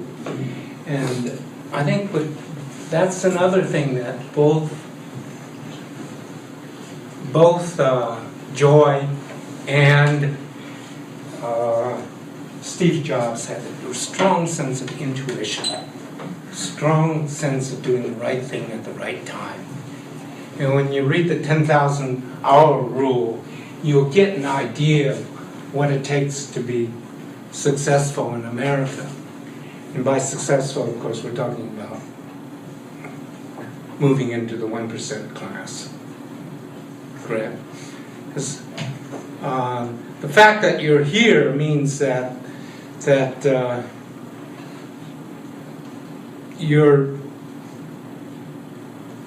when you graduate, you're going to move into the 15%ers. And so the question after you graduate is, unless the occupier, Wall Street, is take over and completely change things, and then what you want to do. You look into how and if it's possible to move into the 1%. I shouldn't talk about this because Americans don't like to look at America as a class society, but it's certainly becoming that. And I'm not talking about it, so I'm just presenting some of the changes that have taken place. So, and I think a lot of these changes, I'm arguing, has been taken over because of the IT industry, and because of the IT industry specifically in the United States, that the dominant industry within the United States is dictating the value systems.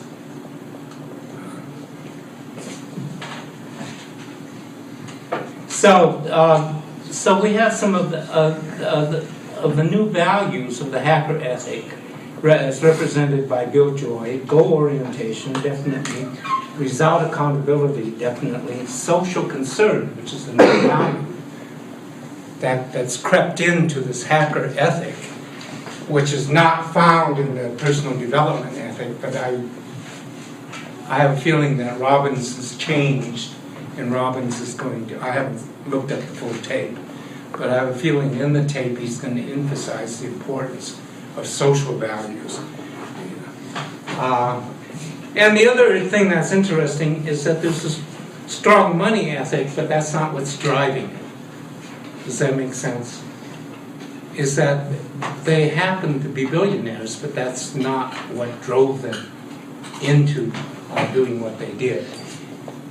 And then with Bill Joy, there's a very strong intuitive sense as to what to do and when to do and how to do it. So another example of the hacker ethic that we looked at was Kim Palazzi.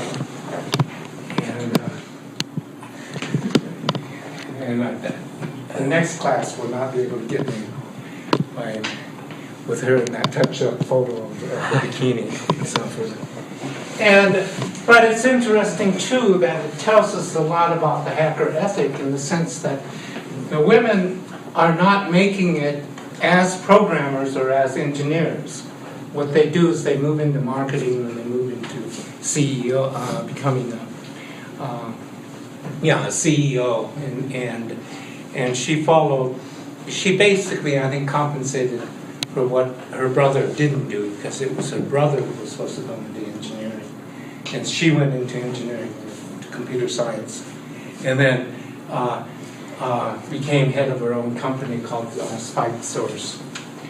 And last time I looked, she's not a sub-35 billionaire. I think she was only worth 75 million. So she's got a little way to go yet. Well, but I don't think that remember, it's not the money that's driving these people.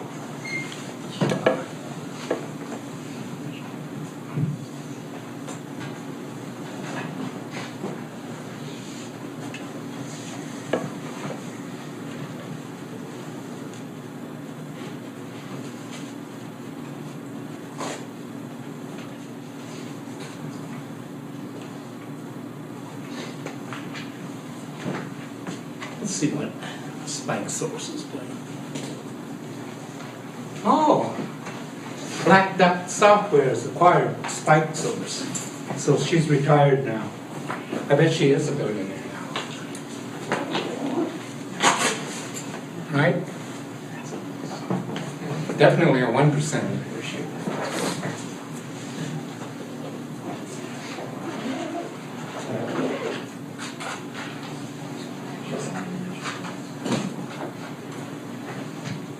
And we remember,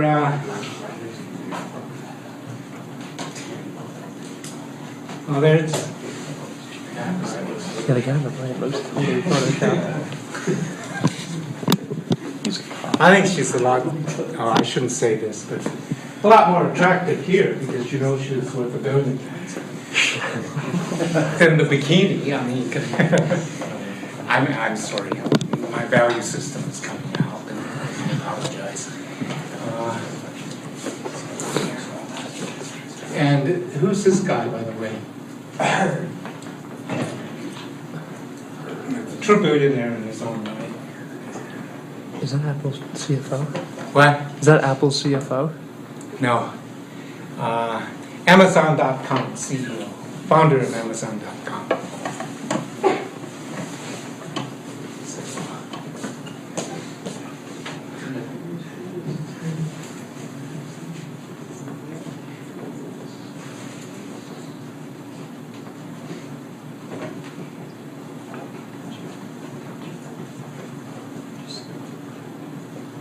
Okay, she's Sandy Lerner. Another, see, we're looking at this new ethic among these new 1%ers who are in the IT industry. And Sandy Lerner is co-founder of Cisco. And remember when I talked about her, is that like Steve Jobs, when Steve Jobs brought in John Sculley from Pepsi to become CEO of Apple, the first thing that Sculley did was fire Steve Jobs. And remember in the commencement address is that Steve Jobs said that he had to reinvent himself.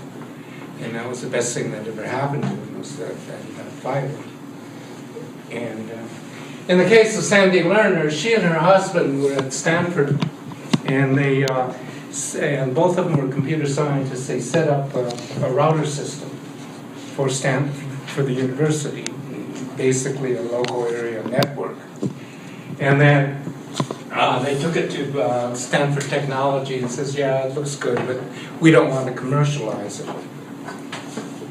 And so Lerner and her husband took it out,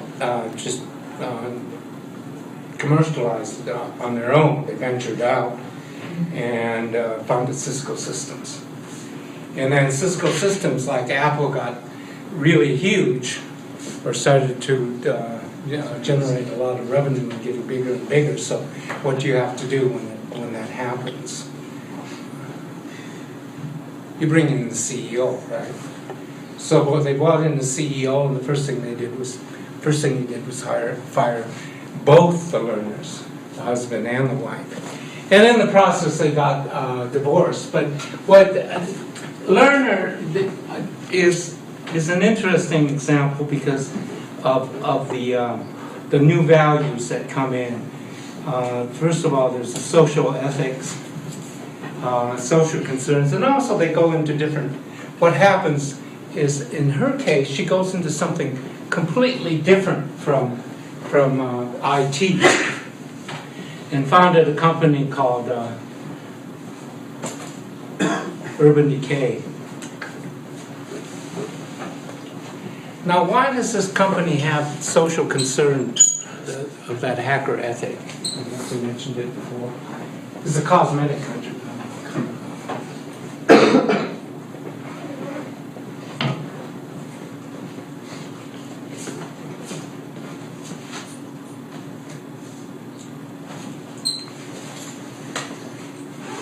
What does this do? Why does her company distinguish itself, or how does it distinguish itself from other companies? And by the way, Lerner is one of these people. Everything she touches turns to gold, because evidently there's a strong business gene. I shouldn't use the word gene, but heritage.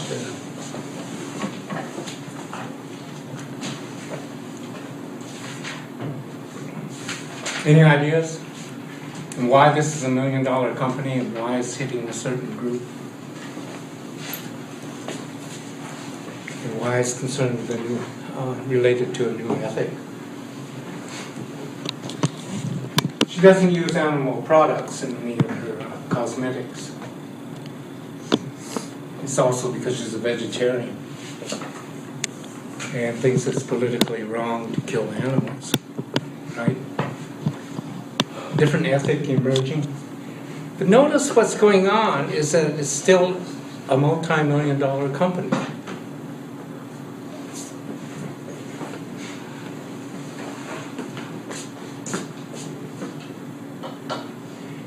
And you wouldn't be able to tell from the ad that it would be any different. Except, how do you think her prices compare with your normal run-of-the-mill cosmetics? I'm sorry? A lot higher. Kind of thing. Like now that you're coming back, you're starting to understand American culture a little more. Haven't been away from it. Because now you can look at it more objectively, right? You can see what's going on, and that's what travel does. Is that if you're in a different culture, I mean, if you're in the same culture all the time, you don't see it. It's just that once you step away from it, then when we came back from the Peace Corps, we had what we called cultural shock, because we were away for 2 years in a country like Iraq, and we looked and said, "What the hell's going on?" Couldn't figure it out. It's always a new fad, yeah. So, and you know, and some people can't. You know, there are people coming back from the Peace Corps. They couldn't fit back in. Even with Prozac.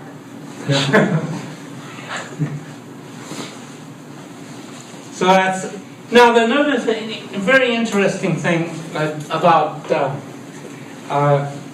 Leonard is that she wants to go back to the 18th century, or 19th.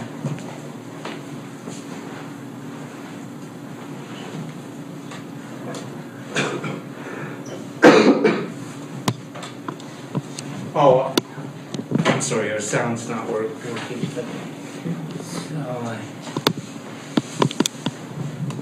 Anyway, the incredible, I mean, Jane Austen, does anybody know who Jane Austen is?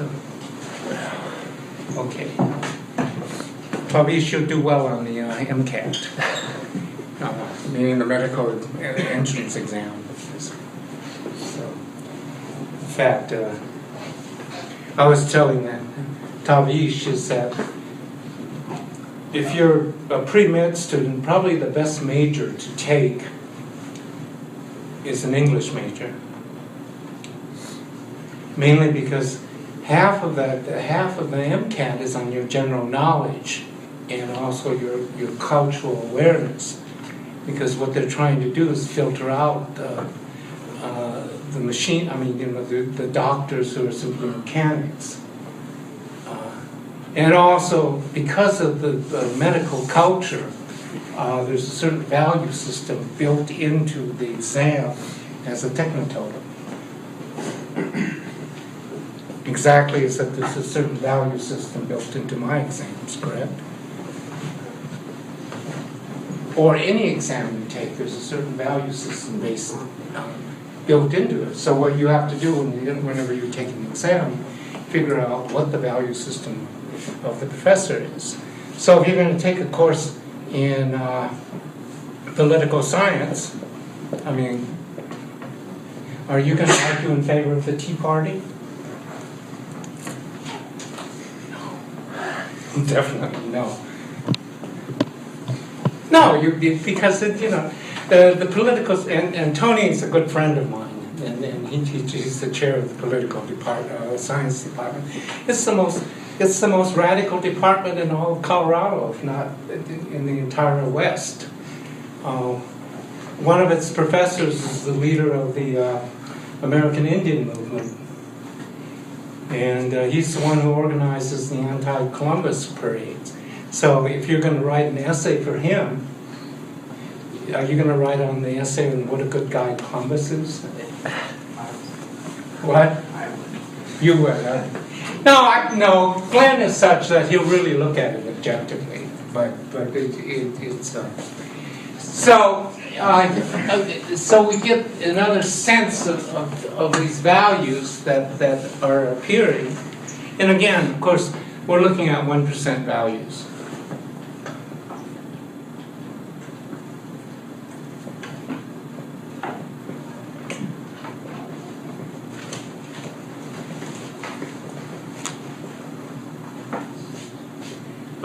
We talked about Ellen Ullman, and again, yeah, remember there's some reading about Ellen Ullman, and it comes from a book called Closer to the Machine.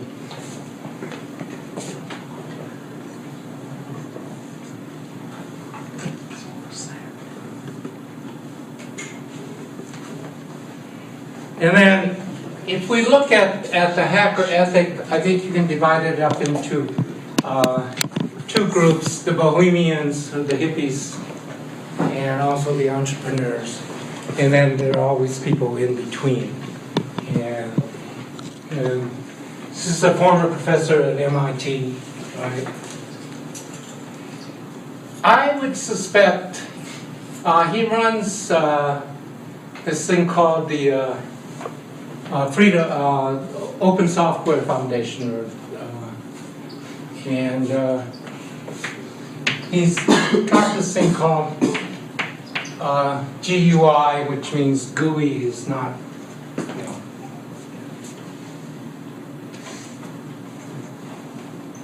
no, GNU, I'm sorry. And it means GNU is not Unix, because remember, Unix became commercial, so what he's come out is an open source version of Unix, and he called it GNU, which means GNU is not Unix, meaning it's free. But at the same time, given the money ethic, it's not what drives it, but I will submit to you that Richard Stallman is not starving. And some of his political views, Amnesty International,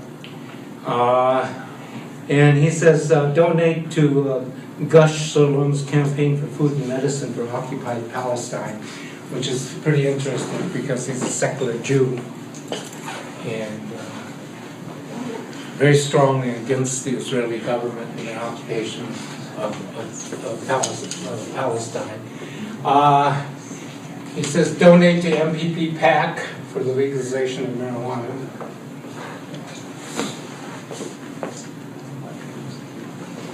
And he says don't publish papers with the IEEE, which I told the electrical engineers that's your journal and that's what you want. And I would not recommend, and the thing is that it's basically, it's to illustrate his anti-establishment biases, proclivities. And then on the other hand, you have the same ethic of Bill Gates, right?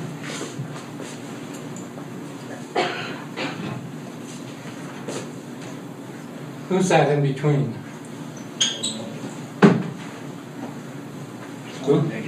Melinda Gates, right.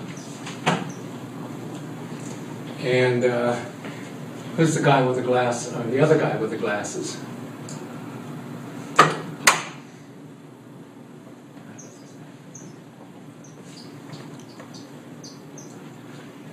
William Buffett, right? So how did Gates get where he got? Buffett and his dad were good friends. Now this doesn't happen all the time. I mean, remember Steve Jobs was an orphan, raised by working class parents. So, but I think the fact that also gives a understanding of why the West Coast is different from the East Coast. California versus the Ivy Leagues.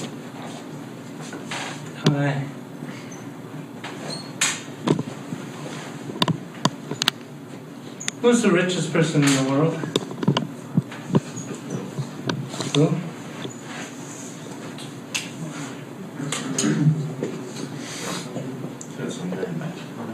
Yeah, some guy in Mexico. But I think it's interesting just to look at this to see what's going on.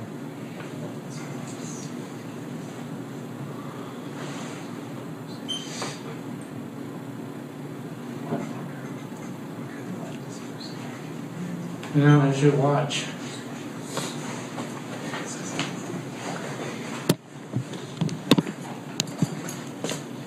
Nice analog watch. What do you think? How much? 10,000. Would you think about 10 grand? It's like the one you have.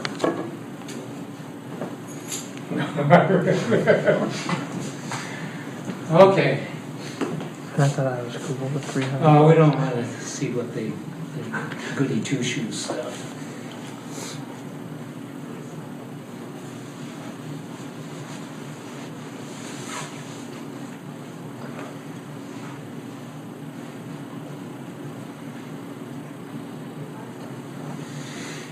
Well, the richest person in the world is an Arab Lebanese immigrant to Mexico, and he's in telecommunications.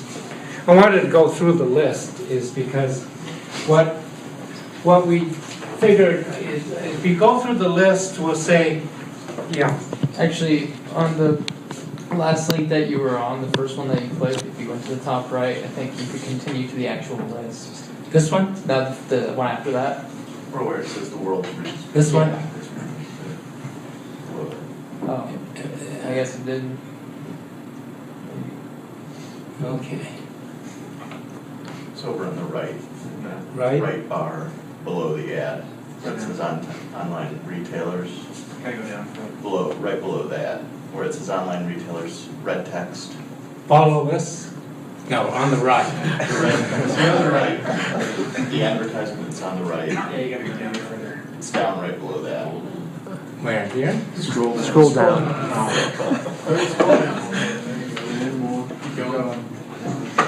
World's building yours? Let's look at the Americans, right? Because that's what we're concerned with.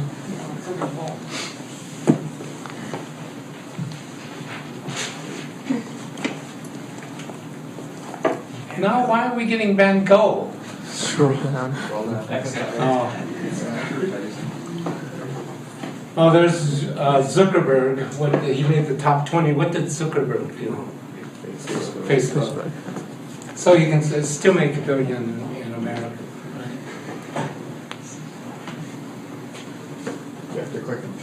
Okay, Bill Gates, Warren Buffett. Notice, though, what we're looking at is their source. Microsoft is IT. Berkshire Hathaway is what? Investment. Ellison Oracle is what? Software. IT. Cox is what? Diversified. Whatever that means. It's interesting. Liberal or conservative? Or, if you want to be more precise, Democrat or Republican? What? Democrat. Buffett, Democrat or Republican? Republican. Ellison, probably none. Ellison is a libertarian, right? Known for his yachts and his proclivity for Asian women. I don't know why.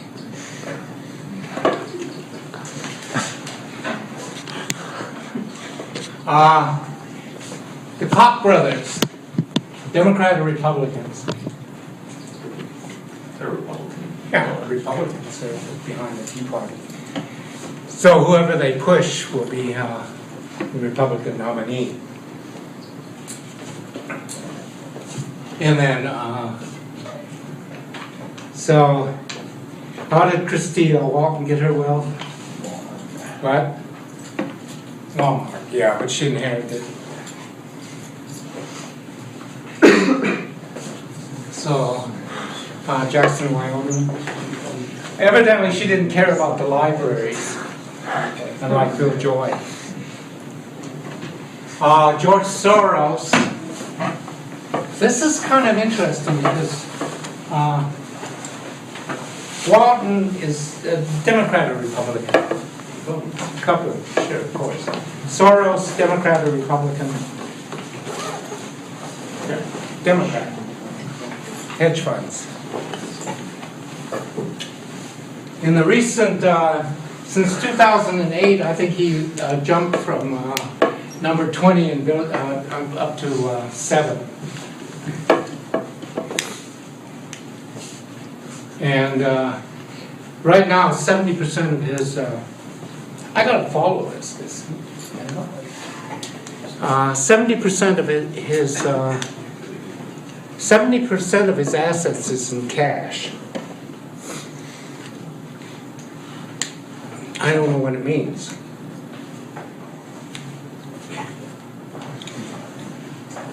I wouldn't be surprised if after 2012 he jumps at the top. Jim Walton is what? It looks like Walton actually is running the company, which is Walmart. You know, how do we know that? It's because he's in Arkansas. Nobody would live in Arkansas if they had $1 billion.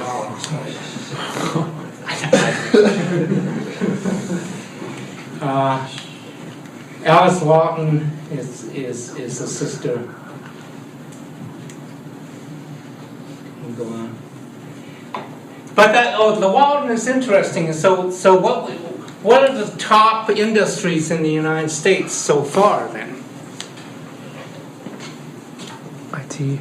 IT. Banking and retail. Retail and financial. What happened to all the jobs? We should look at, isn't that a good question? What happened to steel and oil?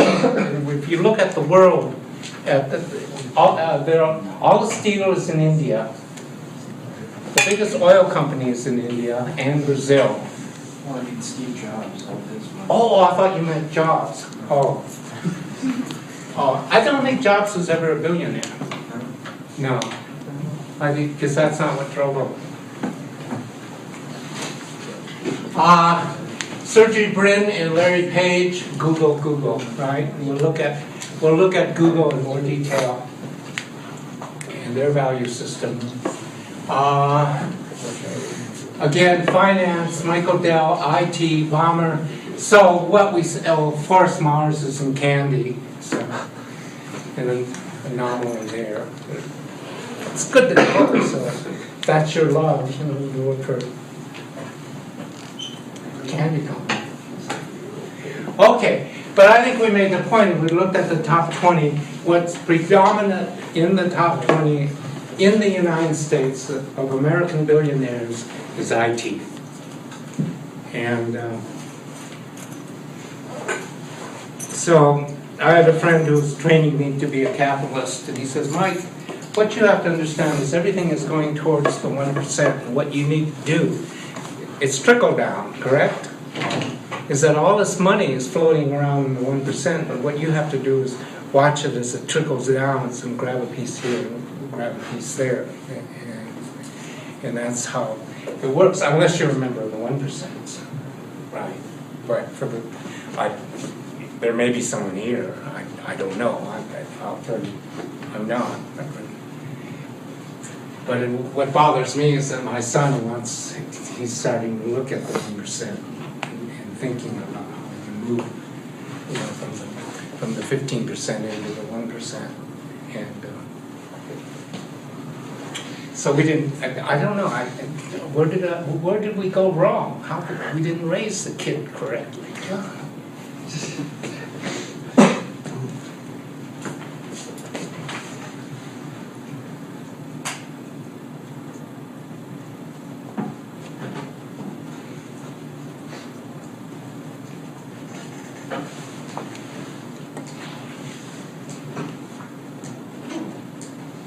But there you go. And one explanation as to why Bill Gates is not on the top list of the billionaires is because one, he retired and gave $30 billion to what? Him and Warren Buffett's charity. I'm sorry? Him and Warren Buffett's charity thing. Yeah, to the Bill and Melinda Gates Foundation. So I think if both of them had not given 30 billion and 50 billion, 50 billion and 30 billion, I think Bill Gates put 50 billion in the foundation. Buffett put 30 billion in the foundation. And I think it was a good business move, mainly because, well, why would you put 80 billion or 50 billion into the foundation? Taxes. Sure, taxes, you know. So what you have to do is give away 10% of the 50 billion. But if you were left it in Microsoft, then you'd have to pay 30% of whatever the corporate tax is. And so, and how much taxes does Buffett pay? It's less than most of the people here. Right. And how's he able to do that? Percentage-wise, he pays probably. He makes, he pays, he said something is interesting. He didn't say it was wrong. He said something's interesting, but I pay less taxes in my, than my housekeeper.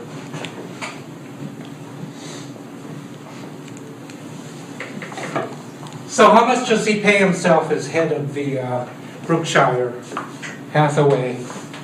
None. So then he doesn't get taxed, right?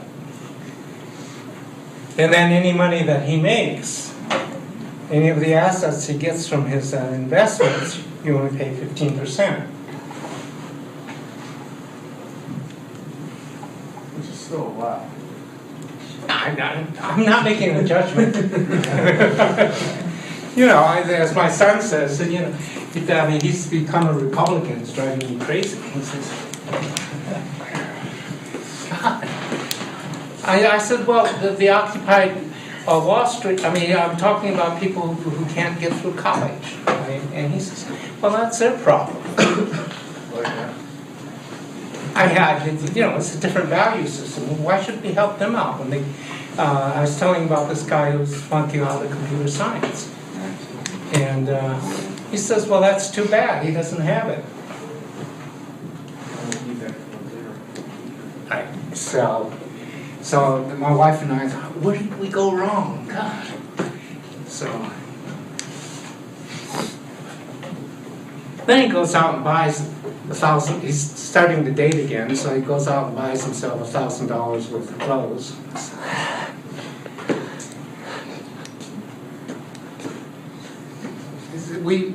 I'm sorry. My wife and I went wrong. Something is going on.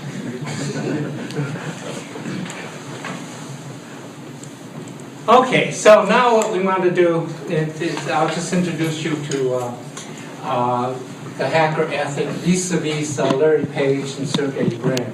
I've forgotten what they were on the list, maybe 5 or 6, 1 and 2.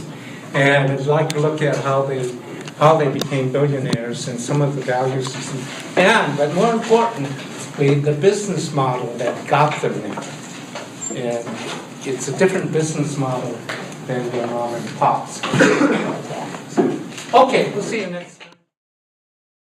So you got 2 opposing groups. So there's a lot to maneuver, a lot of room to maneuver. Okay, so let's look at. I think there are 10 or 11 on the Fortune 400, and so. A couple of things that we look at that we see the hacker ethic, the work ethic that you read about in Himanen, and then we're also seeing this new ethic coming in called social worth and openness and generosity. Did anyone look at the TED tape of Tony Robbins? Yeah, what'd you think? I thought it was pretty good. He really, It's easily cocky sometimes, but I mean, that's just how you coach people, I guess. Right. But what I noticed is that, first of all, with the new thing, he wasn't wearing his tie. Yeah. Secondly, thing in his advertisement, he doesn't have his Bentley anymore. So what he's doing is, what I'm finding interesting is he's moving into the direction of the hacker ethic. That he's talking about motivation, he's asking, why are you doing this? He's not saying you should do this, he wants to know why you're doing this. And then so there's that psychological aspect that wasn't there before. Yeah. So when you read the Heinemann critique of the personal development ethic, that was 10, 20 years ago. And I think what's happened to Anthony Robinson is that he's moving in the right direction. When you're looking for a job, go and look at some of his tapes. I mean, it's pretty helpful, don't you think?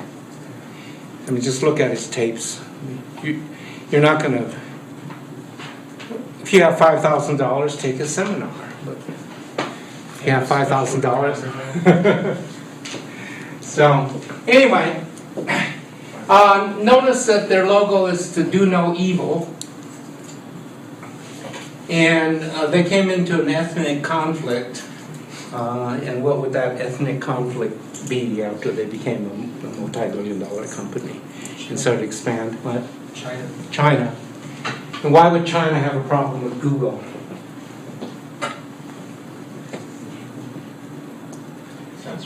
Censorship. So they had and who won out? I mean, Google's in China now, so who won out?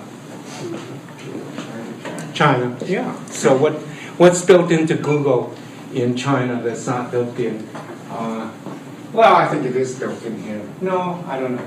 But what's built into Google in China but not in the United States? C-search. What? Safe search. C-search. Safe search. Safe search. Yeah. Is that how there's, that's censorship, right? No, we have You'll safe search basically here. censor out stuff. Okay, yeah. In China, the government can censor anything that they see on Google. Theoretically, we can't do that in the United States. Right? Yeah. They do it You here? can't, yeah, because I know you can't visit like terrorist websites. Really? Yeah, they censored it. Who's doing the censorship, though? Government. Most likely. CIA, but I know they track everything though, for sure. If you type in how to build a bomb, they track that. Okay, but in China, we know who will do the censorship. I mean, the government will do it. Have we reached the point where the government is censoring, has control of Google? I don't think so. Not yet. And we can, the Occupy Wall Street people understand this because who's really controlling the government? Rich people. Yeah, the 1%ers. That's, and Google is part of it. 1%ers are the ones that vote. The what? 1%ers are the ones that vote. Yeah, but they only have 1% of 2 million in their votes. Well, and you've also got the older generation. The younger people don't vote. Oh, they only What's 1%. left is why we are here the way we are. I don't know if that's exactly true. Yeah. That's how Obama got in, because he got the young people's vote. But what do the 1%ers control that determines how people vote? Media. Donate money to the political candidates, to the campaigns. Right, because corporations are now people, so you can donate unlimited money to the corporations, or the corporations can donate unlimited funds. But what we're talking about, and again, I'm not saying it's good or bad. That it's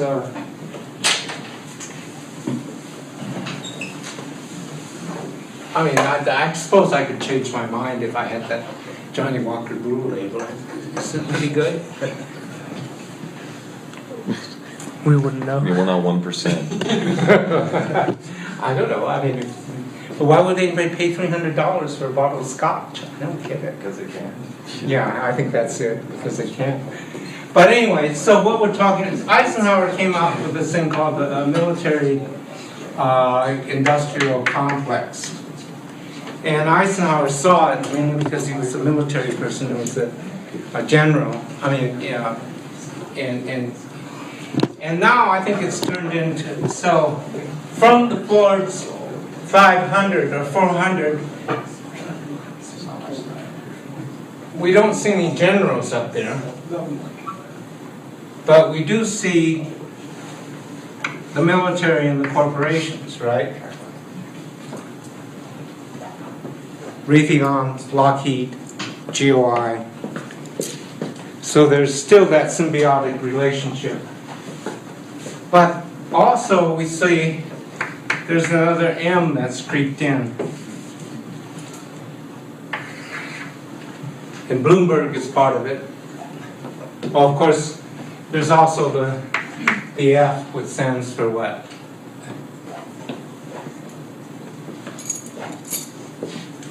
Buffett, financial people. So what's this other, if we'd gone down further in the list, oh, we didn't have to go down that far. We've got Bloomberg. Later on, though he's probably declined, we have Murdoch. And what's Murdoch known for? Print? Newspaper? Newspaper, media. Yeah. I mean, they all became, they expanded out. So the other AM that's in control is the media. And that determines how we vote, right? I mean, you know how effective it is. I saw that Blue Label, Johnny Walker Blue Label. I wanted it. Yeah, so liberal or conservative, Bloomberg? Liberal? He's in the media? No. Murdoch, liberal or conservative? Liberal. Conservative. Right? So you've got, what you have is the 1%ers fighting it out. And Google, liberal or conservative? Liberal. Liberal. Liberal. And with a slogan of doing no evil but being a good socialist, I know that if they went against China, they developed the censorship portion of Google, which they used in China, and evidently what's going on is that they simply took the technology and imported it here.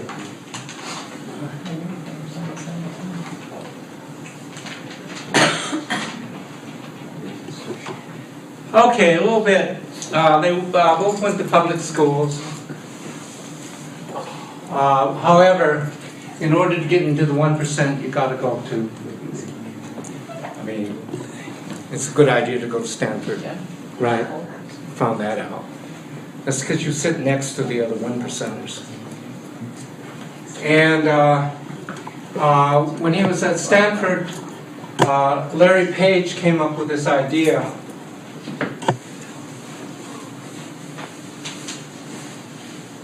called PageRank.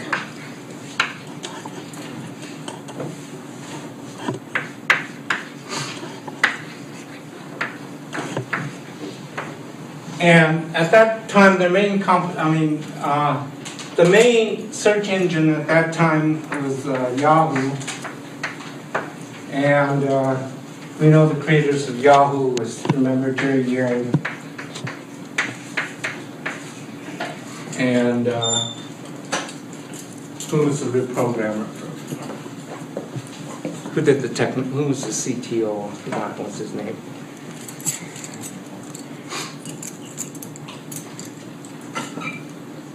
Okay. That's because he never, because he was a typical geek, you know, you remember he was the guy they interviewed and The interview lasted an hour and a half, and the only thing the newspaper guy could get from it was 5 paragraphs, because all he said was, duh.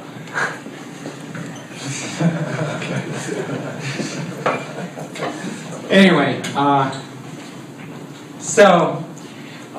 Terry Winograd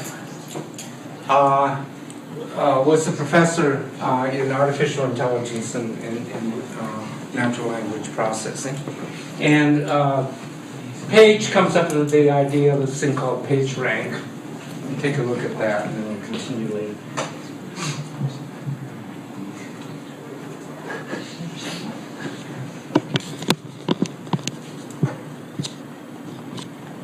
Stanford University Gates Computer Science.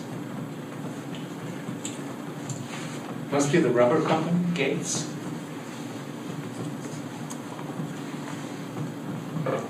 You can see what Bill and Melinda Gates is doing with their $8 billion that they can spend.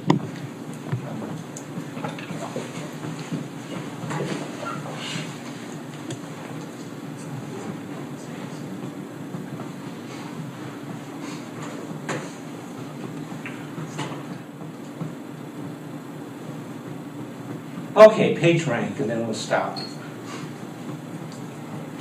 Okay.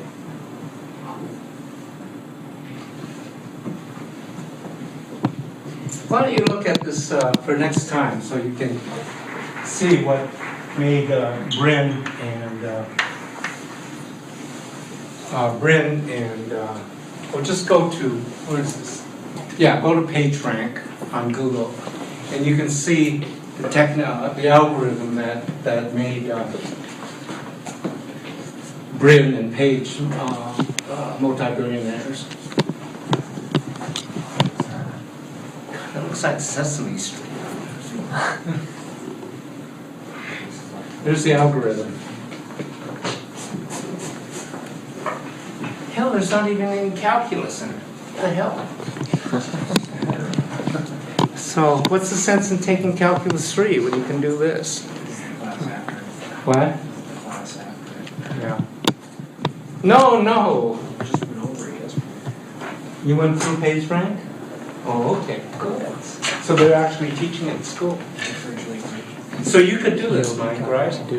You could be a billionaire. So, the idea that Larry Page came up with, I suppose I should give some money to Wikipedia, I think. I mean, that's an interesting business model. Is again, we could have talked about the founder of Wikipedia, who he found, I forgot his name, but he made his fortune in finance, and then afterwards he decided he wanted to do something afterwards. He did a website, basically a soft porn website for men, kind of like Esquire magazine or something like that. He made a fortune, and made his fortune there, and then or amplified his fortune, and then after that, I think he started feeling guilty and wanted to do something for humanity, and that's when he came up with the idea of Wikipedia. And so, how does Wikipedia continue to operate? Off donations. Donations, yeah. And I'm sure he's not suffering financially. Of course, he doesn't have to worry, because I think after his men's website, advertising Johnny Walker. What was that? Blue. Was that Johnny Walker label? Yeah, I mean, that was the website. So, I think like Bill Joy, he got this crise of conscience that somehow he felt like he should do something for humanity. And what he came up with was Wikipedia. But anyway, going back to Larry Page, this is the dissertation proposal that Larry Page took to Winograd, and says that, and he wanted to do this thing called PageRank. And the main opposition, or the main browser at that time, or the main search engine at that time was Yahoo. And Yahoo was based on the idea of experts coming up with a directory that would have people navigate the site easily, and then of course to sell advertisement on it once you logged in. This idea. So what Page wanted to do was come up with a search engine that would give you better hits, according to the people. I mean, and so the idea is that what will come up on top when you type in something like, like when Google first came out, if I typed in Michael Tang, I would come up on top. That's because now I'm way down, I'm 30 or something like that. So, and I think the top Michael Tang is a bowler from Covina, California.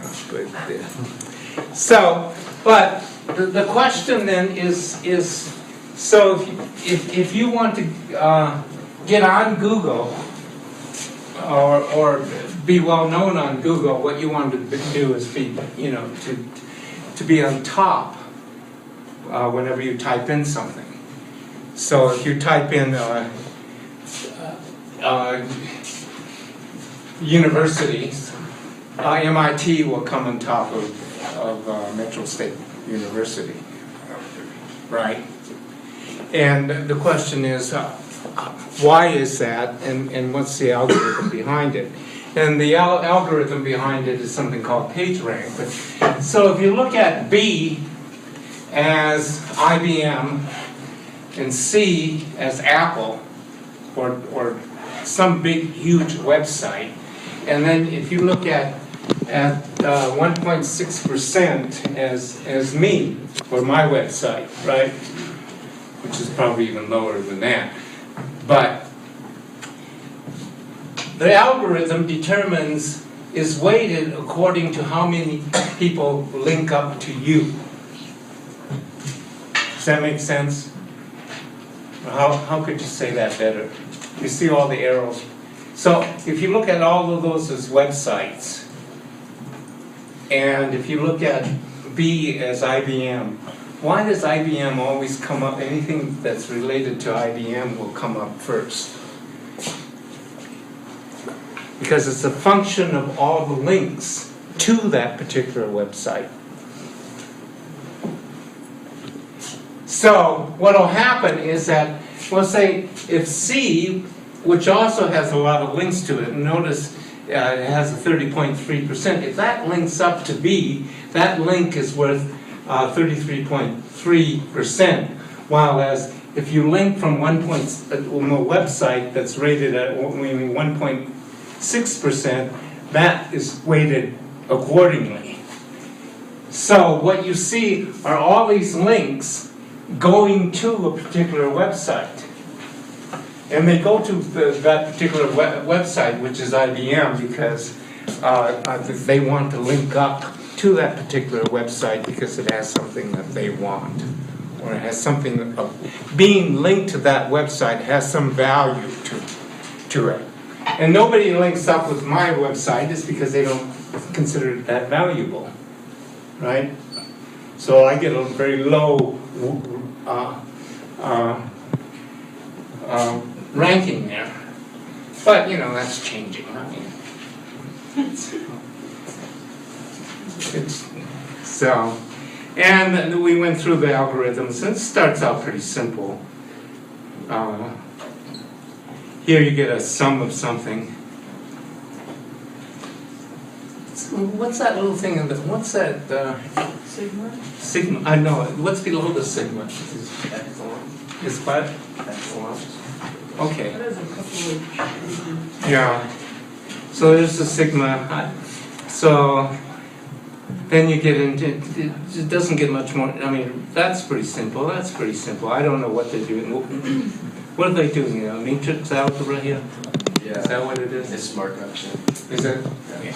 But I don't think, I think anybody in the sciences could probably do that. Seems to me. They set up computers. Yeah, they set up the computers. So what, the point is, it's basically, a pretty simple idea, but I think your most brilliant ideas are simple. And it's all not only simple, but it's elegant. So here comes the question is that, look, if you go on Wikipedia, you can get the algorithm. And so we'll ask the question later on, is that,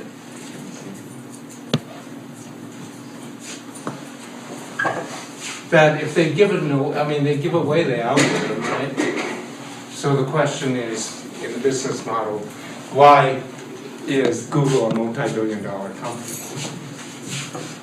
Because they're not rights to it. Because what? They're the only ones with the rights to it. It's patented. It says Stanford has a patent. Is it patented? Yeah, Stanford has the patent, but Google's the only one allowed to use it. Well, but all you do is you just change it around and then you come up with the same algorithm. I mean, then of course everybody will sue each other. That's why Microsoft and Google, after marketing, their biggest expenditures are what? IT people? No, you're lawyers. IT people are cheap. Lawyers are more expensive. Okay. Well, we'll look at the business model later. So, it's a private company, and I thought we'd look at the management simply to see if what we've been talking about in terms of women, gender and ethnic groups is correct. And of course, it turns out to be correct. We do have one minority there in the board of directors, and what ethnic group? India. Sure.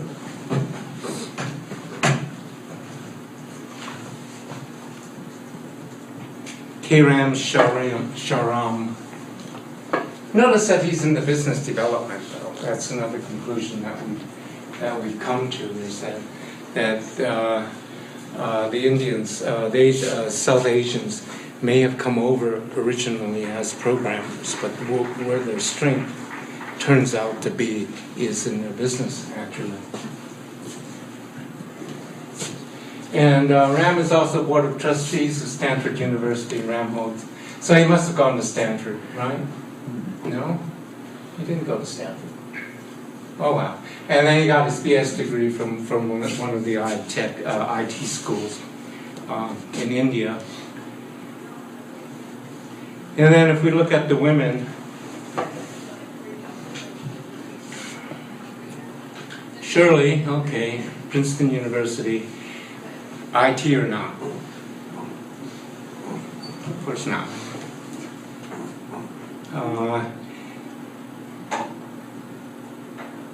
Where is she? Shirley. She's a biochemist from Temple University. Biochemist, okay. But the reason she's there is because she's president of Princeton University, right? It's not because of a technical background. Isn't there another? Anne? It's funny, they don't give her affiliation.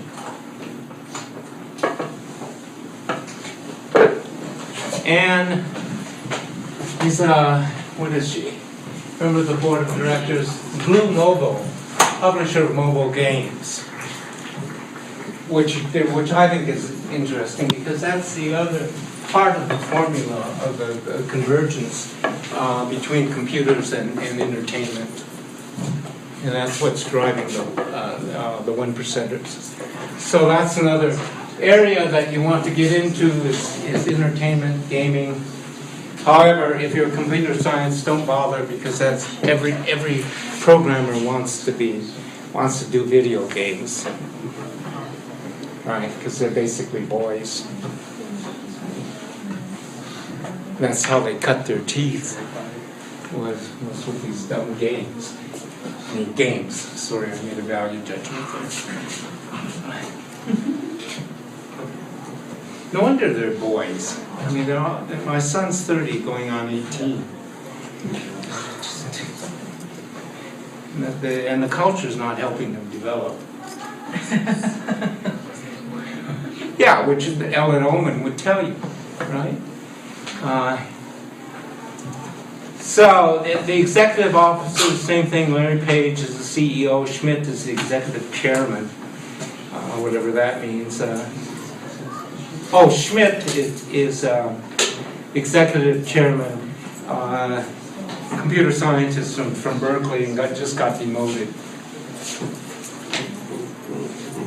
Sergey Brin is the co-founder. Here we have another minority. Could even be a woman, but notice. Nikesh, that's a dude. Let's check.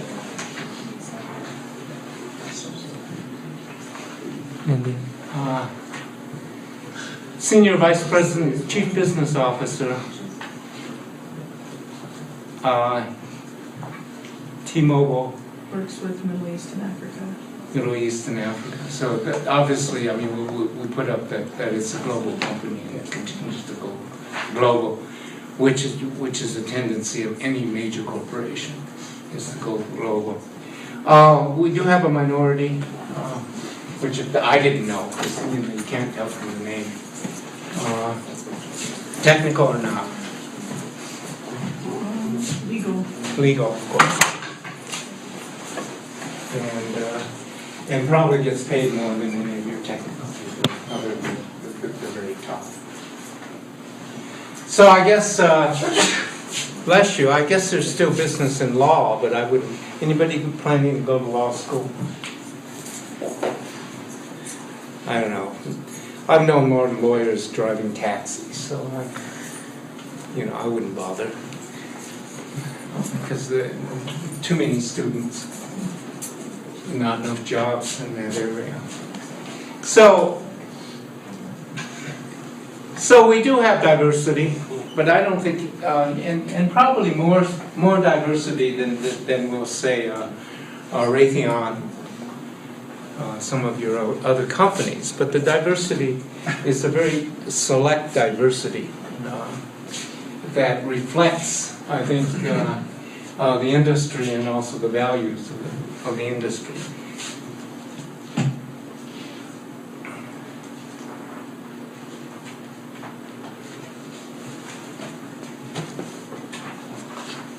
So, what happens with Larry Page? He goes up to Winograd and presents his page rank, and Winograd himself became an entrepreneur with his AI machines, so Winograd said, I think there's commercial potential in this, even though Winograd is his PhD advisor. So Page Page says, what should I do? And I says, well, go to IT.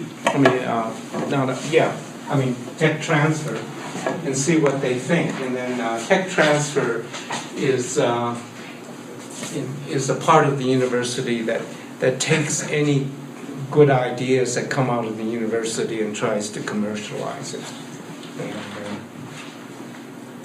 And I'm talking with Tech Transfer now with my software. And it's pretty interesting because now that we're merged with the University of Colorado Anshet Center, is that they won't look at your patent or your copyright unless you're talking, unless they see a potential of over several $1 million. Makes sense. He doesn't.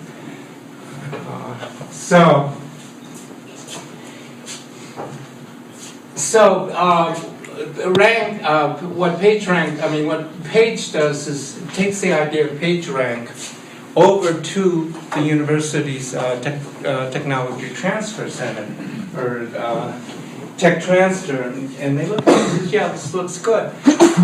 What we'll try to do is develop it for you. And what tech transfer did was take the idea and try to make it into what they thought would be the best business venture. Well, why would the university do this? Of course, because what will happen is that if they sell this idea to a private company, they would the university would copyright it and end up with at Stanford. They'd probably end up with 80% of the royalties.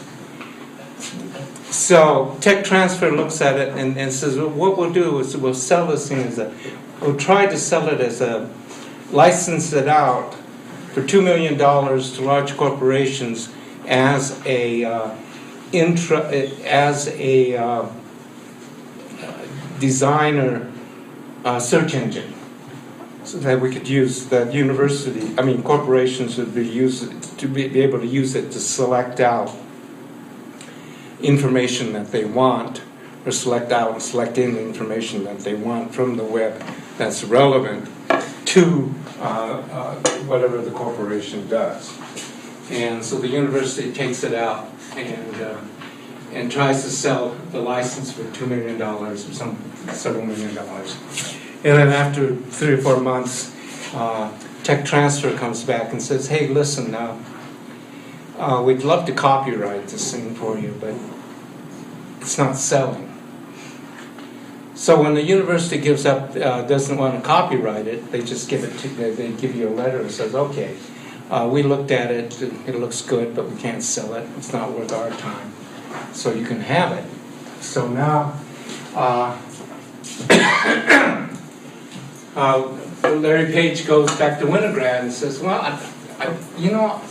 I really think that I think you're right. I think there is commercial venture to it. I mean, there's that we can sell it commercially. What should I do now?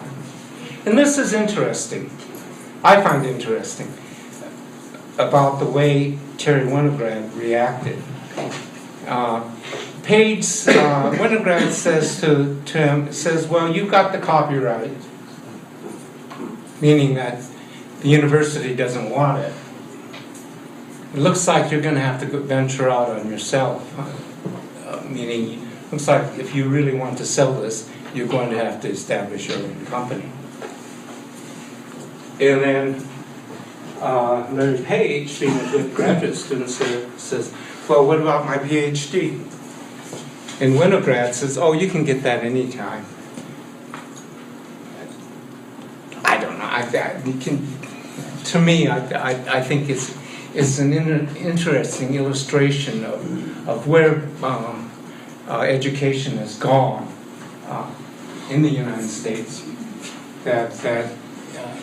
And this is coming from a PhD. This is coming from a professor, but a very savvy professor, who's been able to use his research and I think he probably has his own company. So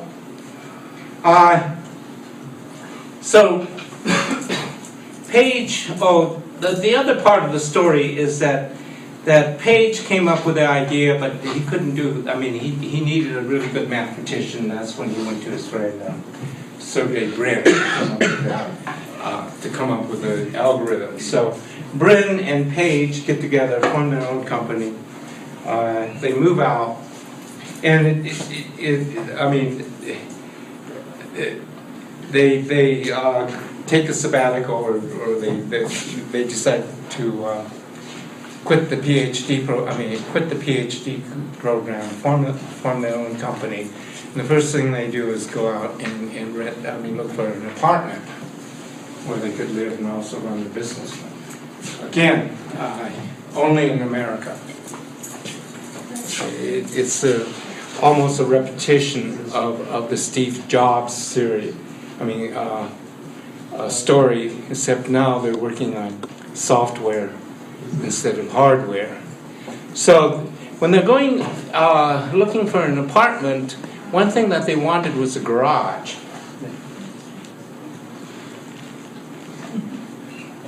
And then they had trouble, I mean, because they didn't have much money, or they were looking for a cheap apartment. Okay, one woman didn't give them the, didn't rent out the apartment with the garage because they thought that they wanted to use the garage to, as a meth lab. But they finally find an apartment, and the garage becomes the secret of the first, the first commercial, their commercial success. Because PageRank, even though it's copyrighted, everybody's got a hold of, and their main competition is other search engines. And so, why is the garage important?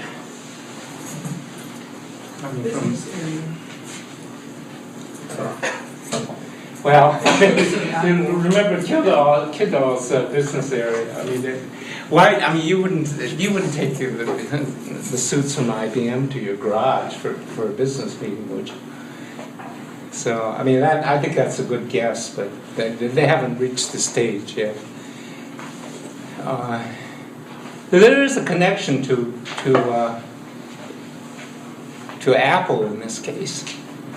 It's because the idea, and this is what set Google apart from all the other search engines that were going at the same time. Because one thing is that what they had to do was download the entire web and store it in a PC, which they were able to do.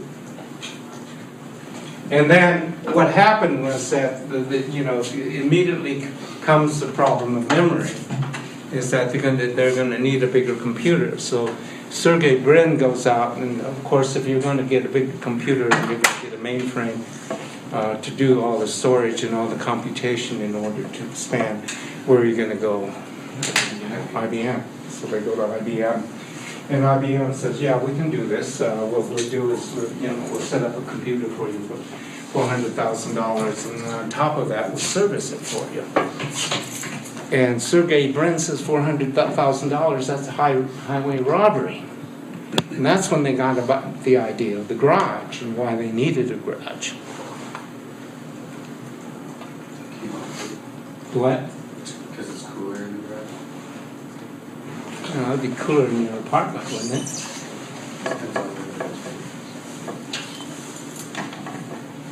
Well, the idea was that instead of going to IBM, so you got one computer here where you have one PC.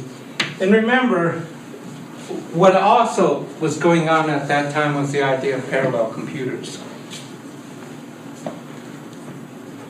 So what they would do is that, first of all, they put it out on the web, and as a business model, what do you do with a search engine? By this time, the search engine has already been developed, and you put it out on the web, and what do you do? It's hard for capitalists to understand this, but it's the new model. You give it away. So what they've been doing, so they give it away. So this is Google out here. They put it on the web, it's free, and then people are starting to use it, and then what happens is that they use it, they're going to have to download more and more from the web and load it up on their PC. They've gone to IBM, and Sergey Brin thinks that they're a bunch of nasty capitalists, and he doesn't want to deal with them. And so, when the memory gets filled up with the PC, and this is why they needed the garage, what are you going to do? Bring another PC. Exactly. You bring in a second PC, and then you hook them up as parallel computers. But not only that, is that any bugs, what you're going to do is rework that PC to optimize it. and also to work on any bugs. So while they didn't care about the algorithm, this is what they kept secret as to what's going on in the job, in the garage now. They kept adding computers, and not only adding PCs, each time they added a PC, they modified it in order to optimize what turns out in that garage to be a parallel computer. And that's where they bring in your engineers to be able to do that. In fact, where's the largest facility in Google now? Carolina? Where? Isn't it Carolina? There may be one in Carolina, but where's the first PC farm or the first server farm? Beaverton, Oregon. Yeah, that's why. By the way, I think that's why Oregon has such a good football team. It's because Google probably donates a lot of. But who's Oregon's main donor? By the way, it's not Google. Nike, right? So.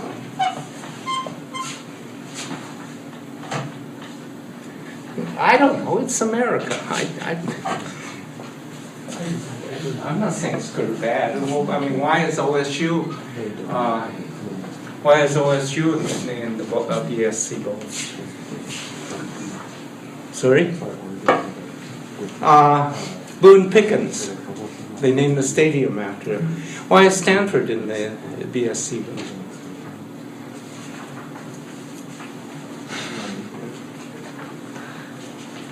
Right?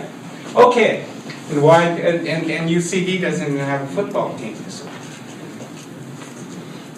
Metro does, because their CEO is a little more savvy than ours. Although, no, we're changing because the.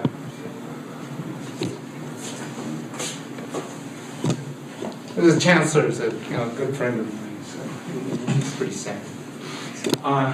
Okay, so what happens is that they set this thing up. They're building the parallel computer in the garage, and that's where their business secret is. It's not in the algorithm, but in the parallel computer, because you've got what you're doing is you're building up a hardware system that nobody can compete with, because every time you add a new PC with it, you optimize it.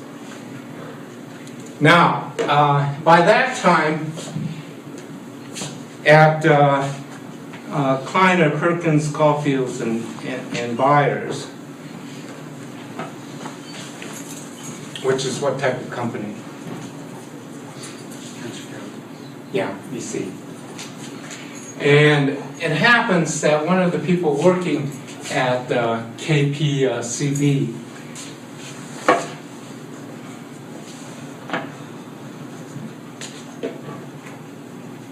is Andy Beckelsheim.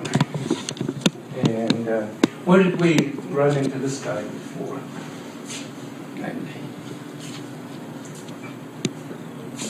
He's one of the co-founders of Sun Corporation, right? Sun Microsystems. He's their, in fact, he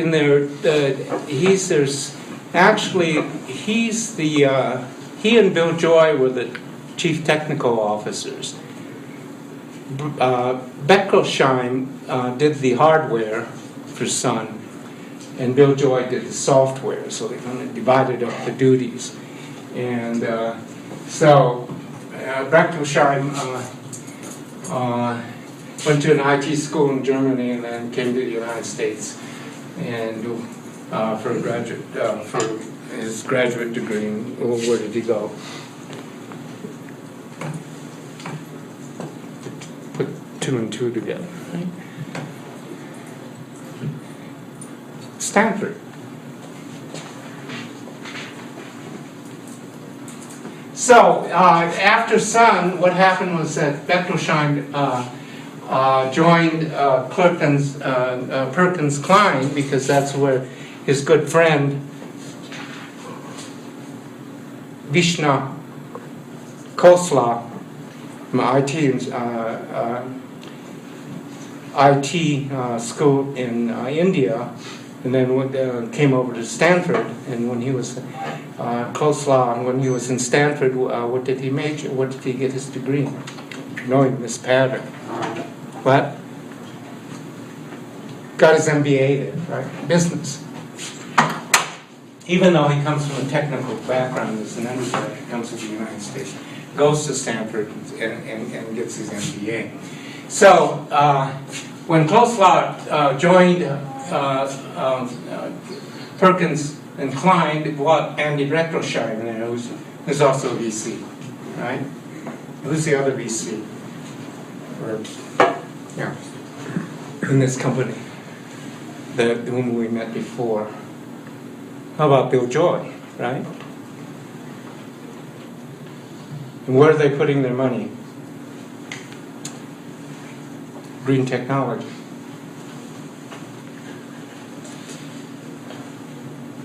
See, and this is why the oil companies are arguing that climate change is a liberal conspiracy.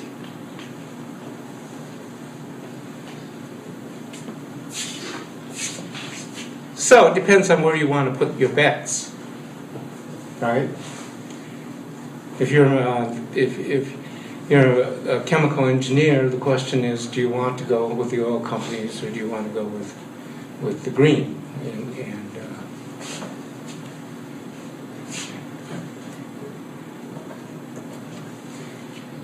I would bet on the green, wouldn't you? Because that's where the money is. Well, we're going to run out of oil at some point. Yeah, I mean, it just makes sense. I mean, it's not because Google people are better. I mean, not because they're environmentally conscious, which they are, I think, so it seems to conflate. But what's really driving the liberal one-percenters is economics. Just remember, I'm a good Marxist scholar. Because it's a distinction, right? So anyway, what they say at what's going on is I think it's a great American story. It tells us how where we're strong. And so Bechtolsheim is working at Kleiner, Perkins, Caulfield, and Byers, and they're sitting around and talking about whatever these people talk about, and then one of Bechtolsheim's colleagues says, "Hey, there are a couple of guys down there at Stanford that are doing something that you might want to look into." Because, Silicon Valley is really a small community. So Bechtolsheim says, "Oh, okay, I'll run out and take a look." And so Bechtolsheim calls up Bren and says, "Hey, I hear you're developing some kind of application that's interesting. I'd like to take a look at it." And so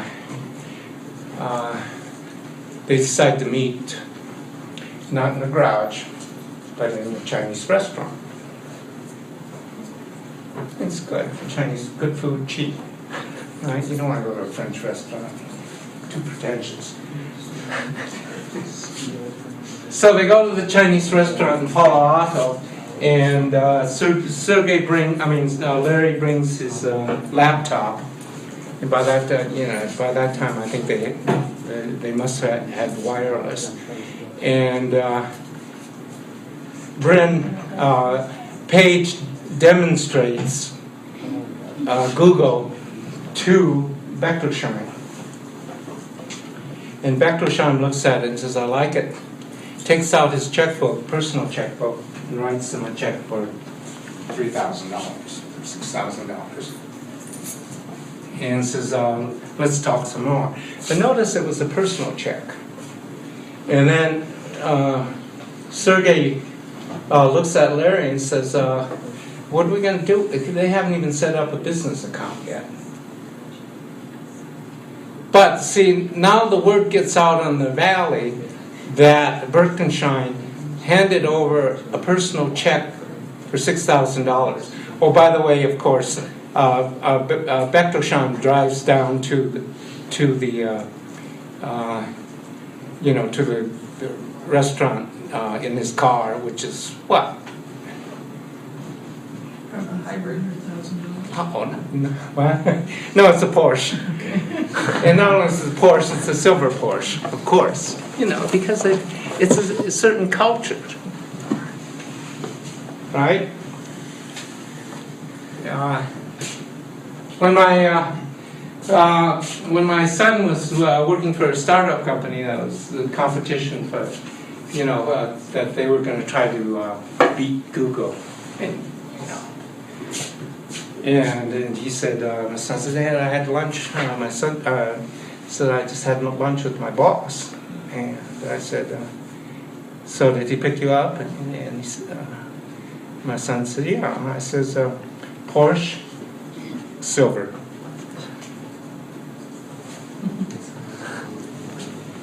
These people are really predictable. Sorry. Anyway, so after Bechtelsheim writes the check, the word gets out in Silicon Valley. Perkins Klein comes back and gives Bechtelsheim, gives Google the first venture capital money. So now what they're able to do, what Google's able to do is hire your software engineers. And what they develop, they continue to develop PageRank. And also behind the whole idea is automated searching. And so after a while, Perkins Klein comes back and says, "Hey, I hate to tell you this, but you don't have a business model." The purpose of the VC capital is for commercial purposes,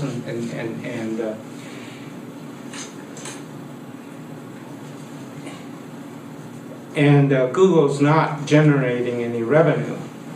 So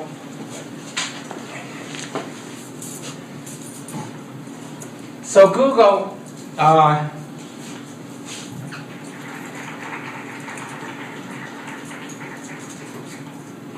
Google has to come up with a business model, and of course, where's the business model going to be?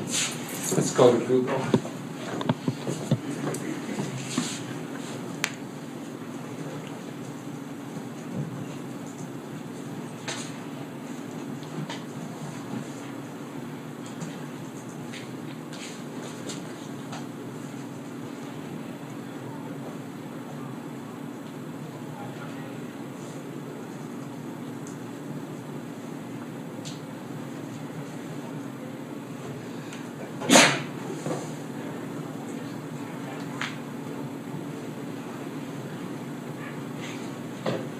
Oh, by the way, Larry Page designed this.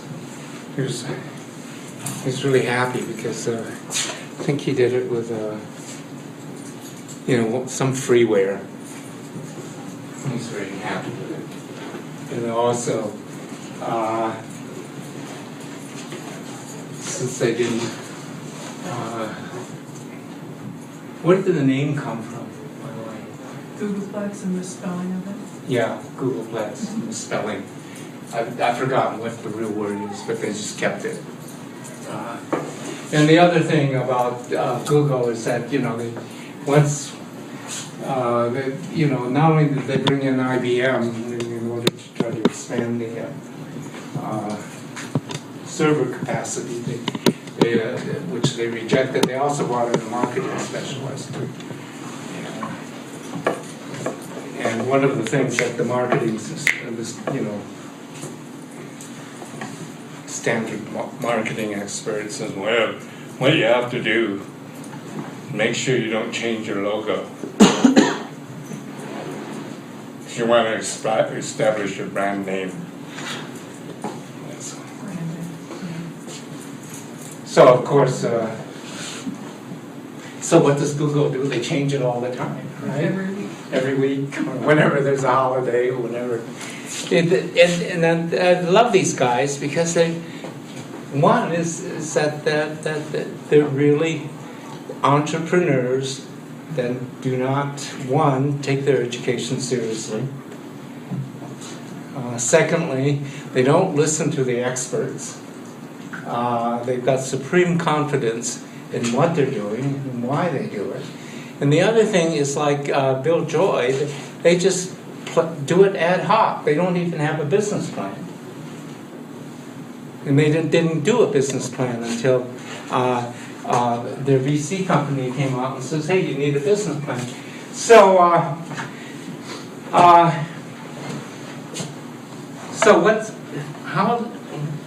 how come it's $1 billion company then?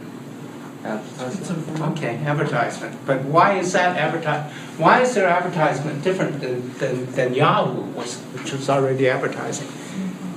Well, it's related to what you search, so exactly it's relevant to what people like. Okay, so you're doing target marketing, which is, but you're doing research on something. Give me something you're doing and you're Googling it. Any volunteers? We're testing this thing out empirically. What are we gonna Google? Oh, okay, so pick something to Google. Yeah. Pyramid. I don't know. Okay. See what happens. Yeah, I did. That's great. See how smart Google is, right? And their advertising. Okay, immediately you're going to get wiki. Definition. No. Okay. So where's their And then a advertising? brewery. Oh, we go there. Okay, let's go to... Well, they pay to be up towards the top of the result, don't they? Wiki? I mean, no, Wiki's at the top is because everybody's No, connected not to Wiki. Wikipedia, but like the beer company that was second. Well, let's look at the beer company. That's good. How did beer company get to second?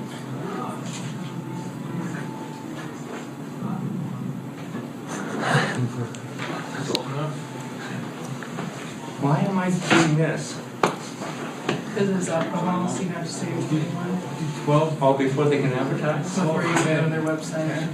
Oh, God. Give me... See, they're all trying to collect information on you anyway, so that they can sell back to you. So... Put in 6/13/71. Yeah, but don't put my age, because I can't... I'm too old to drink beer anymore. So... Put in whatever you want. Put in 1920. 1909. No, who drinks beer? My grandma does, 1909.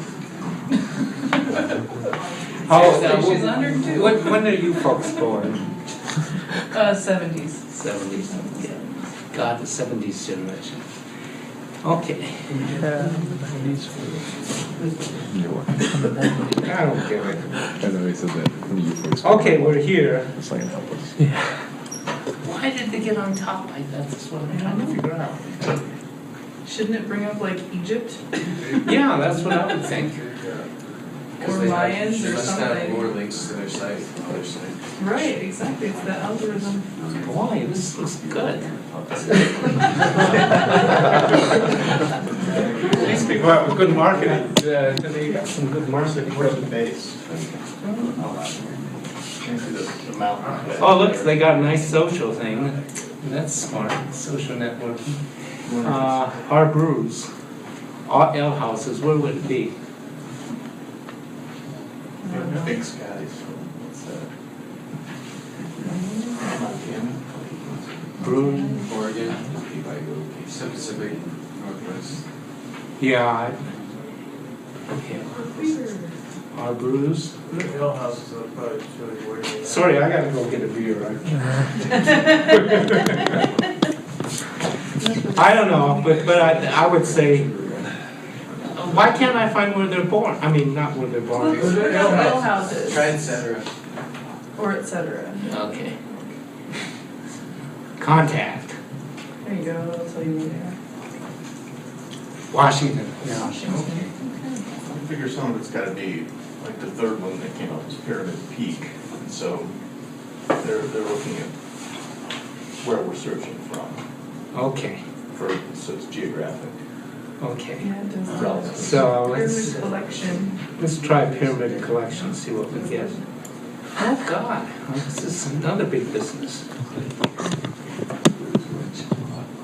Magic, myth, fantasy, and romance. I told you that one of the co-founders of eCollege, who's a multi-millionaire, but he's a political science major in Boulder. See, it still can happen. And he started doing web pages, and one of his professors went up to him and says, "Hey, can you make a web page for my class?" And he started doing this, and then somebody approached, and then one of the co-founders of eCollege went up to him and hired them as made him one of the co-founders, or CTO, Chief Technical Officer. And then of course what happens is that when they get really big, new management came in and you fire all the all the co-founders, so he was fired. But by that time he'd married his secretary and moved up to Boulder. I mean, no, he lived in Boulder anyway. And they opened up a yoga clothing store. See, everything this guy touches turns to gold. I mean, of course he had several million to start up the store, but that's not the point. It's that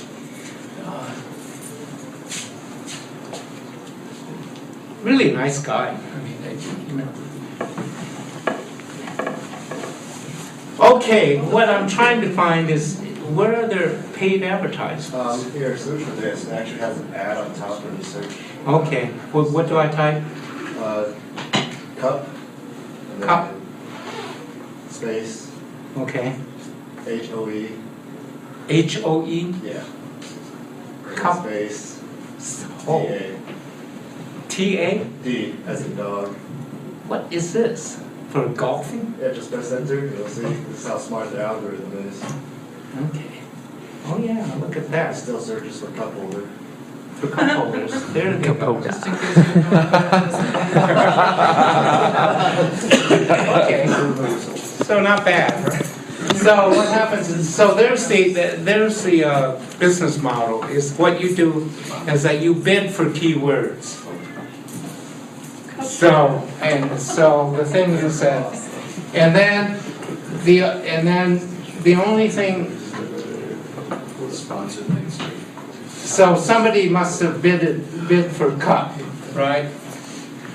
And then not only do you bid for cup, then what happens is that for every time, right now, if I click on to this guy, that means I'm costing him money to Google. Because you get charged for every time somebody clicks on your link. There's an interesting story behind this idea that's similar to the one with Bill Gates and CPM and MS-DOS and the operating system, is that somebody had this idea before Google. And I'm not sure what the ramifications are, but I think that the guy who had the idea first sued. And of course, who won? Sure, why? bigger, better lawyers. They have better lawyers, right? It's called the OJ Act. Glove doesn't stay. And you know, that's capitalism. Is it good or bad? I think it's just the way it is.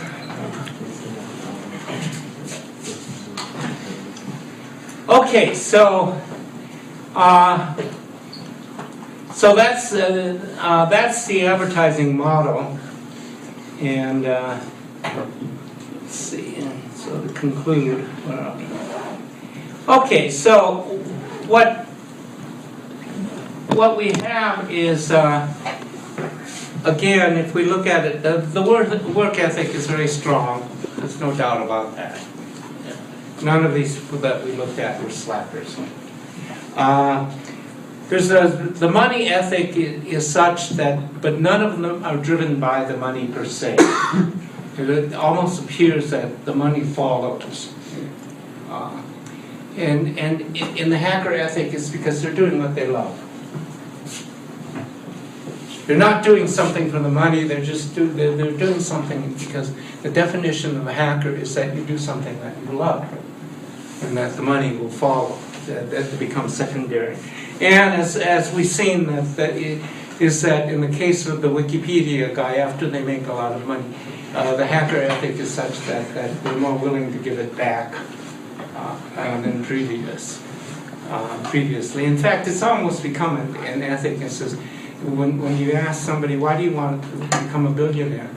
And then the answer I got one time is, because if I'm a billionaire, I can be like Bill Gates and I can actually do some good.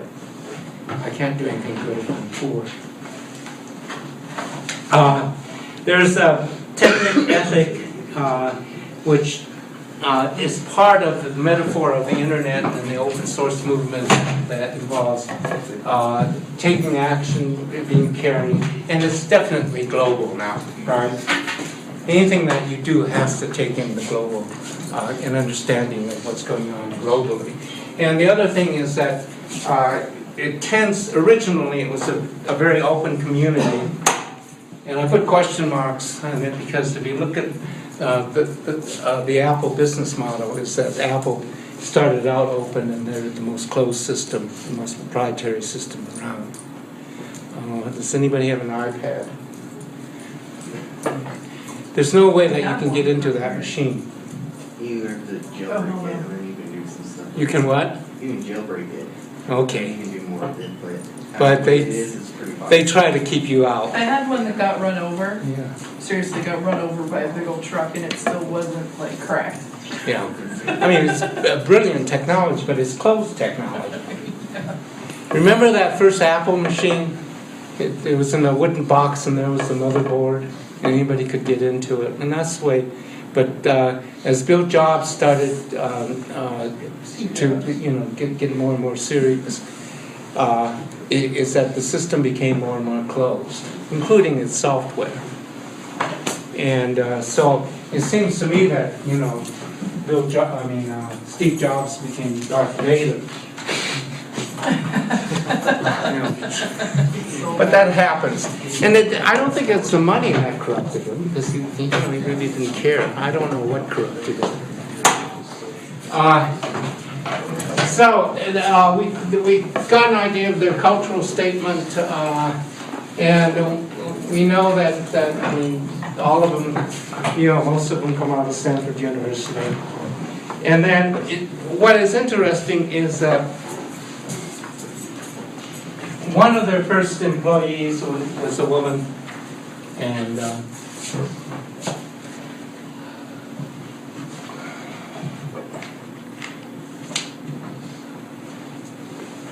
but notice like Kim Pillay, and she has a technical background.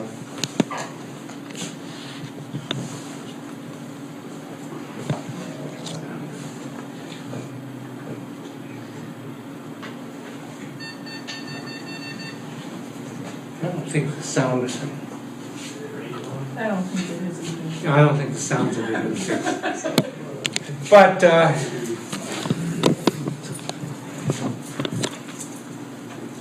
notice that she's one of the main components of Google. But the point here is that when you listen to her talk, she's basically their PR person. She's in charge of product management, but like Kim Pillay, what they did was that they promoted her into an area where the culture thinks that she best fits. She does a good job.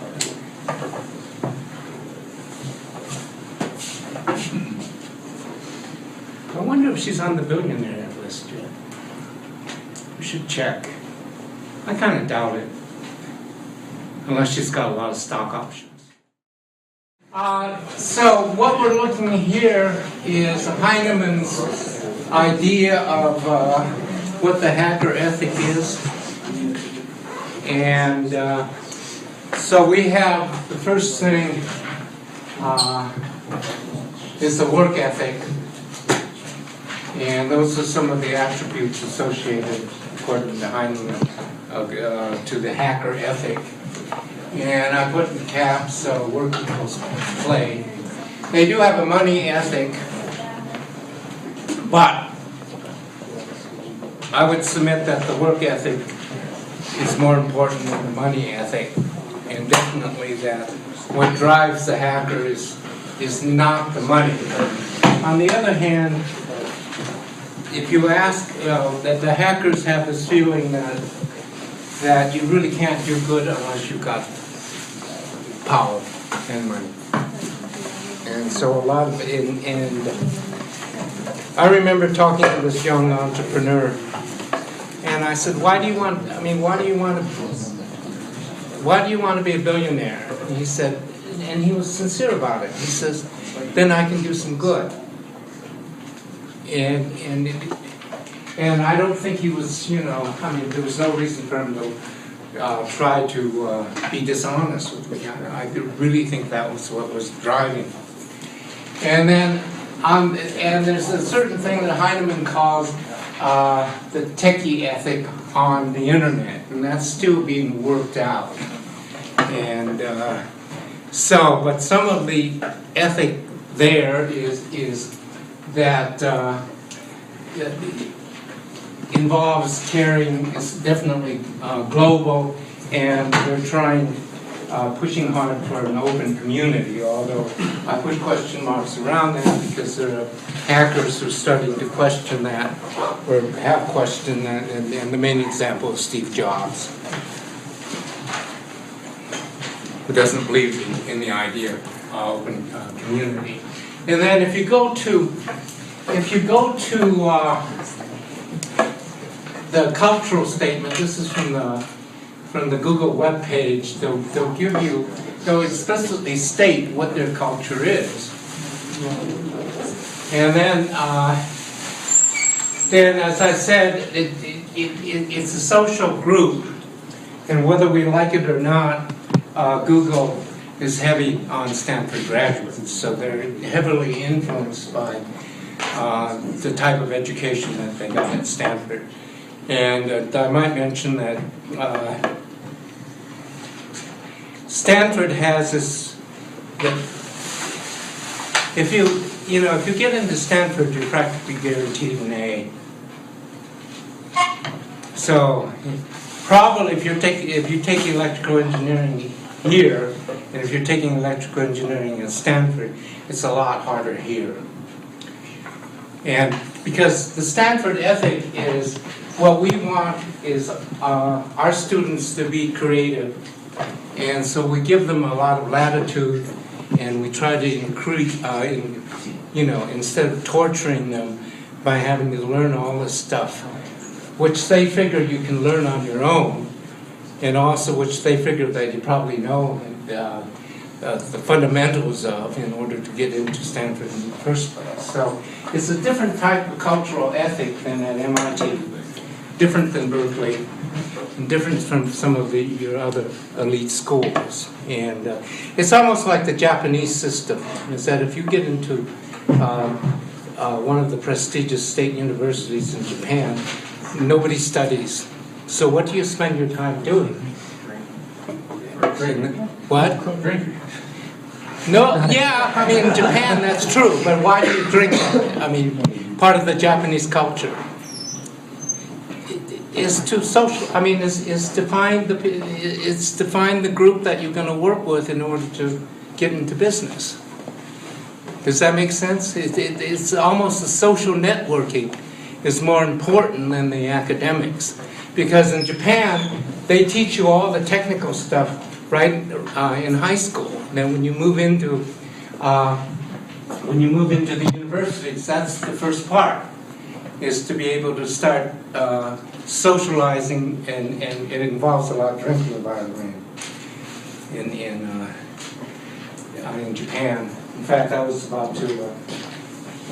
I think I'm going to go to China to try to do a deal. And so I'm talking to this Chinese engineer, and he says, do you drink? I said, I used to. And he says, uh-oh. And he says, Drinking, you know. what? Better start drinking, you know. Yeah, I mean, and then I'm starting to have second thoughts, and then then he finds out that I'm a vegetarian, and then he sees a picture of the Dalai Lama in my office, and he says, Mike, you don't have a chance.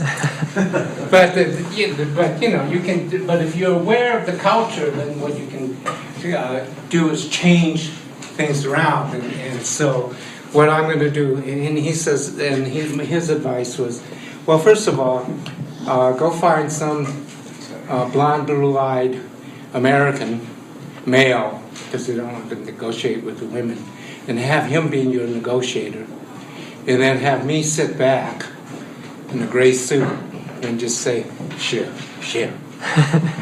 Yes, that's it. Okay, but then, so, you know, I'm hoping that you get some indication of the way, the reason we're introducing the hacker, I mean, I've talked about the hacker ethic, is because this is the way we do business with the top 1%ers. And the way I submit is that because this is a trickle-down society, that those values are going to trickle down into the 20% group where you'll be operating, 15%, right? And then once you get into there, then you have an understanding of how you move up into the 1% group. You know, I hope you don't do, because I don't, you know, particularly think much of them, but that's. But I can't make a value. I can't impose my value judgments on you. So now, one good way to look at this ethic is to look at the Google. In order to get into Google, you have to be able to pass their entrance exam. So, which is top secret, by the way. Aha. Google Labs aptitude test called the GLAT. So any hiring process should focus on never letting in a bad fit. So the test is to see if you fit into the Google culture, correct? Now every organization is going to have its own culture. This is Google's, and you won't be taking this test if you want to work for Raytheon. They'll have a different culture. But you want to make sure if that's where you want to work, is that you fit into the Raytheon culture. Right? So, anyway, so this is before you're even hired or even considered for hiring, you have to take this test.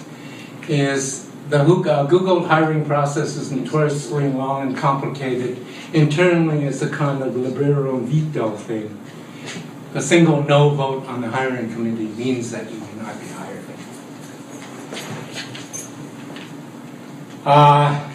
They assume that there's a huge talent pool of great people that they can afford to pass up people. And I think most of your corporations are assuming that, right? Because there's a huge labor market and few jobs. You know, it's Darwin, survival of the fittest. And anyway, so let's take a look at some of the questions. A lot of them are, you know, a lot of these questions you're going to find on the SAT and the, on the GRE, like this is unscrambling words. And these are basic logic questions. Correct? It's not what you know. It's not what you've been taught. It's how well you can figure out different types of problems. And then Number 2. I missed it. I was looking at Team America. Fuck yeah. Here's one. What's broken with Unix? How would you fix it?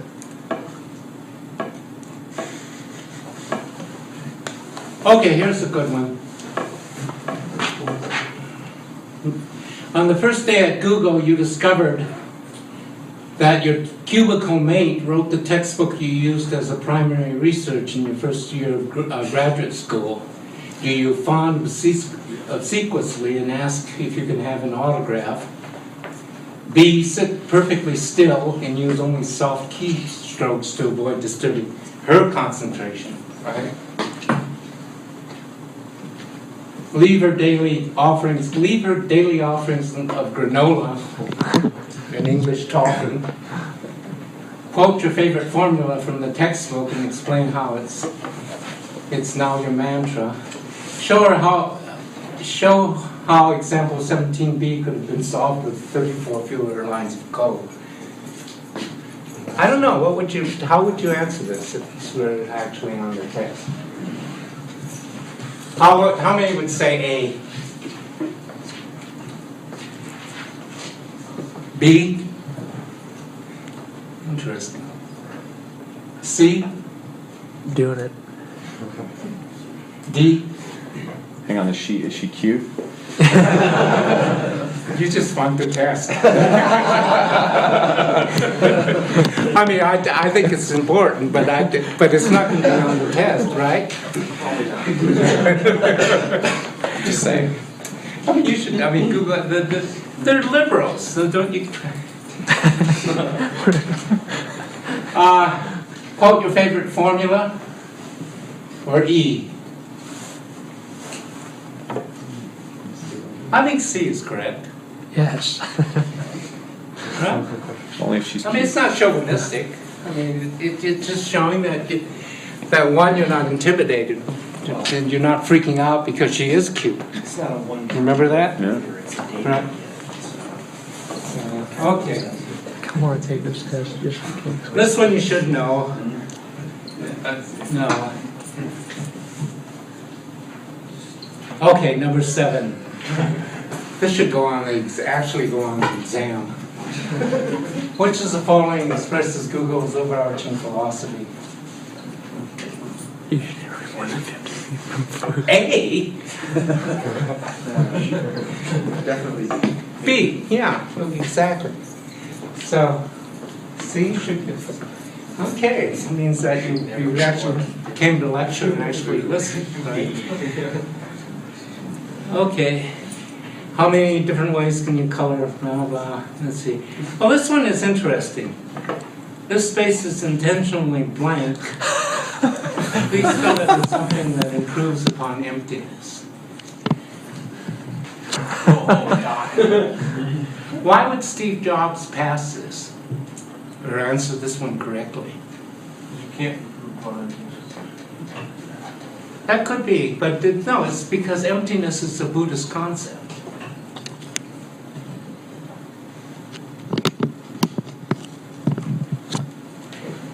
And we get a Buddhist silence right there. So You can light yourself on fire. That's Oh. boy. I'm beginning. I take back about saying this class was the brightest class. I was gonna. Okay. This one is good. Which of the following is not an actual interest group formed by Google's employees? Women's basketball, Buffy fans, cricketers, Nobel Prize winners, a wine club.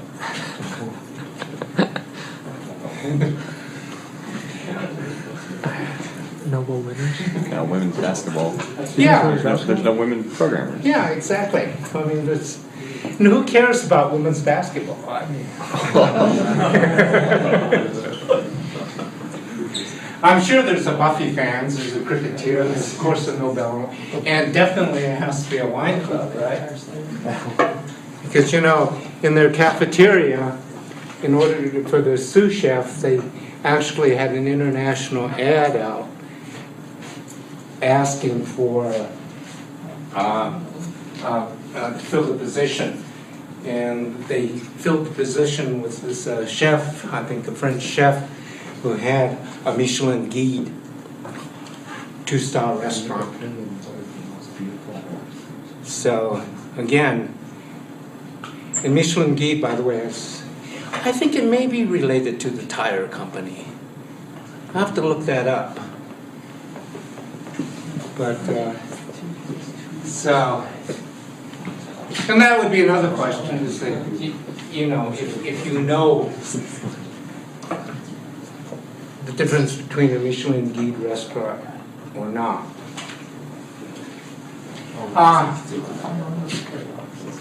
So the question is, Michelin guide is a tire guide, a restaurant guide, a wine guide. Okay, so we get an idea. Here's, so, given the triangle ABC, how would you use only a compass and a straight edge to find the point P, such that triangles APP, ACP, and BCP have equal parameters? Remember, it's a time test too, you know? I could do that. Is that- Think so? I'm sorry? Somebody had the answer? Okay. Okay, so, Let me up here, 60 degrees. What is the coolest hat you've ever done for next semester? I don't see any computer science questions in there except that Unix one. Okay, so now we were talking, what I'd like to do is that, is this go here, and this is not a touch-up, by the way. So, question, what does this tell you about the hacker ethic? Is that vinyl she's wearing? So like two girls?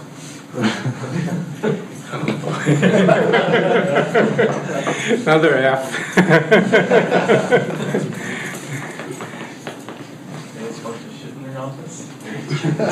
Yeah, that's close. No, good. I mean, that's getting there. And what does what does all the junk in the office? I mean, I think it's junk, but everything with Google doesn't tell you. I'm sorry. That's what I think. But Google would look at it differently. I mean, but it's my, you know, it's my bias that I think these people are 30-year-olds going on 18, like my son. I mean, he's in this business, and all his colleagues are exactly the same way he is. They're completely socially, in the depth. They play games exactly like Omen, described this group of people. So, but if we go back.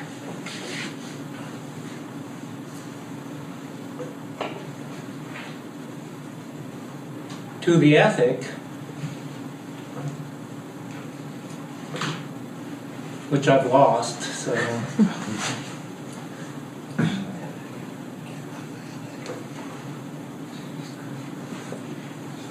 But I think it goes back. Remember the work ethic? Which part of the work ethic does that picture allude to? I'm sorry? Money equals fun. Yeah, work is play. Money equals fun. And to me that's not. To me, that's an interesting ethic. And it's hard to grasp. Why is it hard to grasp at this time? But it was easy to grasp back in 20,000 or 2000.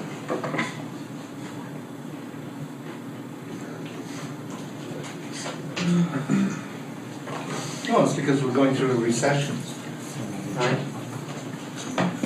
So we're not part of that, or at least I'm not part of that 1% where that ethic really works. So, to conclude, what I'd like to do is that once Google got off the ground,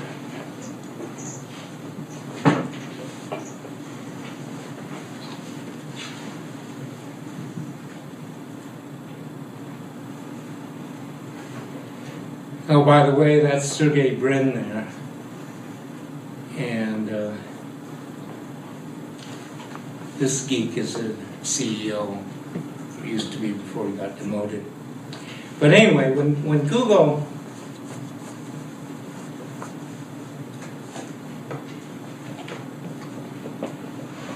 when Google was finally off and running, what happened was that they redid their Google.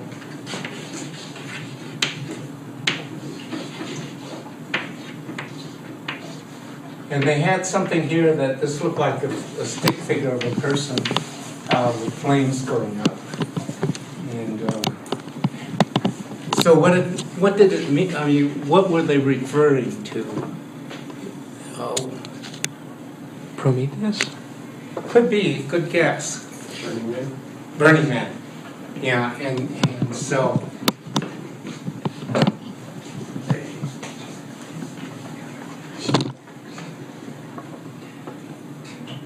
Okay, which one do you want? More on fire. Oh, yeah.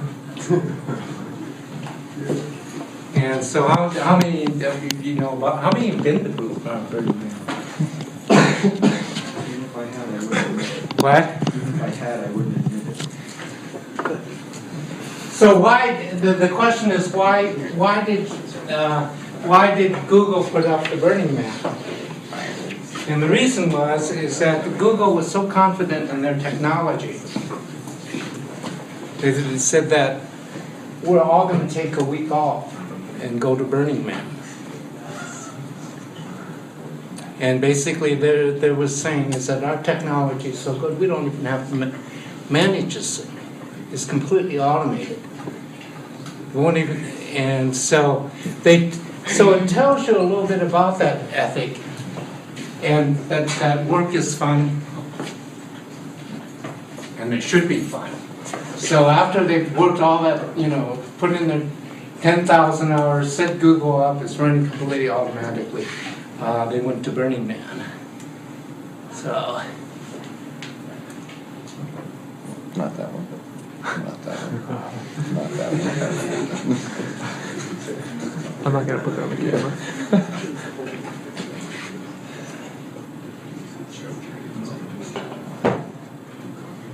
So it's like a hippie fest out in the desert. They dance and they set shit on fire. There's a lot of cool technology stuff. And women? Okay. Yes. There's like orgies. And I'll buy that. I think we've been too serious for too long. And so if you ever take the Google test, and the question is, if you got tickets to Burning Man, what are you going to do? Burn the tickets? Give them to a friend? Go? None of the above.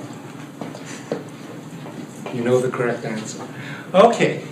I need somebody to do, God, that was good. I like it.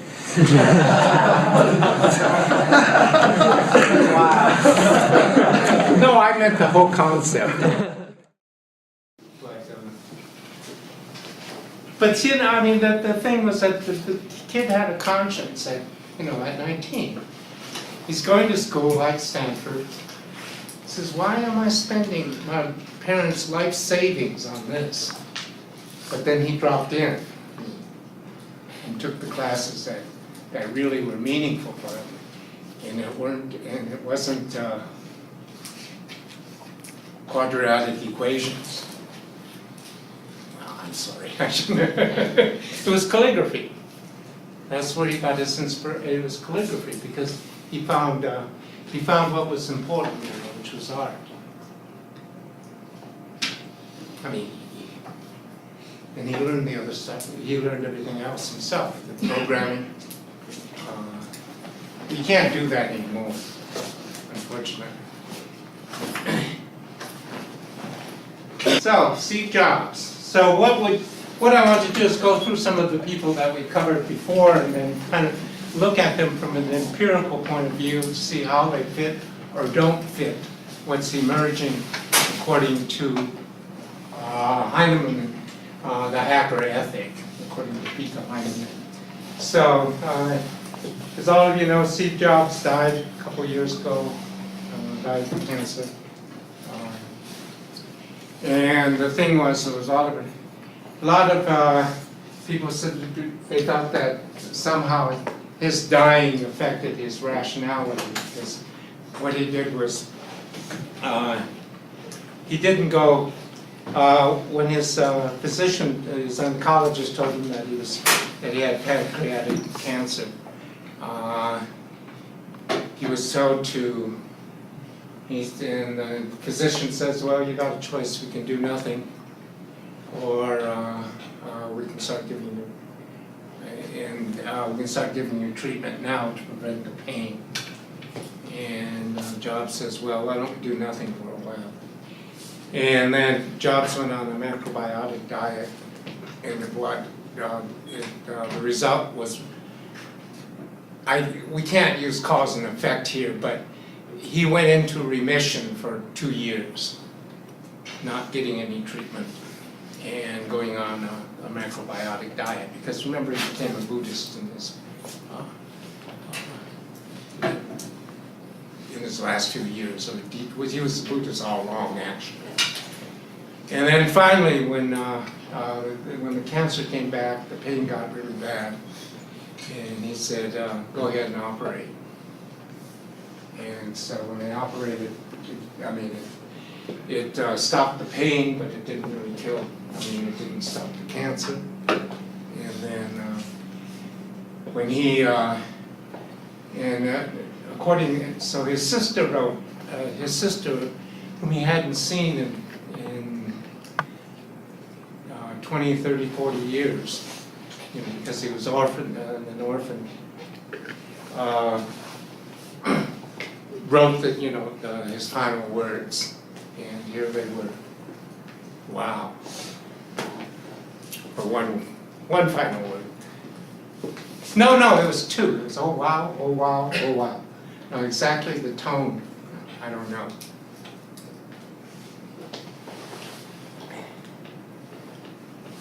Okay, the other great American hero, and actually my favorite hero is Bill Joy, and you'll be able to read.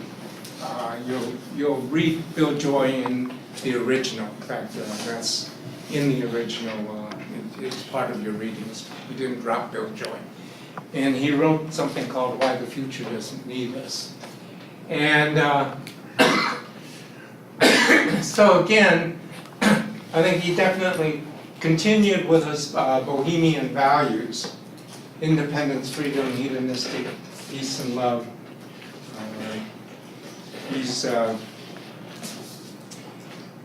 But again, we see they preserve some of the Protestant values. They're all very goal-oriented. They know what they want at a very early age, and they all have result accountability.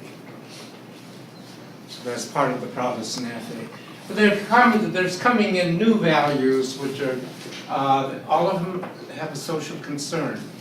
All of them have a money ethic, meaning that they know what money is not the most important thing in their life, but once they get it, they know what to do with it.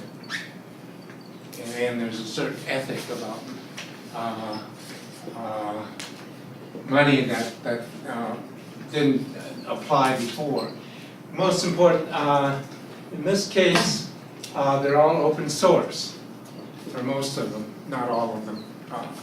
Bill Joy is open source, and that leads to an open community, openness, and other different values that are different than proprietary values.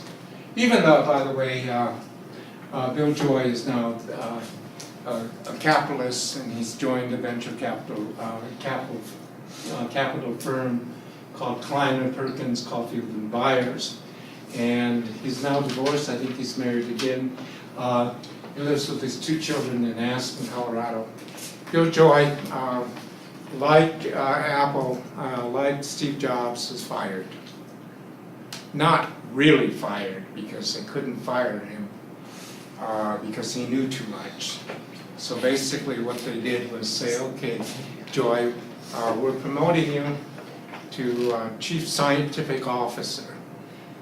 And we don't care what we're going to give you. We don't care what you do. We're going to give you. We'll continue to pay you, but get the hell out of here. And so he went to Aspen. why Aspen?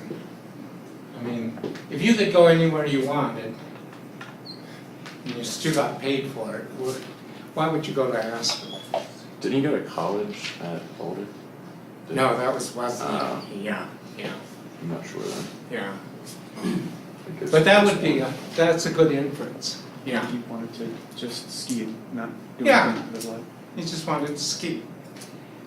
But for the first time in his life, what he got to do was think about what was going on. So, and in thinking about what was going on, he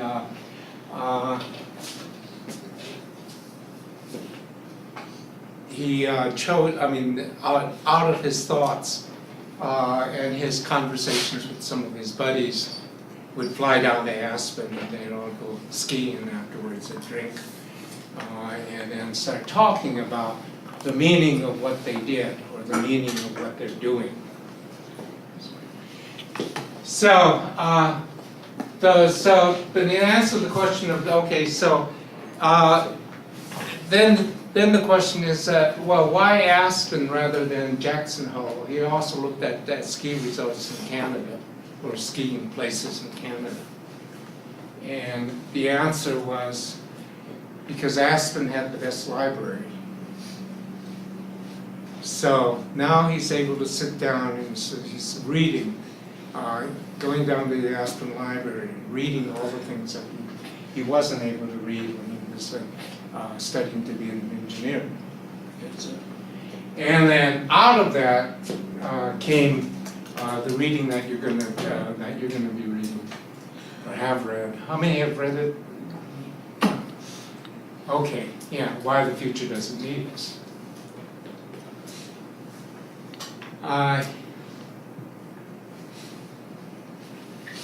So there's Bill Joy now.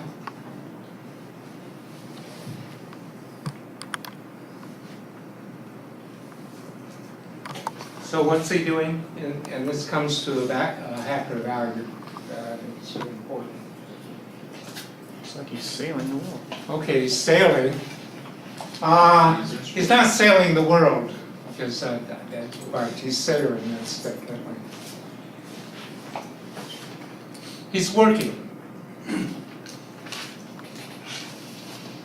So what does it have to do with working? Well, he's now a capital venturist for green technology at the largest or the most wealthy capital ventures firm, financial firm in the world. And he's in charge of finding venture capital or giving out capital to green ventures. So the difference between this boat and that boat, that this one is completely self-sustaining. And it's also, I mean, what electricity it has is run by batteries. And that's his main interest, or one of his main interests, is alternate sources of energy. So, but the reason, this is where we see the hacker ethic being, where work is conflated with play. You don't make a distinction between the two, which is kind of hard to do these days, right? But they're doing it. And remember when my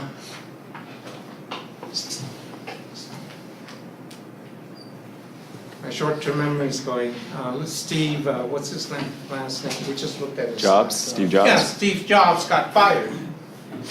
He said the one thing he discovered about it after he got fired was that he still loved what he did, what he did.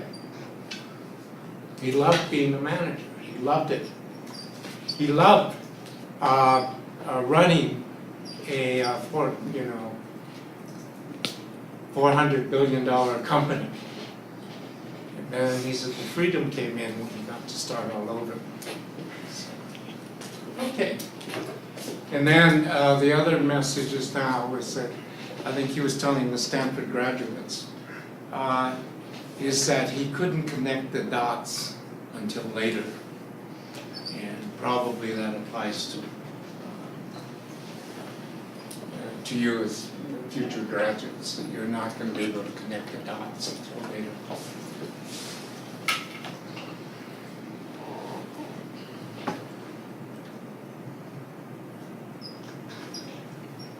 I added something called intuition to this thing. Is that so? Somebody asked Bill Joy, "What's your method?" And he says, "My method is to look at something that seems like a good idea and assume it's true."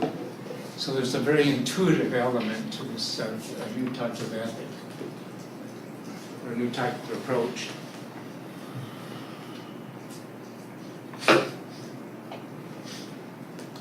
Another of your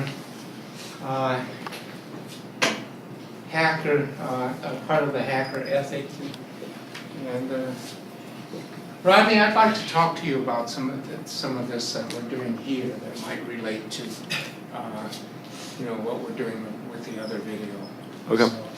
So, Tim Palese is the person who gave you Java and is the now famous name, less famous now because she's being replaced by other women in computer science.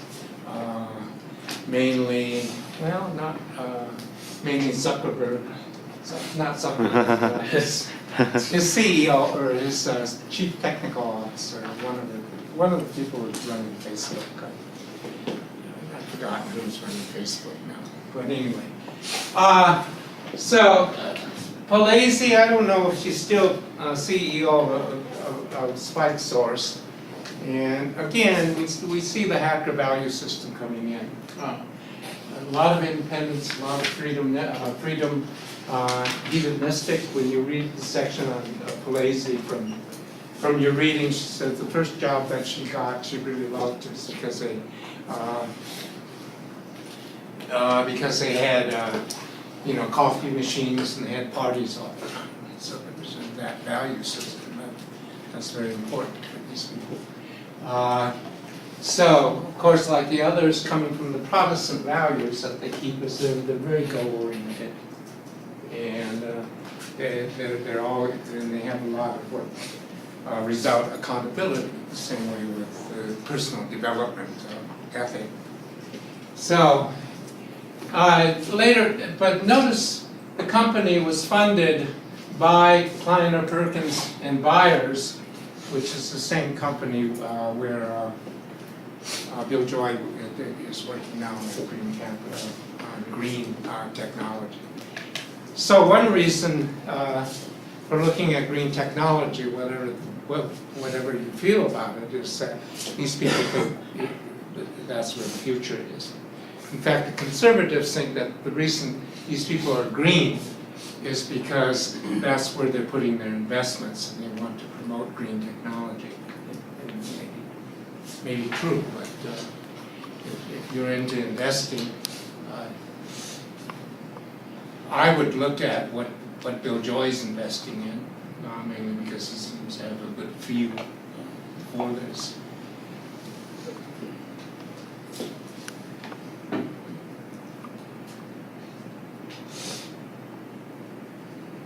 Okay, so the person I was thinking about is Sheryl Sandberg with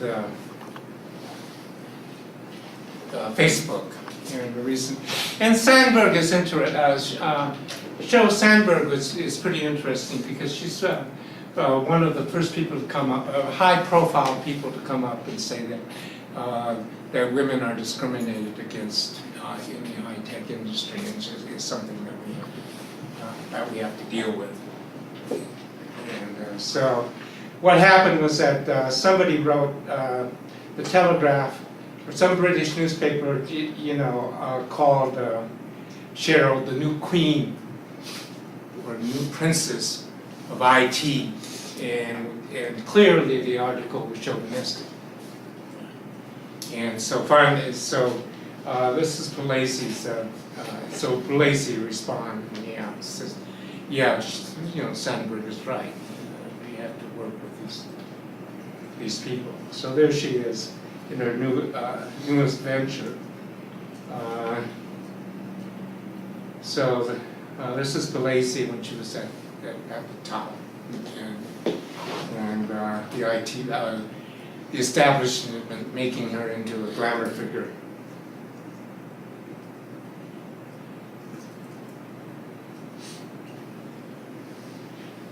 There she is graduating high school, public high school, right?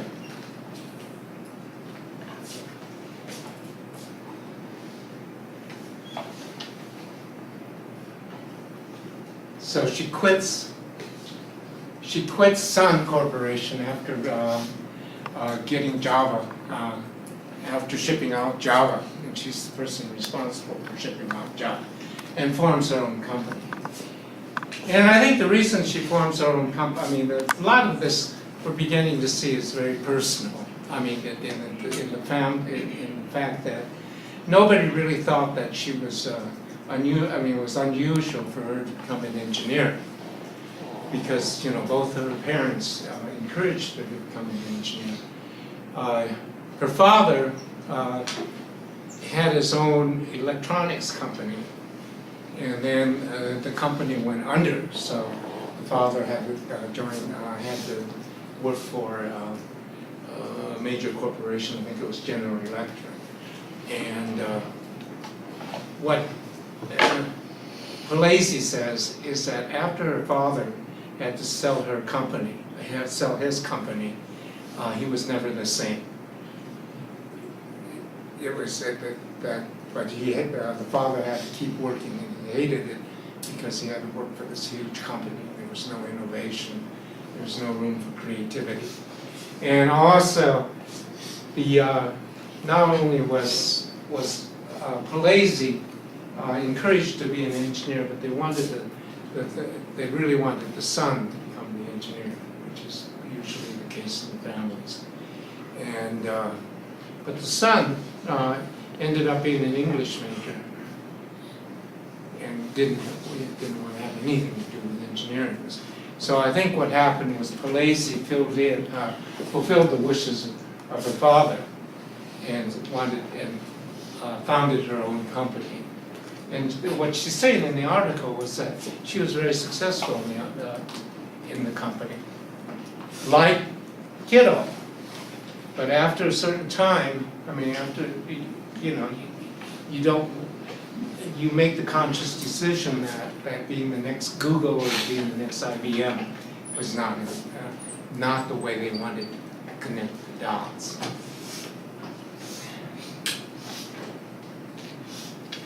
So she is, being CEO, as CEO of her company. Note in the back is that she knows how to think using maps. Also, the thing is that what we're finding in common with a lot of these people, somewhere along the line they got involved in symbolic logic, which I'm trying to teach you through the maps. And they were very good at it, so they thought in these terms, making them, I think, different than the linear thinkers who simply want to memorize and go through the equations. We already talked about Sandy Lerner. I think you saw the film on there, in which and her passion is Jane Austen in the book.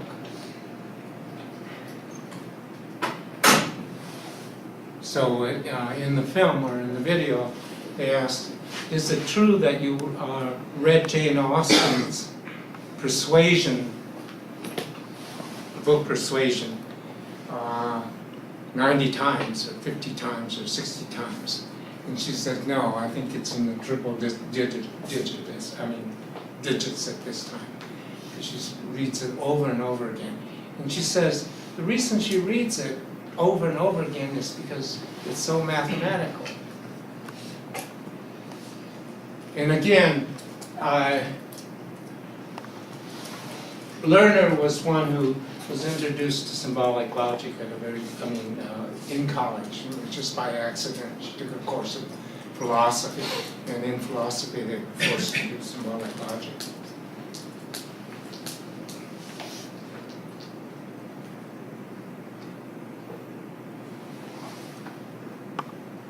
So, another one that you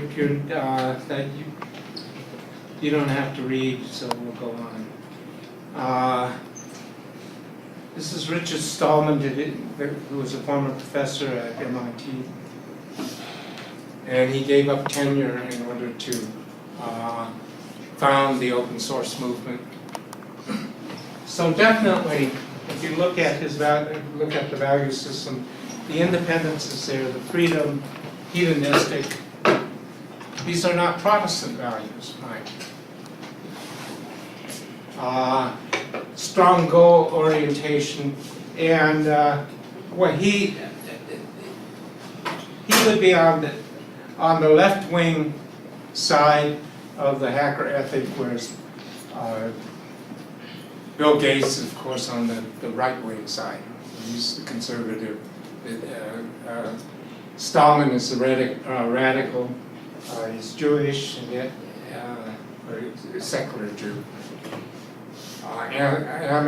Supports Amnesty International, donates to Gush Shalom, which is a campaign for food and medicine for occupied Palestine. So here we have a secular Jew who is supporting the Palestinians. Meaning that he's able to transcend his upbringing, right? Because if you're Jewish, you're going to normally support Israel. Or if you're Muslim, you're going to support Palestine. But these people are able to transcend their personal culture. He's in favor of legalization of marijuana. I don't know if he came to Colorado to push it, but he probably. So, and then he's definitely anti-establishment because he says, whatever you do, don't publish in IEEE. And remember, IEEE is the organization that was established by, we can go back to the prototype with Edison. This is the most prestigious journal for engineering journal in the world. So those who how many engineers? Electrical engineers? Right. What as a student, you want to join. They got special rates. Maybe it's $20 a year. If you put that on your resume, right. On the other hand, Stallman is connecting his dots, and he says, "Don't publish it." But but we're not Stallman, right? We're not following his particular path. So, be a member.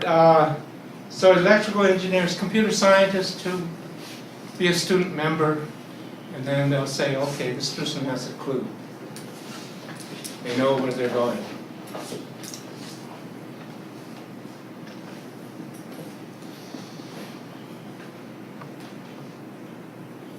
Here's the right wing, right? Here's the conservative.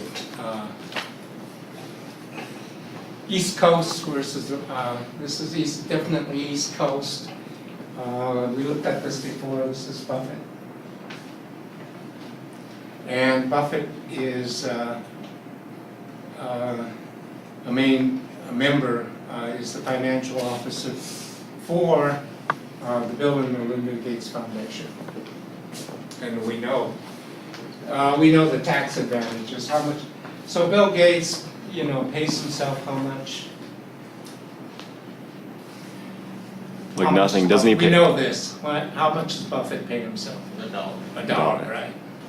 So he for taxes on his wages is 30% of $1. And then he takes the bulk of his income and puts it into the Bill and Melinda Gates Foundation because there are no taxes on it. Bill and Melinda Gates Foundation has to give out 5% every year. But they're very generous, so they give out about 10%. So the foundation is worth maybe $90 billion. And so how much do they give away if it's 10% of 90 billion? What? 9 billion? Like 8 billion. Yeah, about 9 billion, which is a lot, right? So what do they do with the rest of the, what do they do with the rest of the money? What? Let it make money. Let it make money. Reinvest it. It goes back into Buffett's,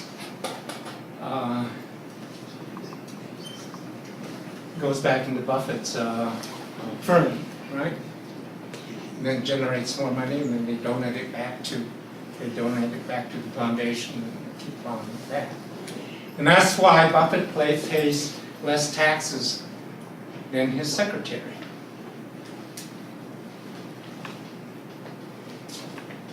And so we definitely see some Protestant values in Bill Gates. Goal-oriented, he believes in optimality, flexibility, stability. In industry, this is a part of all of them, is that they all work hard, right? Remember, Ballmer stepped down, one of the founders of Microsoft.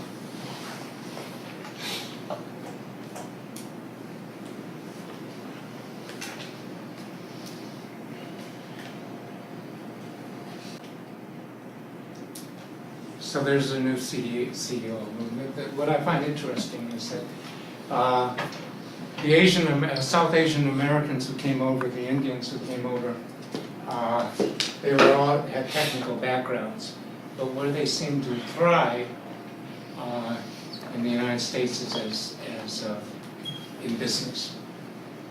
So for some reason, and I don't know what it is that they've got a better pension for managing than actual being engineers. So we see all these engineers being imported from India, and they end up in management positions. I'm not sure what the cultural reason for it is, but I'm sure there is one.